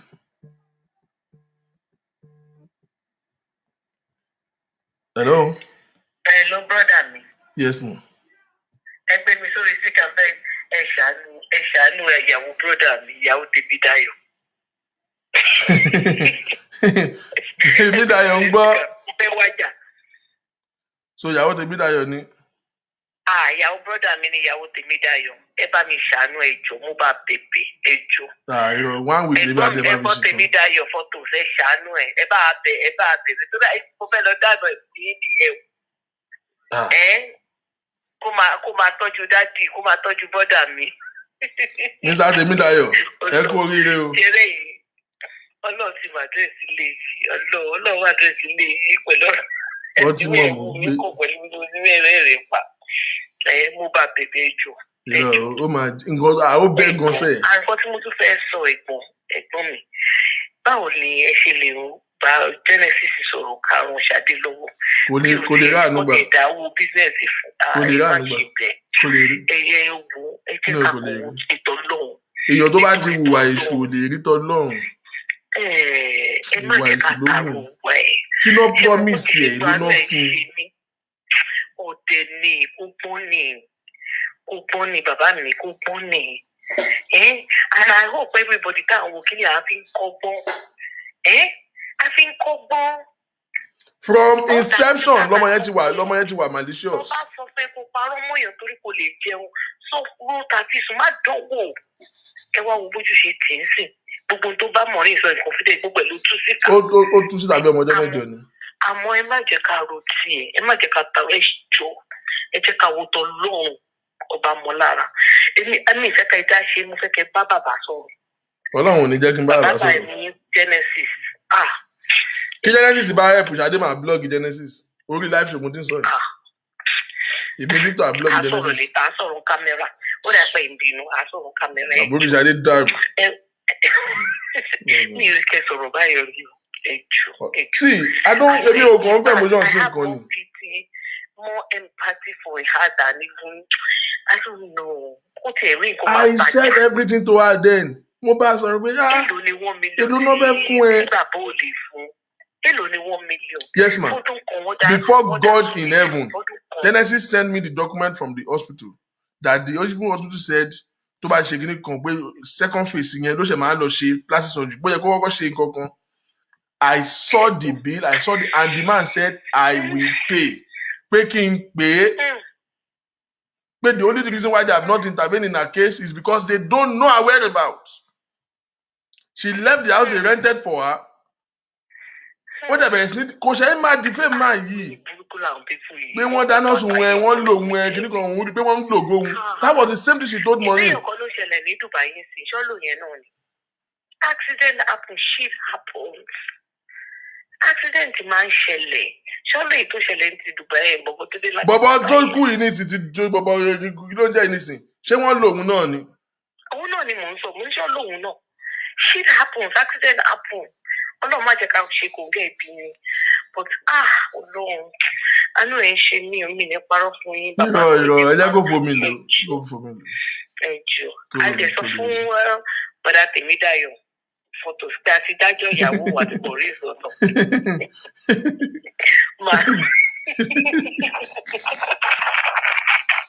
Ọmọ àṣìṣe ìpẹ̀lú sọ̀rọ̀ yẹn.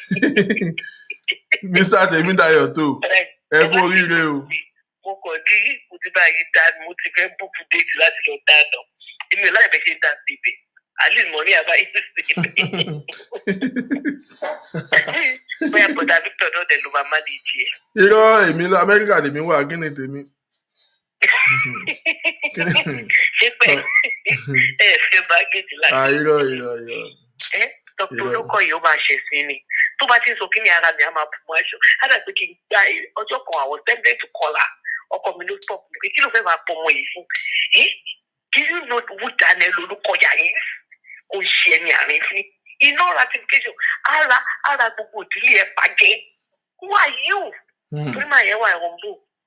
Àwọn wèrè kan, àwọn bílíàlì, àwọn son of partition, wọ́n wá ń pè é láti MFM, wọ́n ń fún ẹni information. Ìwọ náà ń pariwo, ó máa ń ṣe sí àgbáyé ìwọ. Do you know if Kasi has papa something? Do you know what he has bagged?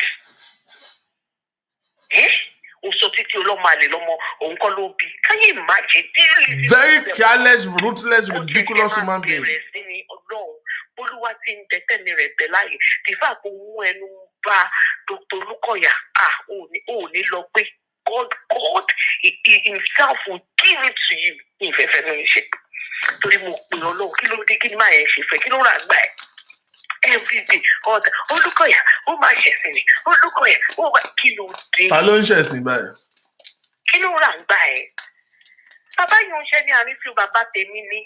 Tó bá dẹ̀ màá wá tá à ń yí ẹ ṣe pé nínú kọ̀ọ̀rọ̀ yàrá wa. Àyà ajá. Bàbá ìfà tó bá mọ àwọn ọmọ tó bí ẹ̀rù abá ẹ̀ ìbò. Tọ́mọ ẹ̀ mẹ́ta bá dìde wá change orúkọ ẹ̀ for good ọmọ mẹ́ta. Tó tọ́ tó rí ọmọ orúkọ ẹ̀ mẹ́ta pé ìfà mẹ́ta méjì ń wá. I change destiny ẹ̀ for good. Èmi á jẹ́ hold nọ́mbà yẹn I'm just to me ṣe sọ̀sọ̀ púpọ̀ lórí àgbẹ̀. Ẹ ṣe sà, inú ẹ̀ ń bí mi gan. God, Mori ọmọ àlè. On to the next verse. Àwọn wèrè kan náà bí Maureen. Now, I did a show in April after Professor Adele was released. And I was reflecting on the whole ordeal. And one of the things that was my concern,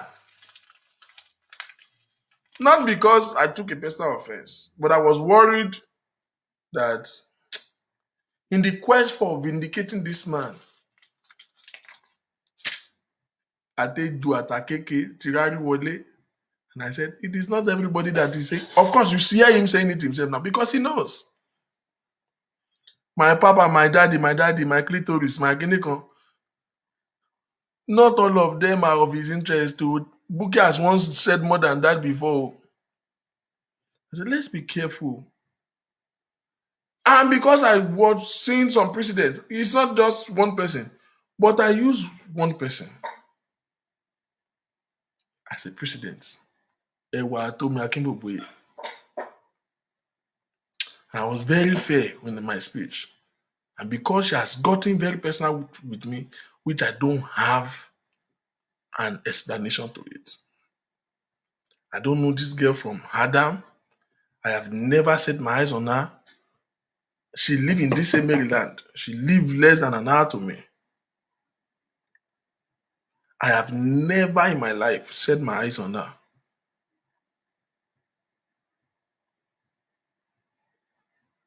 And for reason that is unknown to me till now, not only that she has went ahead to say so many ridiculous things about me to people, she has said ridiculous things to me over somebody called her on the phone right in my face. She didn't know I was there. And she was just splitting all of this nonsense. And I was looking. Yeah. Ibo ni mo ti pàdé ọmọ yìí? But that was not my concern. My concern is what I know and heard that she said about Genesis. Meanwhile, she's coming to Facebook to fight for him. I know how many enemies this girl has instigated against Genesis. I wasn't coming for her. I just said, take it. Bẹ́ẹ̀ ṣe bẹ̀rẹ̀ pẹ̀lú Bukky lélẹ̀. Àwọn àṣàwọ̀ kan tún ti bẹ̀rẹ̀ o. So that, kò ní da ogun tó ti ṣẹ́ kó má gbèrí mọ́. Let's be guided o. How can somebody meet a man one time in her life in Chicago in 2019? That was the first time and the last time you've ever met him. And you are going to flood the whole Facebook, my daddy, my daddy, my daddy, my daddy. I did that show with my church mind. I was a little bit furious, but I wasn't getting personal. People were saying, like, oh yeah, forget about that. I wasn't personal. I said, you are not a member of this church. Why will you be going to attack people? Tell your mama attack Genesis. Because you are inconsequential. Once you attack Genesis, once you attack them, they will attack Genesis. This was this same girl that went to go and attack Soji. Soji should be sneaking from Genesis. This was this same girl that went to attack Kinon Kweman Dada. Kola Wole. This was this same girl. Káàdì sọ pé DKY níṣòro ayé tiẹ̀ tẹ́lẹ̀tẹ́lẹ̀. Mi ìmọ̀ bó ṣe tún ṣe ta ẹwà lọ́dọ̀ DKY. To mention a few, all of the people on Facebook individually, why are you instilling hatred and prejudice against this man? Because you go in there and misbehaving, claiming you are homogeneous, you are Genesis spokesperson. They don't even know you. But I don't blame her then. In fact, my reason for doing the show that day was not to indict her, was to actually say some fruits to the leadership of Genesis. I remember one because they messed up really bad. But she might accommodate with Sarah. And I was like, hey. I don't doubt, but it's never going to be what the disaster this is going to cause. It will never what the disaster she will cause. So take it from what told me. My concern then was to even express my displeasure with them. Because I said it. I called, I said, this guy will go to people's inbox.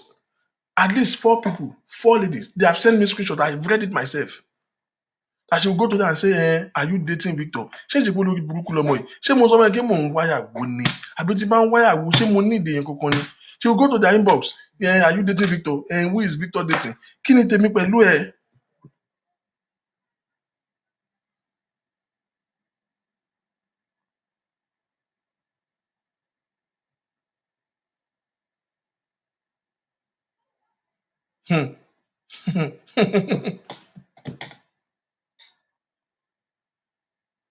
This girl is jumping and getting obsessed about Genesis.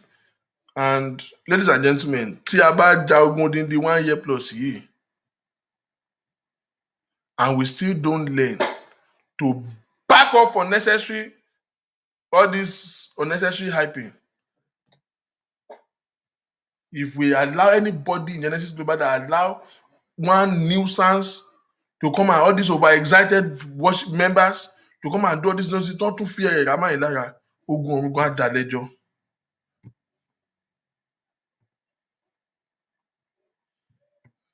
Ogun ọ̀run yóò dùn tàn lẹ́jọ́.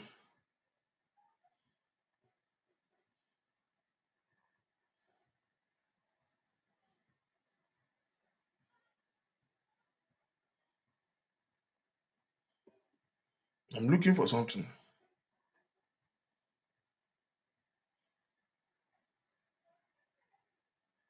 Okay, very good.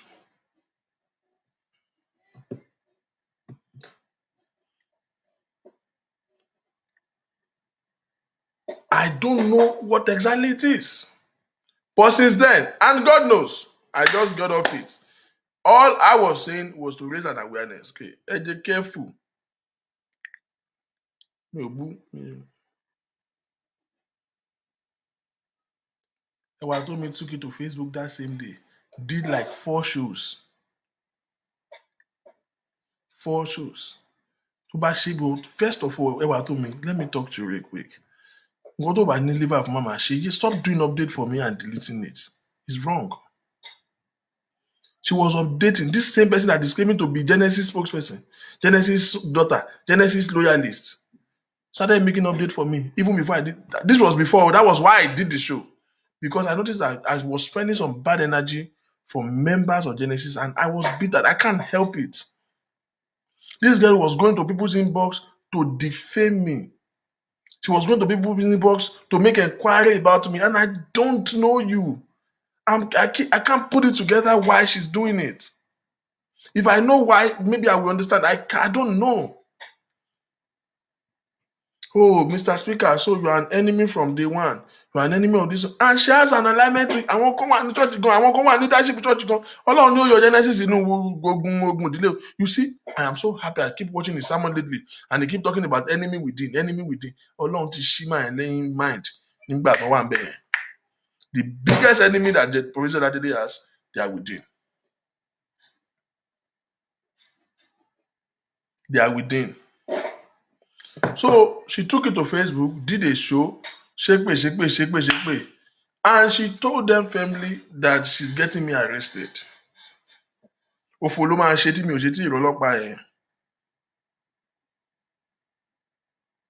That one pissed me off. But I don't mind. I just laugh about it like, relate it, that. Since that time, and funny enough, I don't even go to award me, but the friend, people just send me screenshot of what she's saying. I will just get voice on. Like, Eba me bury me. I don't even have time for what told me today. No, I'm not letting this slide. I'm not me, Badger. I just want you, before you come to me and tell me let this slide, please tell me, kí ló ní mo gbà lọ́wọ́ òun gangan. Ṣé wọ́n avoid èèyàn ni mo avoid ọmọ ìtó ni? Níbo mo ti mọ̀ rí now? Now, yesterday, I don't know. God of heaven knows till now. I don't know what is going on. I just saw update that begins to include my name again. I just come to warn her today. Jẹ́ kó orúkọ mi dèwọ̀ fún ẹwà tó mi. O ò ní láìkí ẹ o. Ó mọ̀ kí mi mẹ́ ẹ̀. Wọ́n bí ọ̀kan lórí Facebook tó máa sọ pé òun mọ̀ ẹ̀ tó mi o. Èmi mẹ́ ẹ̀ dáadáa o. Mo mẹ́ ẹ o. O ò ṣe máa sínwín, mo mẹ́ ẹ gidi o. Jẹ́ kí orí ẹ pé o. Èmi ò kí ń drag èèyàn, mi ò kí ń ridicule èèyàn, mi ò mọ̀ ọ́ ṣe o. Má fún mi ní reason o. Èmi ò dẹ̀ ní bẹ́ẹ̀ ṣàràbùkọ́ mi ní bú ẹ mi ní body shame ẹ. Màá kàn kó ẹ sórí tébù ni. Ṣé bó fẹ́ di blogger fẹ́ famous? Wẹ́lò mi o. DKY tó wá ń dún ẹ mọ́lé tó ń fún ẹ ń dọ́gì lára ògiri. Fèsì ẹ o. Wá DKY kẹjọ máa ṣòṣìyàn o. I don't know who exactly she was fighting with. Well, apparently she had a problem with a lady, with maybe somebody in Genesis in Nigeria. Till now, I don't know wetin cause their beef. I don't even know the person. And don't bother me more. Ṣé ká sọ pé èèyàn tó súnmọ́ mi, àbí èèyàn tó bá gẹ́gẹ́ let's say like Abefe Robert or Fayez Brown, no wá sọ pé wọ́n á ní argument tó wá dárúkọ mi sí. Ṣé wọn kí mo ṣe máa understand? Ẹni yìí mi ò mọ̀ fa. Mi ò mọ̀ argument wọn, mi ò rí kankan. I just saw the update with my name on it, Victor King. I don't get it though. May I come to ask one question with a now this was yesterday. I don't get it. There's something like letting this. I mean, anytime you ever told me, even until someone be more let me my bad told me that bro méjì. Ewa Oluwa, please bring the person out, otherwise you will be picked by the police. For questioning. Victor King can't defame me on social media and ring curses on me. And you two, they do the same. And you two do the same. Anyone that call me, thunder of God will destroy you all. How? How? How did my name get into your argument with Ewa Oluwa? How? Who is Ewa Oluwa Egbamike? Like for what? What exactly would have warranted my name to pop out in that thing? So mo rí pé o need attention there. Ọ̀gá lọ wó kó dò o. Àbí kó lọ ra dídò. Gbọ́dọ̀ ti ń ta dídò yẹn náà. Ẹ̀ẹ́n wà á tó lè fún ẹ recommendation. Lọ wá nǹkan kan ṣe fún life rẹ o. Like, come on. I don't understand how she begins to put my name in this. She's been telling people that she has get a lawyer and she has sued me to court. She has sued me to court. That's why I'm not talking about her again. No, I've not talked about you because I am not your mate. By all definition, you say you work on. I mean, it's like go in all definition. No, I hate when people say this. You guys should stop. Stop saying this. I think she's just obsessed with you. How? I'm not for the less privileged now. No. My dick is not for the less privileged.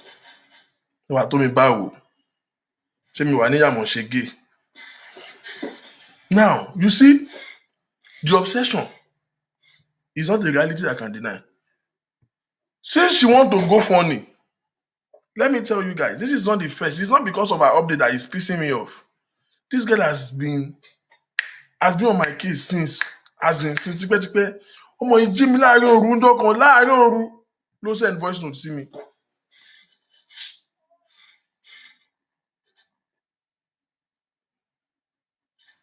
Middle of the night.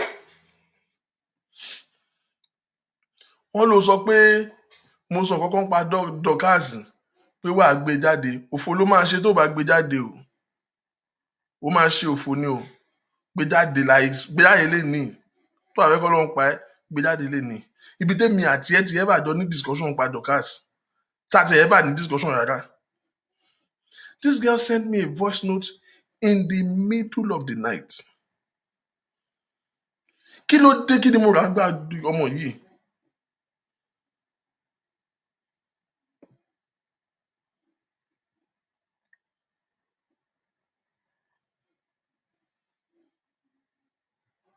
Mi ò ṣiṣẹ́ ni. Mi ò gbọ́dọ̀ ṣiṣẹ́ o.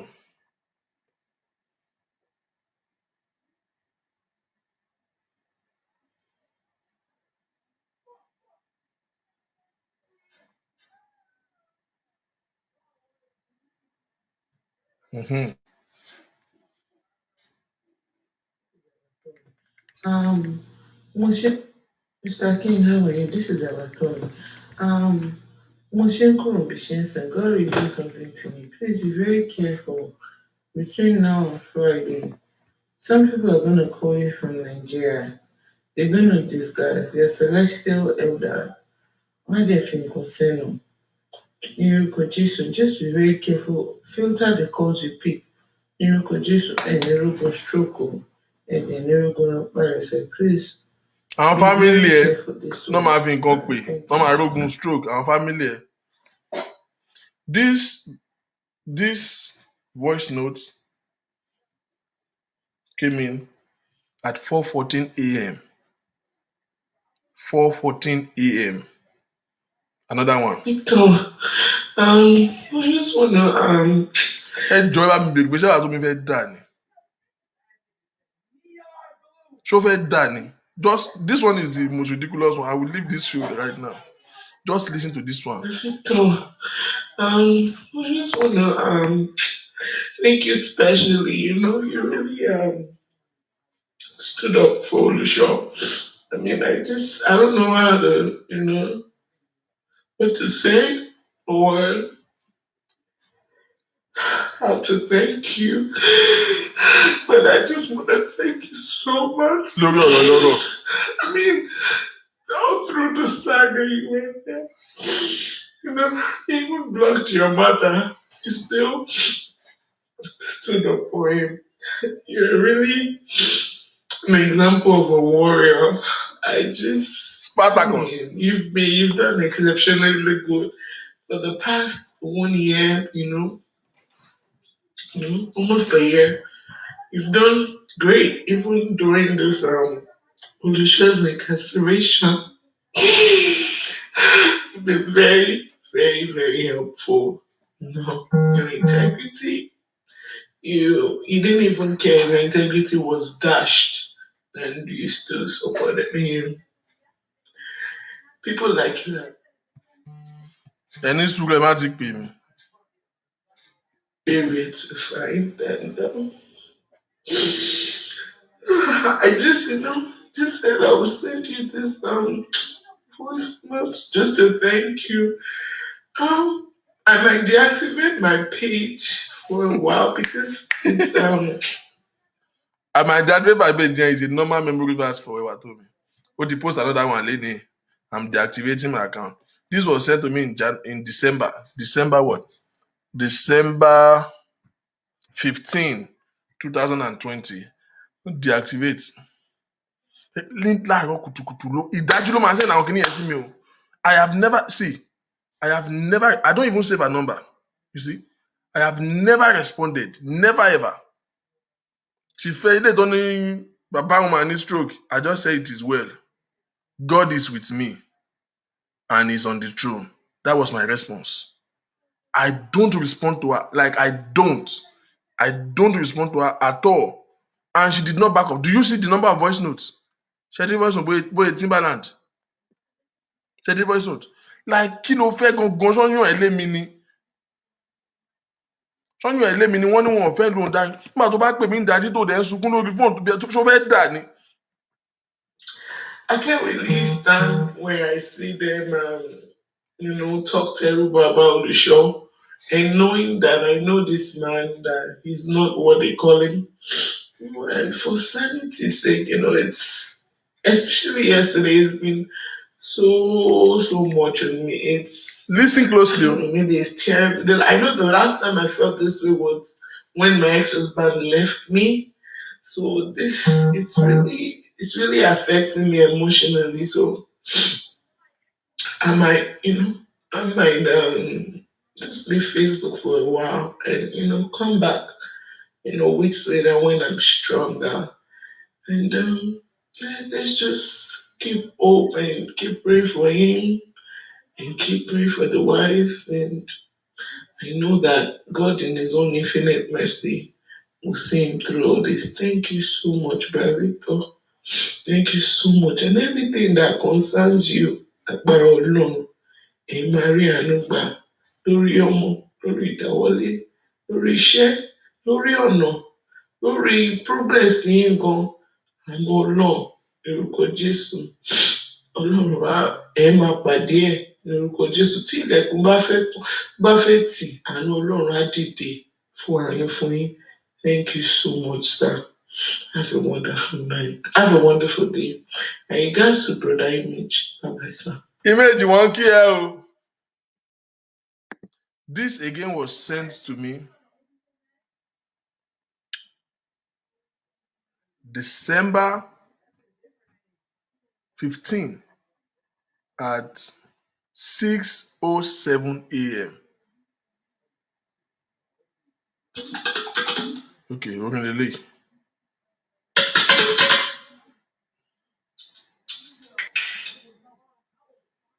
Like I don't get it. How will you come in the middle of the night? Go sọ pé ẹnìkan wọ́n fẹ́ pè é ní stroke. O ò rí nǹkan gidi sí mi, ò rí pé mo jẹ lọ́tírì. Ṣọ́yún ẹ̀ lé mi ni.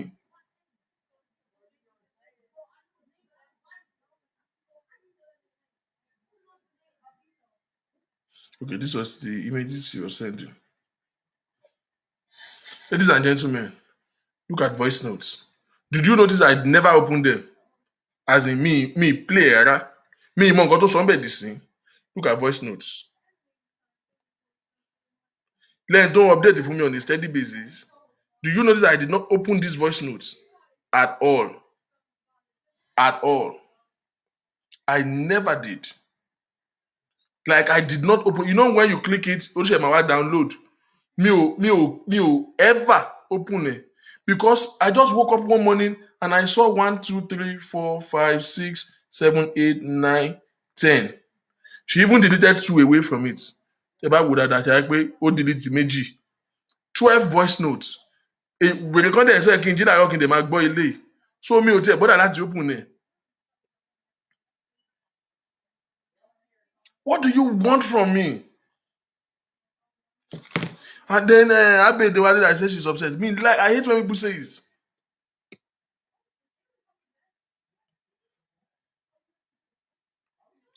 And you are going there to just harass me. You are going to people's inbox.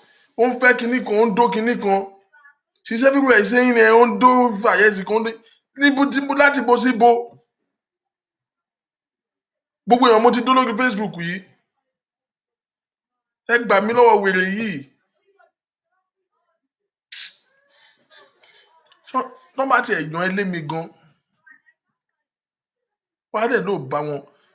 Tọ́ bá ní èèyàn ò fẹ́ yàn lù kì í dáre.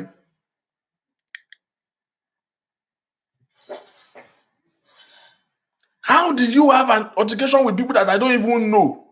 And then my name have to slip up out in it? How?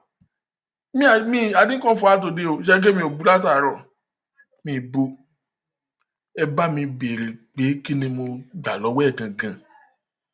Àwọn tó dẹ̀ ni mo gbóhùn rí tèmi àtòun díjọ sọ yẹn kó bá mi gbé jáde. And you people that keep saying she's obsessed with you, she want more, stop it, you are insulting me. My dick is not for the less privileged, okay?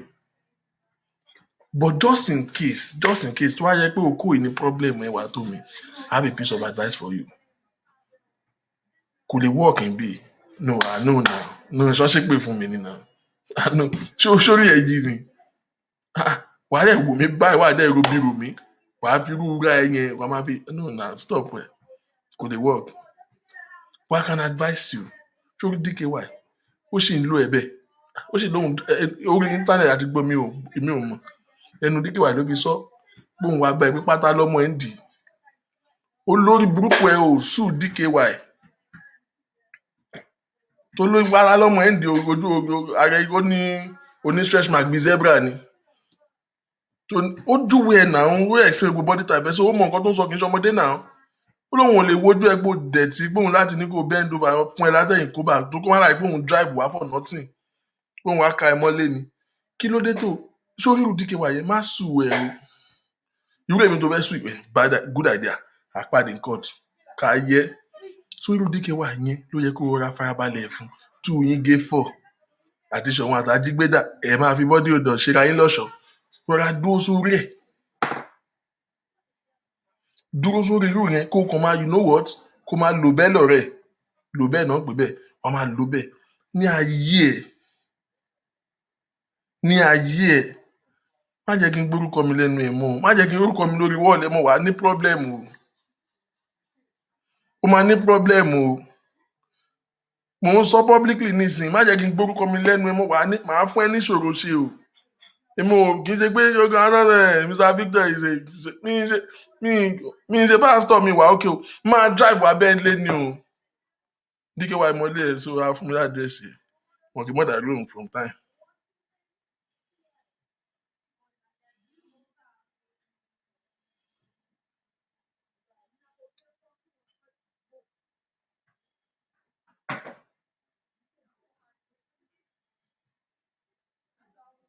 Who is this? Please do yourself a favor. Do yourself a huge favor. Stay the hell away from me. I'm saying it publicly now. I'm not your type, I am not your size. Irun rẹ̀ wọlé ọmọ àlè ara ẹ̀ náà. Àná ó jìnnà now. Ó wrong now.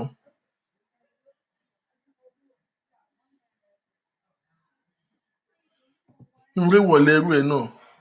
Tó wáyé pé mi ti ń fi bọ́dì mi tàràkà láàárín àwọn mo ti ń ti ara bọ gọ́tà bí irú tẹ báyìí láti jọjọ ẹ̀. Orun kí máa wà mí wà ní. No now. No. Ó wrong.